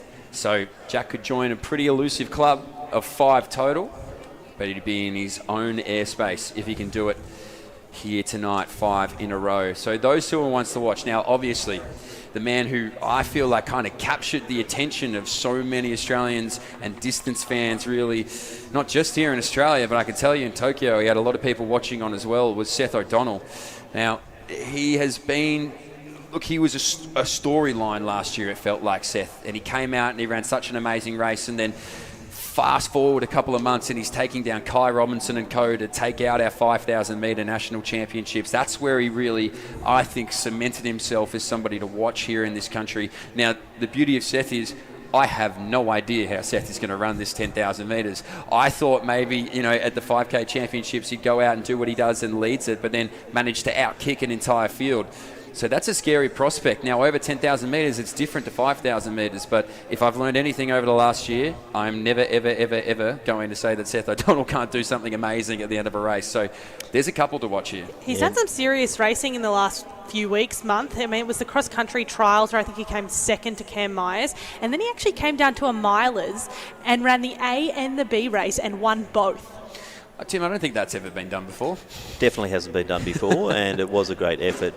Seth has concentrated on track for the majority of this season, apart from stepping out for that cross-country trial to earn his spot in Tallahassee. And it will be interesting to see how he goes up against the legends of our sport in Stuart McSwain and Jack Rayner. Now, don't forget there's a couple of good New Zealanders. Ollie Chignall last year got third in this event. You've also got Toby Gualter. This year he has won championships in New Zealand over 5,000, 10,000, half marathon, and he came third in the Nike Melbourne Marathon Festival over the half marathon distance in a good field with Haftu Strinsos and also Zach Faccioni just ahead of him. Zach Faccioni, what an X factor he is. National cross-country champion, and stepping up to this 10,000. His 10,000 PB, not so good. I think it'll go tonight. Well, don't forget Sam Clifford made himself the Australian record holder for 10K road racing this year too. So here we go. Zatopek 10. Big field assembled here for their shot at the 10,000. Jacob Cox, Adam Goddard, Tom Bowers, Sammy Clifford, Stewie McSween, Yenshil Karan, Liam Buden, Oliver Chignell. Then it's Sebastian Asher, Ronan Lee, Seth O'Donnell, Bailey, Mazeki Hintz, Toby Gualter, Adrian Potter, Tim Fisk, Ed Marks, Matthew Buckle, Nathan C., Zachary Faccioni, Jack Rayner, and Josh Phillips. That is the full field here for our men's 10,000 metre championship. And we're going to start it at a Sunday jog out here to begin the 10,000 metres. So nobody with a clear intention or directive to lead this field, as they'll just all have a little conversation in there and maybe just see what their training's been like, preparation, who knows, what they're doing after this. I mean, they're moving along at a clip reasonable enough to have a conversation. Now they get a little bit of pace. And I think it might be Toby Gualter, the man to just take up the running a little bit here. Toby is very excited to get here and race in Melbourne. He does love racing over in Victoria. As I said, very well performed in the half marathon in October and then came back for Run Prix as well. Yeah, so he's got a little bit of a margin here, at least on this field. A couple are going to go try and chase after it, which we enjoy, but most of the big hitters in this field are just going to sit right in the middle of it, just happy to wait and see what happens there on them. Seth O'Donnell now puts himself in that third spot. Oh, he's not just going for third, is he? Big Seth, he says, all right, I don't like this jogging, boys. I hate this jogging. I don't like it one bit. So come and get me. And now have a look at the ears prick up on Jack Rayner and Stuart McSween. They go, hold on a second. Okay, wait a minute. We no need more to cover jogging. this. Yeah. Seth's out. Do not let Seth go, and that's exactly what's happening now. So Seth made the move, and now we're seeing them work together there in McSwain and also Rayner, so two previous champions of this event. Jack Rayner, what do you say? Zatopek and him, he has such a great record at this event. He really does. I mean, he's won 4 national titles here, and he's gone back to back to back to back. He would love to do 5. Now, Cochrane took it out overall in 2023, so he hasn't won 5 consecutive Zatopeks, but in terms of Australian titles, he has. This is an ultimate sign of respect. Can I just say this? Because Seth O'Donnell has drawn every card out of the pack. So a second ago, they were talking about what they're eating for breakfast on Sunday, and now they're going, oh my God, we cannot let Seth get this far ahead. So Stuart McSwain, it's been a long time since we've seen Stewie over the 10K. I always thought that he was a 10K specialist. I always thought the 5 and 10 was made for Stuart McSwain. And now he's back here and he's going to stretch those big noodles down the back straight and just get after Seth, because he's given them no other option. You have to respond, because it'll be devastating. If I was sitting in that backpack, I'd be thinking, why? Why now? It's so early in the race. Why do you do this to us? Oh, but this is Seth, so they went from a 74 to a 65 in one foul swoop. So Seth injected the pace, but good response and a mature response here. You can see McSwain moving along very nicely. You've got Gualter just behind him. And then it is the one and only Jack Rayner. Sitting just off the back of him is Sam Clifford. As you said, Mitch, we haven't really factored it in, but 27.34 I think it was to set the Australian Road 10K champs. Now they all start to come together. Yeah, and now this line is, I mean, Liam Buden made his Australian debut this year as well. Correct. The marathon in Tokyo, so he sits in that pack there too. So, look, a lot of Australian representatives in amongst this group, but somebody had to do it. Somebody had to bring them all out, and it's going to be Seth O'Donnell. So Seth leads this out now from McSwain, and it looks like Gualter just sits there pretty comfortably in third. It should be said, the New Zealander as well. He's got Clifford just on his outside. He's made his own transition into road racing this year, not just that national record in the 10. Tried his hand over the marathon as well in Sydney. So he's really starting to up his distances and probably up his profile in terms of these athletes really being aware of who's racing around here. I like the work of Goddard, the South Australian, as well. Just sits on the back there of Rayner. Faccioni is just going to lead out this next group. That's Marks behind him. And it looks like Buckle possibly not far, or they'll have to get them when they roll through. But as they make their way down this home straight, Seth O'Donnell with a slight clean set of heels behind him. McSween, then it goes to Clifford, Golter, Rayner, Goddard, and you can see Marks now just starting to move around Faccioni as the rest of this field, they're just playing catch-up. I know they are in a train now, but that surge is such an uncomfortable way to do it, particularly if you're not anticipating it. It does just cause that little bit of extra energy that you're probably not expecting to use so early in the race. Kind of disrupts your rhythm a little bit. Absolutely, it throws you off because, like I said, these guys are all just sitting in the middle of the pack. So once they get the understanding that, oh, this is a championship 10K, I can sit back. I don't have to really be anywhere with any sense of urgency. But if someone pops out the top like a sauce bottle and you got to go, well, I got to clean up the spill, I better get up there pretty quickly. Well, Seth O'Donnell's done just that, so they'll find their rhythm now. I mean, it was an immediate reaction, but now that they're in rhythm again, you can see why it's a train. They've all been able to find it in the early stages. I mean, looking at the clock, 20-odd laps to go. That's still a long way of racing left, but this whole crew, it'll chop and change ever so slightly. I think they'll be happy to stay there like we saw in the women's. I wouldn't be surprised if Seth does throw in a little surge or two just to try and break them up early, because we've still got some very good talent. He hasn't won this event before. The pressure is on Seth to put his name onto that trophy. Stuart McSwain, he's 4 starts, 3 wins, 1 second. That's, you know, if you were on a form guide of the horses, you'd be putting your money on Stuart McSwain and the Zatopek. This is the 11th occasion that Jack Rayner has run this event, so he knows what 25 laps of the Zatopek is all about. So Rayner dates back, I think, to about 2014 was the first appearance. They're now on sub-28 pace, which is good to see. So Seth has put that pace down, and let's see if we can have a few more men join that sub-28 party. It is great to see Stuart McSwain aggressive again as well. I know it hasn't been his best year. It's been a long time since we hadn't seen Stuart McSwain in an Australian jersey. I think it was near on 10 years. So this year, obviously, a bit of a tough adjustment for the Tasmanian, but this is a really strong sign maybe for what 2026 could have in store, because he has responded here and he's responded quickly. He hasn't just allowed this pack to bring him up to Seth O'Donnell. He is on Seth O'Donnell, and now the pack is trying to get on both of them. Jack Rayner at the helm of that. This group behind just has to hold on. Sam Clifford, he's got such a controlled running style. He doesn't waste any energy to Sam Clifford. He's just so smooth and calculated in the way that he runs. Marks now sits on the back of that. Goddard moving around here now. So, look, that is going to move around. But the encouraging sign here at the moment is Stuart McSwain is aggressive and he is on the heels of the race leader. So 66 are the constant laps at the moment from O'Donnell and also McSwain. A little bit of a gap back to Rayner.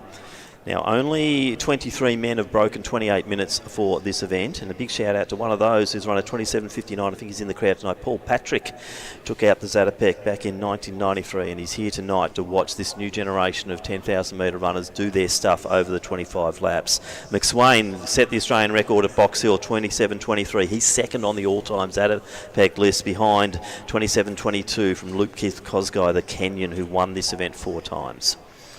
So O'Donnell continues to lead, and from the observation of the booth, he looks pretty comfortable out there as well, it must be said. Yes, he put in the surge and tested this field, but he looks like he's in rhythm here now, as Rayner's just going to probably slowly try and pick this group up if he can. He probably doesn't need that urgency right yet at 18 laps to go, but he won't want to give it too much distance, so you can see why that reaction is strong. It looks like who's moving along behind him there? It may be Goddard, but this is a good, strong move from this group. You can see Clifford now leads out the next one. Faccioni sort of out there on his own here as well. He'd love a partner to be able to lead through, but O'Donnell and McSwain, they are the 1-2 here at the moment in the Zatopek 10. We talked about it in the women's race towards the end. Do you think Seth would be knowing that he's coming into a Commonwealth year? If he can put a good time on the board and win this national title, that sets him up really well.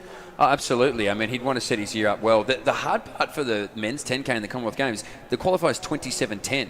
Only Jack one Rayner's the only Australian man in history that has run under that. He's got the Australian record. So 27:09:57. Exactly your point. So yeah, he would love to do something a fast. win tonight. There are only 63 spots on that athletics team going to Glasgow. So a win tonight, though, for whoever takes it out, has got a reasonably good chance, and then they can try and get times later. So it's so important. Imagine that you go into your 2026 year and you can sort of have something like that in your back pocket, not as something that is pure fact, but as something that is a strong chance of happening. But discretionary picks will play a big role there. Now, Goddard's sitting in fourth. I really like what I've been seeing from Adam Goddard in recent months. Great win over 10K at the Melbourne Marathon Festival. 28:40, obliterated the field there on a relatively tough course. Goddard, this is his chance to really shine.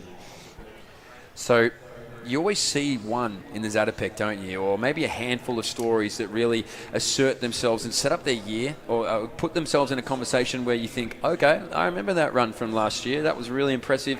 I'd like to see more from that athlete. And maybe that story is Adam Goddard. Ed Marks, it looks like as well. It's going to jump on the back. He's an Australian representative at World Cross Country. Correct. Ed Marks. So now, about obviously he's able 4 to or do 5 months ago, we would have been putting Marks right up there. He had a few injury issues around the Australian cross-country time. We haven't seen much of Ed, but he is back, and he's on the back of Goddard here, and he means business.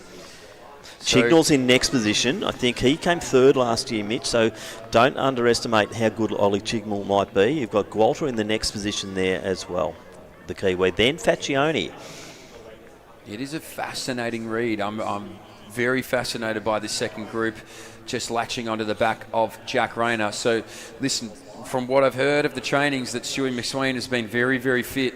It's just that question of confidence, and now he's running with that confidence. He will fancy his chances here, not totally because of how well Seth O'Donnell's performed over the year and in a myriad of distances in and amongst all that, but he will like his chances sitting there in second and maybe being able to add another Zatopek 10 to his already stacked resume as an Australian distance runner. For those non-distance runners, that gap there in between those two packs, is that something that's easy enough to close? Like, can Jack Rayner pull forward and potentially kind of join with that gap, or is it too far now? No, I think he definitely can. Yeah, absolutely. I think he definitely can. It's a great question. I mean, be some sort of a conversation of, okay, you analyse how many laps you have left. We've got 15. You might make a mental marker in your head. Okay, by lap, 10, 9, 8, whatever it may be. I want to be on the back of that group. The longer it gets and the less distance that's chopped away, the harder it gets over that burning stage once you're starting to try and find that rhythm. So, look, they'd probably love to do it in the next 7 or 8 laps, but if these two keep running the way they're running out in front, they're making it pretty damn hard to get on the back of them. And the way they are running out front is 6 successive laps at 66 seconds. So O'Donnell is just relentless on that pace, and the only man at the moment who can hold that pace is Stewie McSween, because that gap between McSween and Rayner is just getting bigger and bigger. And Ella, I think if that stretches out any further, I think we've got a race in two. Absolutely. So someone, if it's not going to be Jack, it's going to have to be one of the two behind to try and bridge this gap, because you're right, Tim, it's just getting a little bit further away each lap. These two are becoming more unattainable each lap. Let's give them a big round of applause as they make their way on through here. It's a big, big journey, the 10,000 metres. I know, they make it look easy, how fit they are. Go out and run a 10K tomorrow. You'll be in hell. So here we go. This group of two, this duo, it really is a great conversation because, like I said, Stuart McSween, if you remember that Zatopek at Box Hill, and Stuart McSween just dismantled the field, ran the record. It was this huge, huge thing. And now it feels like Seth O'Donnell's on his own trajectory. He's really just starting to work off the base level of what he's capable of as an international athlete. And if he's going to duel with anybody, it might as well be Stuart McSween. And he's doing a great job just keeping him at bay behind, holding that lead. He's familiar with his position. I don't think it would be, obviously uncomfortable for Seth O'Donnell. Of course, you're running 10K, but not as uncomfortable as it may be for another athlete in this same position. Isn't it great once again to see the Victorian distance running community getting out here and supporting the Zatopek? I don't think we've got ropes on the back straight, but they're out there now because they want to be up close and really supporting these runners over the 25 laps. So well done, Victorian distance running fans. You're really making this a great spectacle as O'Donnell and McSween, and no change out front. They're up by maybe about 7 or 8 seconds, I'd say, over the chasers, and another 66-second lap. Yeah, would you say that McSwain is just biding his time? Kind of like Lauren Ryan there. Would he just be waiting and backing his kick? I mean, we've seen him over 1,500. Maybe not recently, but he has a kick. Does he wait? He might be waiting, yeah. I mean, he might be waiting. It'd be something that Shuey's done before. Like you said, he's the second fastest Australian we've ever had over the 1,500 with his 3:29. So he obviously has that kicking advantage. It's just been what this year has looked like for Shuey has been, a little bit up and down. It's been all over the place, honestly. Yeah. Half marathon, 64 minutes. He wasn't happy with that in 6th place at the MCG, but also a road mile in 3:52, 7:43 for 3,000 in August. 3:38, 1,500 back in July. So Stewie, yes, it hasn't been consistent, but we are seeing a great performance tonight from Stuart McSwain. This is what we love to see. How comfortable does he look, Ella? He really does. He's just sitting on the heels of, and it just looks great. He's relaxed up top, and that'll really help him towards the later stages. So Marks has moved into the next position here. Interesting. Ed Marks is back, just ahead of Rayner. Goddard content just to sit at the back of that pack at the moment. I think we've got to see him trying to push forward, but now we're seeing a gap form between Rayner and Goddard as Rayner just latches onto the back of Marks. I think that's good relief for Jack. Yeah, I think that's good relief for Jack, and I love the initiative from Ed to go and push up after these two out in front. Jack's obviously been leading that group for quite some time. He gets a little renewed energy there. He just latched straight on the back there of Ed, and you can see that gap start to be made behind. So that's a good move for him. I really like it, but this lead is stretching out to near on 100 metres at the moment. So to your question earlier, Ella, can they bridge that gap? These were sort of the laps where they probably needed to just be right on the hammer to make that back part of this race a little bit easier, because it's always going to be hard. But if you can bring yourself to it, then that's the best thing you can do. Stewie McSwain just puts the Jets on there a little bit. You can see Seth got a slight separation there when they were making their way through the rest of this field. And Stewie said, I can't let that get too big, not even for a second. It's also the mental strain of keeping yourself in this race.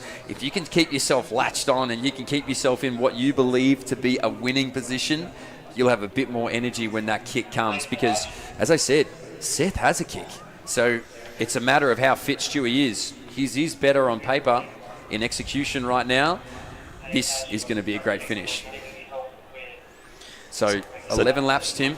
So don't underestimate the speed of Seth O'Donnell, though. 3:37 for 1,500 this season. We also had the infamous night at Doncaster where he smashed the Milers Club record with no lights on. Fastest 1,500 in the dark, I would have thought, from Seth O'Donnell. So hopefully the lights stay on here at Lakeside Stadium. As we see Seth O'Donnell, Stuart McSwain coming through to get 10 laps to go. So they're heading the 6K mark here.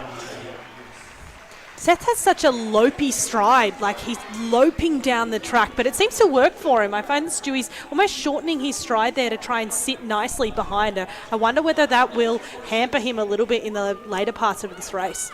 Yeah, look, possibly. You want to be able to have a clean piece of real estate either side of you. Stewie does have a very big striding gait. He really does have long legs, long levers. You're trying to find yourself some room. But Seth also is very wide. His legs kick back such a far way behind him. So, look, in two different ways, they both need some good room. And, maybe for Stewie that is the case, but I'm really impressed with what I'm seeing from Stewie here at the moment. He is just hanging tough on the back of Seth, who is as tough as woodpecker lips himself. So he's going to be hard to get around. He's never going to make a move easy. You're never going to get some mental lapse where you think, oh, okay, now I can get the best of this athlete. He is as tough as they come. He is old school, old school. It's not just the mullet, it's the mentality as well from the drummer. So he's hitting up a good beat here at the moment. Stewie's got to keep on tempo because Seth O'Donnell is not going to just relinquish a national title that easy. There's the energy in the crowd we've been looking for. A little bit of something. This is the last we're going to see here tonight. And Seth O'Donnell and Stewie McSwain are putting on a show. Ed Marks and Rayner continue to be attached to the hip there as well. That'll be a fascinating watch for third. So it looks like Goddard has dropped off Rayner now. So third and fourth is Marks and Rayner. Then Goddard in fifth, but out front no change. So a 68 last lap, but the last few kilometres have been 2:46, 2:46, 2:45, 2:46, 2:46. So that's consistent, and that is quick, is it not? I mean, they're flying here. This is a really, really fast 10,000 metres. Might get a bit faster. Maybe we're seeing a move. Maybe. No, see, this is what I'm talking about. You think for a second, you're like, oh, I might be able to finally get my moment. I can move around. And Seth O'Donnell just says, I'm not that easy. A good sign from Stewie, though. It shows confidence because he has been, as we're saying, sitting comfortably there, just in the slipstream, and obviously not having the wind resistance too. Breeze not too bad here tonight, but Stewie's getting the pull along. But when he was challenged, Seth O'Donnell decided, no, I want to keep doing this. Seth set himself up really well. As Stewie tried to make that move, he just moved out a little bit on the outside of that lane to make him go a fair bit round. So he's certainly playing games out there in the lead. Yeah, I mean, I like what these two are doing. This is very fascinating. It's going to come again. He's going to try again. He's obviously now just had to get back into the reservation tank and go, okay, first one didn't work. First one did not work. I'll admit that I didn't quite nail that one.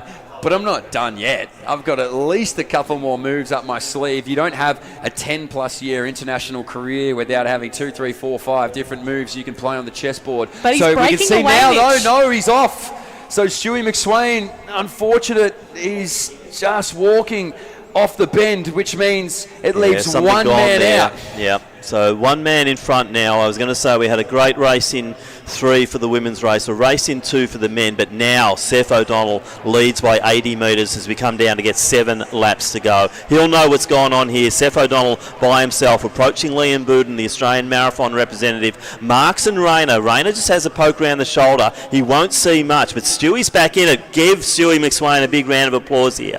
This man has got ticker. So Stewie McSwain coming through. He's back into the race. Could have been a calf, could have been hammy. We don't know, Mitch, but definitely something going on there, and the pace has come off. No, he just looked so frustrated when he stepped off the track. You could see that hands in their head. I really, really hope that Stuart McSwain is okay, and he's tough. He's going to try and finish this off here in this men's 10,000 metres. You know, Marks and Rayner, they're working along nicely there in second and third, but Seth O'Donnell is out here all on his lonesome. So this race has changed on a dime. What you thought might have been a battle between two is now just a war of attrition for Seth O'Donnell, and he has to continue to push this tempo because the two behind have the benefit of working with each other. But Seth O'Donnell has done so much work to put himself in a winning position here at the moment, isn't he? So Seth O'Donnell will come around again to some big adoring fans in the crowd here as well. He's picking up some good steam, O'Donnell. It's a watch in second and third. Six laps to go. Now, the good thing for Seth, he's got quality athletes now that he's going to be starting to lap. So you've got Potter and also Buckle just in front of him now. He can set his sights on those runners. And Alla, that's how he's going to get himself through these final 6 laps. I was about to ask that because you've got those two athletes working together, kind of eyeing him down, and now he's all out by himself. I know he's tracking really well. He looks really comfortable, but it is a bit of a different thing when you're out there by yourself. I don't think it'll worry Seth too much. He doesn't mind forcing pace out front. We can see that he's maintaining composure. If you look on the screen, you'll see that the facial expression's still quite composed. He's in control. He's going to come down. He's going to get 5 laps to go. We're going to hit the 8K mark, 2 kilometres to go. So 2 kilometres is all that separates Seth O'Donnell from a 10,000 metre national title, and what a 2025 that would be. He took out the surprise package of the 5,000 metre national title over in Perth. Can he get the double? Can he get them both in one calendar year? Geez, that would be an almighty effort for the mulleted man. So Seth O'Donnell swims his way with 2 kilometres to go, and we can see that Rayner and Marks again working well together here at the moment. That lead was near on 100 metres not so long ago. It's slowly getting worked back, but it's going to be one of the all-time greatest efforts you would ever see for these two to work back to Seth O'Donnell, because he deserves this position that he's in at the moment. He got challenged from Stuart McSwain, who we all hope is okay somewhere here on the track, but when he got challenged, he responded. He made it difficult. He made this race hard. He was not going to wait around. You know, it's a real moment, isn't it? Because Seth O'Donnell, maybe, if he had have waited around not so long ago, he would have the two Marks and Rayner right on his shoulder and have to be dealing with a whole different plethora of situations over the back end of his 10K. But he's out here in front on his own now. This is a race for Seth O'Donnell, and he's doing everything he can to grab it by the scruff of the neck and make the most of this opportunity. Now, going through the 8K mark, Seth is borderline to break 28 minutes. He is borderline. We need the crowd to really get Seth to become the 24th man in Zatopek history to break that 28-minute barrier. So, crowd, you need to do your stuff. So 4 laps to go for Seth O'Donnell, and he is giving it his all, and he's probably kept that distance. I'm observing, I'm just trying to see, are these two any chance at all to try and pick this up? But Seth O'Donnell, he's tough. I mean, I'm unsurprised. I've said this, Ella, a few times. I mean, he is just willing himself at this point to get that national title. You would just think, you would accept that maybe that pace is going to come off in a big way. He's being able to, of course, mitigate the bleeding. It's not really starting to flush out all that bad, but I will say that group of two, if they can work together well, they're working really well together. Just watch them come into the back straight, and their cadence just picked up ever so slightly. So I think Rayner and Marks here will work together to try and slowly take that lead. I don't think they'll have their work cut out for them, but you never know. Yeah, Super Seth is doing all he can to keep himself in front, so it's a good point. They'd love to get after him, but hard to get after a man that they let get out of the gates about 8 kilometres ago. So Seth still leads out here with 1,200 metres of racing left. Marks and Rayner sit in that second and third. That will be the battle for second here at the moment. Jack Rayner, Marks made that move around him, and he just latched on immediately. Again, that senior experience, that long-term career experience, just to know that I have to stay here, otherwise it's all going to become too hard. So the battle for second and third will be fascinating, but this is a real moment for Seth O'Donnell, isn't it? So we're seeing him approaching the last kilometre now, so approaching 9 kilometres at just over 25 minutes, but the pace out front has gone off the boil a little bit. 68s and 69s. Does it give Marks and Rayner a sniff? I think when you're out by about 80 metres, though, I'd still be putting my money on Seth O'Donnell over this last kilometre. Yeah, look, I would be too. I mean, look, as the caller, we'd love to see something extravagant happen, and oh my goodness, there's going to be this big sprint finish, and this will be oh so fascinating. But this is an athlete, this is a man who deserves to have this moment, because he's worked so hard, tirelessly, put himself in a position to be vulnerable, put himself up in a winning position, and now with 800 metres to go, Seth O'Donnell is on the verge of his own history. He is knocking on the door of an exclusive list of Zatopek 10 winners. And Ed Marks is announcing his arrival into the big league here. He is second. He's about 11 seconds adrift of O'Donnell as they go through into the last 800 metres. Rayner in third position and just starting to drift off the back of Marks.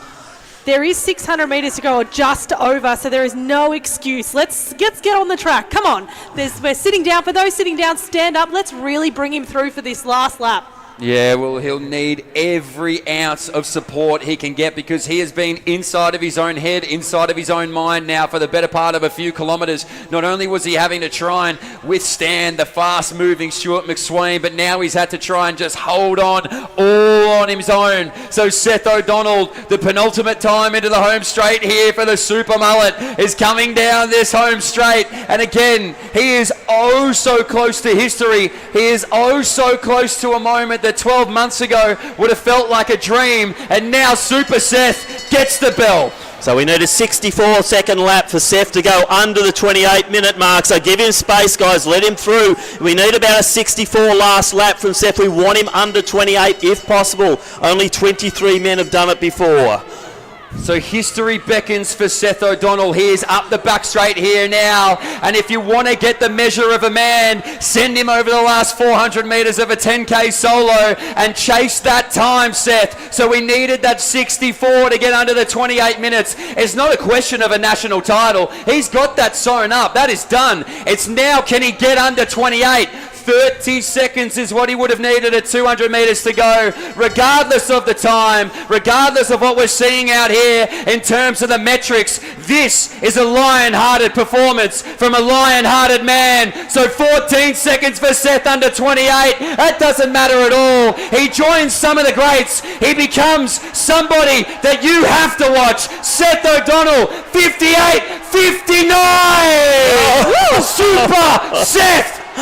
Now this kid is legit. That is it. Ed Marks will get up there for second. He's blown it away there to come down with 28.10. And Jack Rayner, if this man's not on a podium at a Zatopek, then something's wrong, because he is always up there. But Tim, here he is. Yeah, that was sensational, that last bit, and thank you, crowd. You helped him get that time. The crowd response here, Ella, it was just sensational. People getting up in the stands, on the track, and the Melbourne crowd once again delivered a very memorable Zatopek. Seth O'Donnell, what do you say? Sub 28. We'll wait for the official times.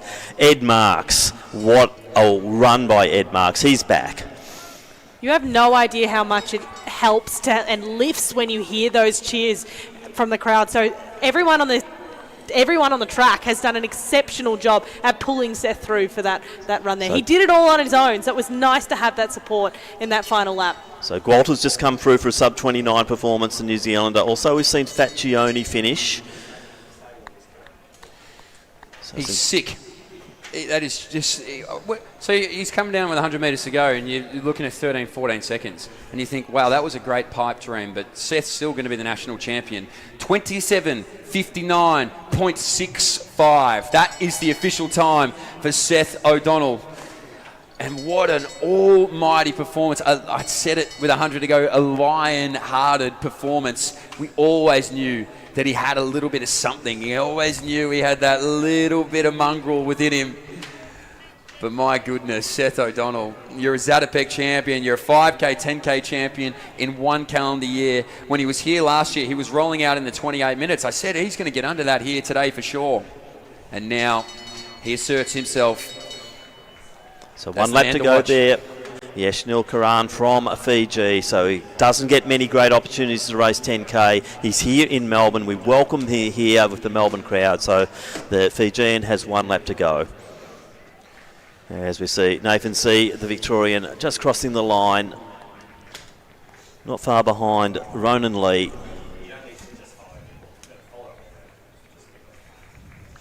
And we will be going to presentations shortly, and our women will be up first. So we do require Lauren Ryan, Georgie Gregic and Leanne Pompiani to presentations for the overall Zatopek. Also for the Australian Championships, Bronte Oates will need to make her way to presentations. And for the Victorian Championships, Lauren Ryan, Ali Pashley and also Isabel Hume. So if all of those young ladies could make their way to our presentation area, we will conclude our activities here at Lakeside Stadium with the presentations shortly. Let's get around our final athlete as he finishes off this 10K. So the Fijian coming across the line there, Karan. So great opportunity for him to race here in Melbourne in what was a very entertaining 10,000 metres. Race in two for a long time, Mitch. Then it became a race in one and a race against the clock, and he beat the clock and he beat the opposition. He did it all. Anything that he could tick off on that list, he ticked off. Really hoping wherever he is on the track that Stuart McSwain is okay. There were so many positive signs from him throughout that 10K. So I really hope, for whatever happened out there, I hope that he will make a speedy recovery. But boy, oh boy, Seth O'Donnell, he just gets more and more entertaining every time he races, and he's just finding that rhythm now and just finding not just, an elite Australian competitor. That is a world-class performance there from Seth O'Donnell. He is starting to cement himself in those Australian books. You want to be looking for him come the season and those national championships. He'll be eyeing off those more seasoned athletes and trying to make a name for himself if he hasn't already today. And put his foot forward for the Commonwealth Games as well. So winning tonight was important. It was an emphatic victory in the end, and let's hope that, keep the fingers crossed for Seth to make it through to the Commonwealth Games, because all of the crowd here love him. He really is a showman, and I'm sure that when he gets his next chance at international competition in the Commonwealth Games, we'll see him put his best foot forward. Hey, and he's in Tallahassee next month, so a good start. Exactly right. So a big thank you to all of our officials. It's been a long day here with the Victorian Relay Champs and the Little Athletics Relays, and they will be continuing on tomorrow as well. So a big thank you to our officials who've done some long shifts here at Lakeside, and we look forward to doing the presentations. You can see Steve Monaghetti down trackside, 4-time winner of this event, also 10 times on the podium. Steve Monaghetti will be doing our presentations for the Zatopek men's and women's events. Well, Mona and Jack stay as the two men to go back to back to back to back, because Mona did it 89 to 92. Obviously, Jack had done it, and now that's been spoiled for 5 in a row, but a great run from Jack as well. Steve Monaghan running royalty, I'm sure. He would love to have a chat with Seth after what he just saw there. So it's been a fantastic showing here at the Zatopek. Tim, you've been phenomenal. Ella, first of all, congratulations on the race. Second of all, fantastic to have you up here in the booth. How did you enjoy the distance running? Absolutely. I don't mind a bit of a distance event. I think in Australia we do it so well as well. I think if I'm going to watch a distance event, I want to watch it in Melbourne and I want to watch it at Zatopek.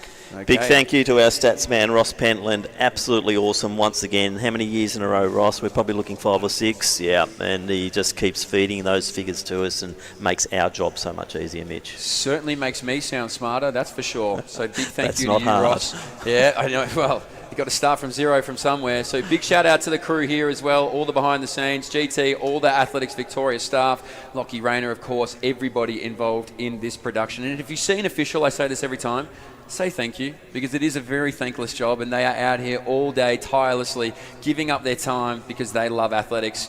Say thank you to your parents and training partners and coaches and everyone like that as well. And for everybody else who's just warmed up their evening at the Zatopek for a big Saturday night, be safe. Don't do anything silly. All right, now we would like to proceed with our presentations. So Pompiani and Ryan, stop running around. We want you over at the Pres area. We also require Ali Pashley and Isabel Hume and Bronte Oates. If you could all make your way to presentations, we will proceed with our Zatopek, so the Australian champs, also the Victorian champs, and the Zatopek overall.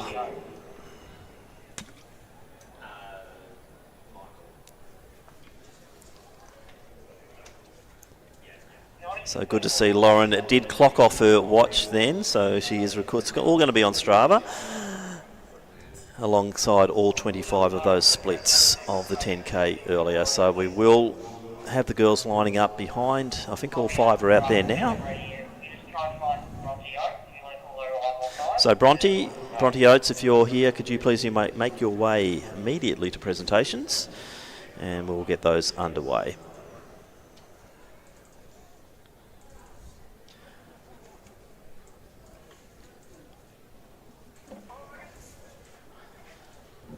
So hopefully for those at home still enjoying a bit of a telecast here, the live stream, big thank you to Mitch Dyer and Ella Tobin. Great to have them in the commentary for 2 very entertaining 10Ks, and then forget about the 3K on Dieki, the 3K Di Castella. They were great races. I always love coming to the Zatopek. I loved coming to it as a kid. I love being able to be here in a media sense and be able to call it home, and to work alongside you guys is always a joy. So thanks for putting up with me. I mean, look, it's always high energy, so it's always highly strung in here. You guys do a phenomenal job. So what a night. I mean, you could probably throw a blanket over a couple of races being your favourite. I mean, that women's on Dieki, I thought that was just a phenomenal finish from Scarlett Robb. I so feel for our young Australian who we worked out it's 0.15 of a second between 2 titles. Yep. So she'll be back, I'm sure. She'll bounce back. Big hugs for Imogen Baker. What a gutsy girl she is. Now let's proceed through to the first of our presentations, and this will be for the Zatopek 10,000 metres. The 50th running of this event. Steve Monaghan will be doing our presentations, I do believe. So Monas, make your way over there. And receiving the bronze medal in the Zatopek in a time of 32:13.58, representing the Australian Capital Territory, Leanne Pompiani.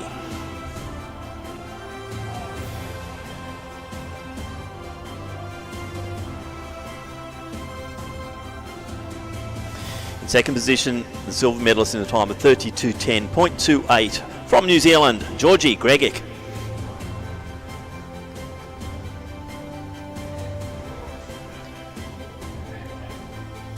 And the winner, second time she has broken the tape here at the Zatopek at Lakeside in a time of 32:06.66, representing Victoria, Lauren Ryan.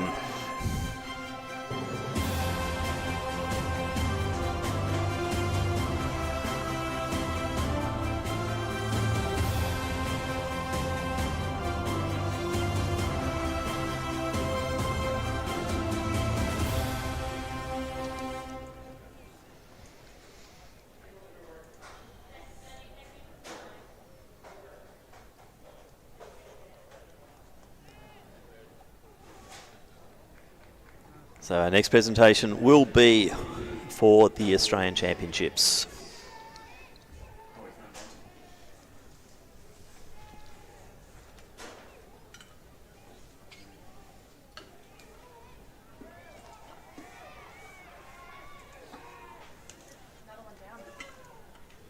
Another one down. Melbourne's doing a good job. This, Laurie Player, all schools. So we now move to our Australian Championships presentations. So Steve Monteghetti being assisted by Dom Drennan from the Athletics Victoria board. Third place and receiving the Australian Championships bronze medal in a time of 33.08.53 from New South Wales, Bronte Oates.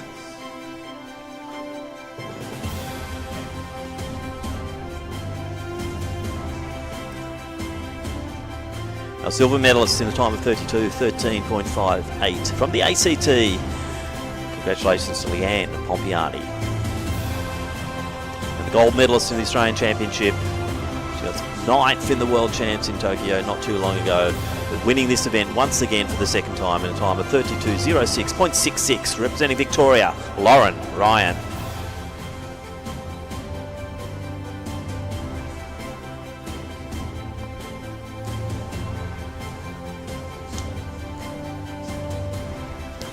So congratulations to Bronte, Leanne and Lauren, our Australian Championship medalists. We'll now proceed to the Victorian Championships.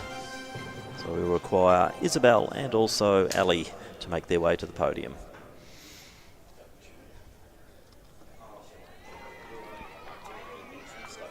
Yeah, thanks so much, Ross. That was awesome. Well done. Good work. Thank you. Appreciate it. That's back.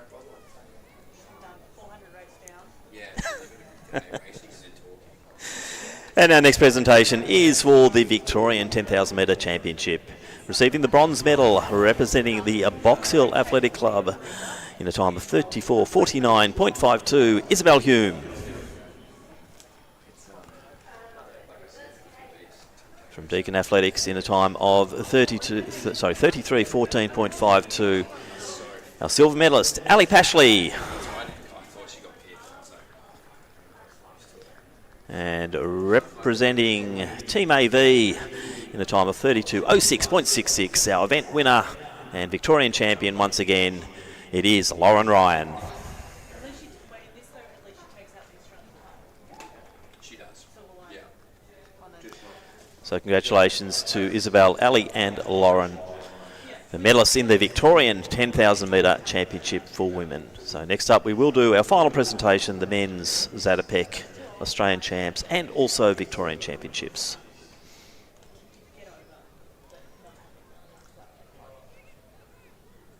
So I believe that will be the same three for all. It'll be Seth and then Ed and Jack. If they can make their way to presentations, we will do your presentation shortly.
So Seth O'Donnell, Ed Marks, Jack Rayner, please report into presentations and we will conclude the activities here tonight at Lakeside.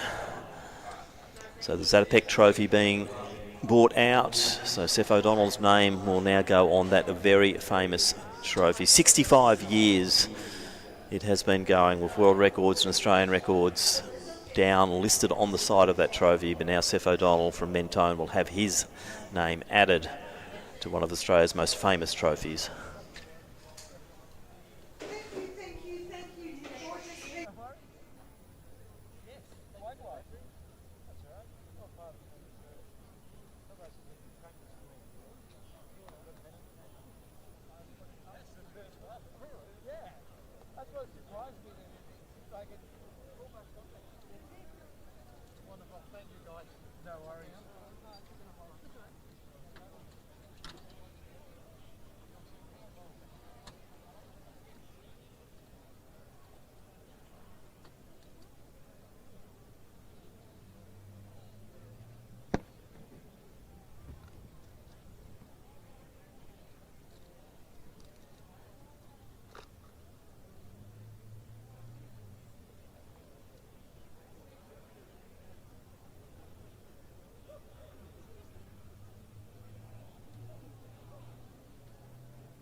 give me.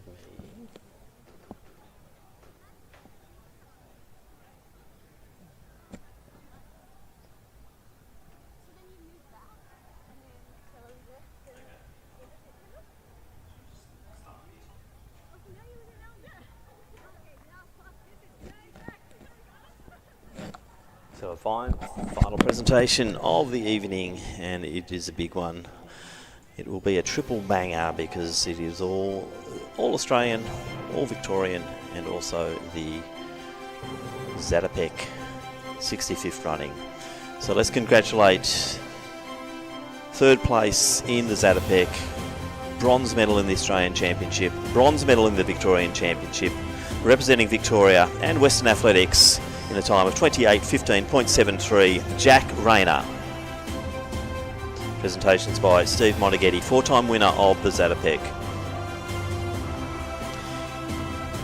Second place in the event, second place in the Australian Championship, and silver medalist in the Victorian 10,000 metre championship, representing Glenn Huntley in a time of 28:09.85. Congratulations to Ed Marks.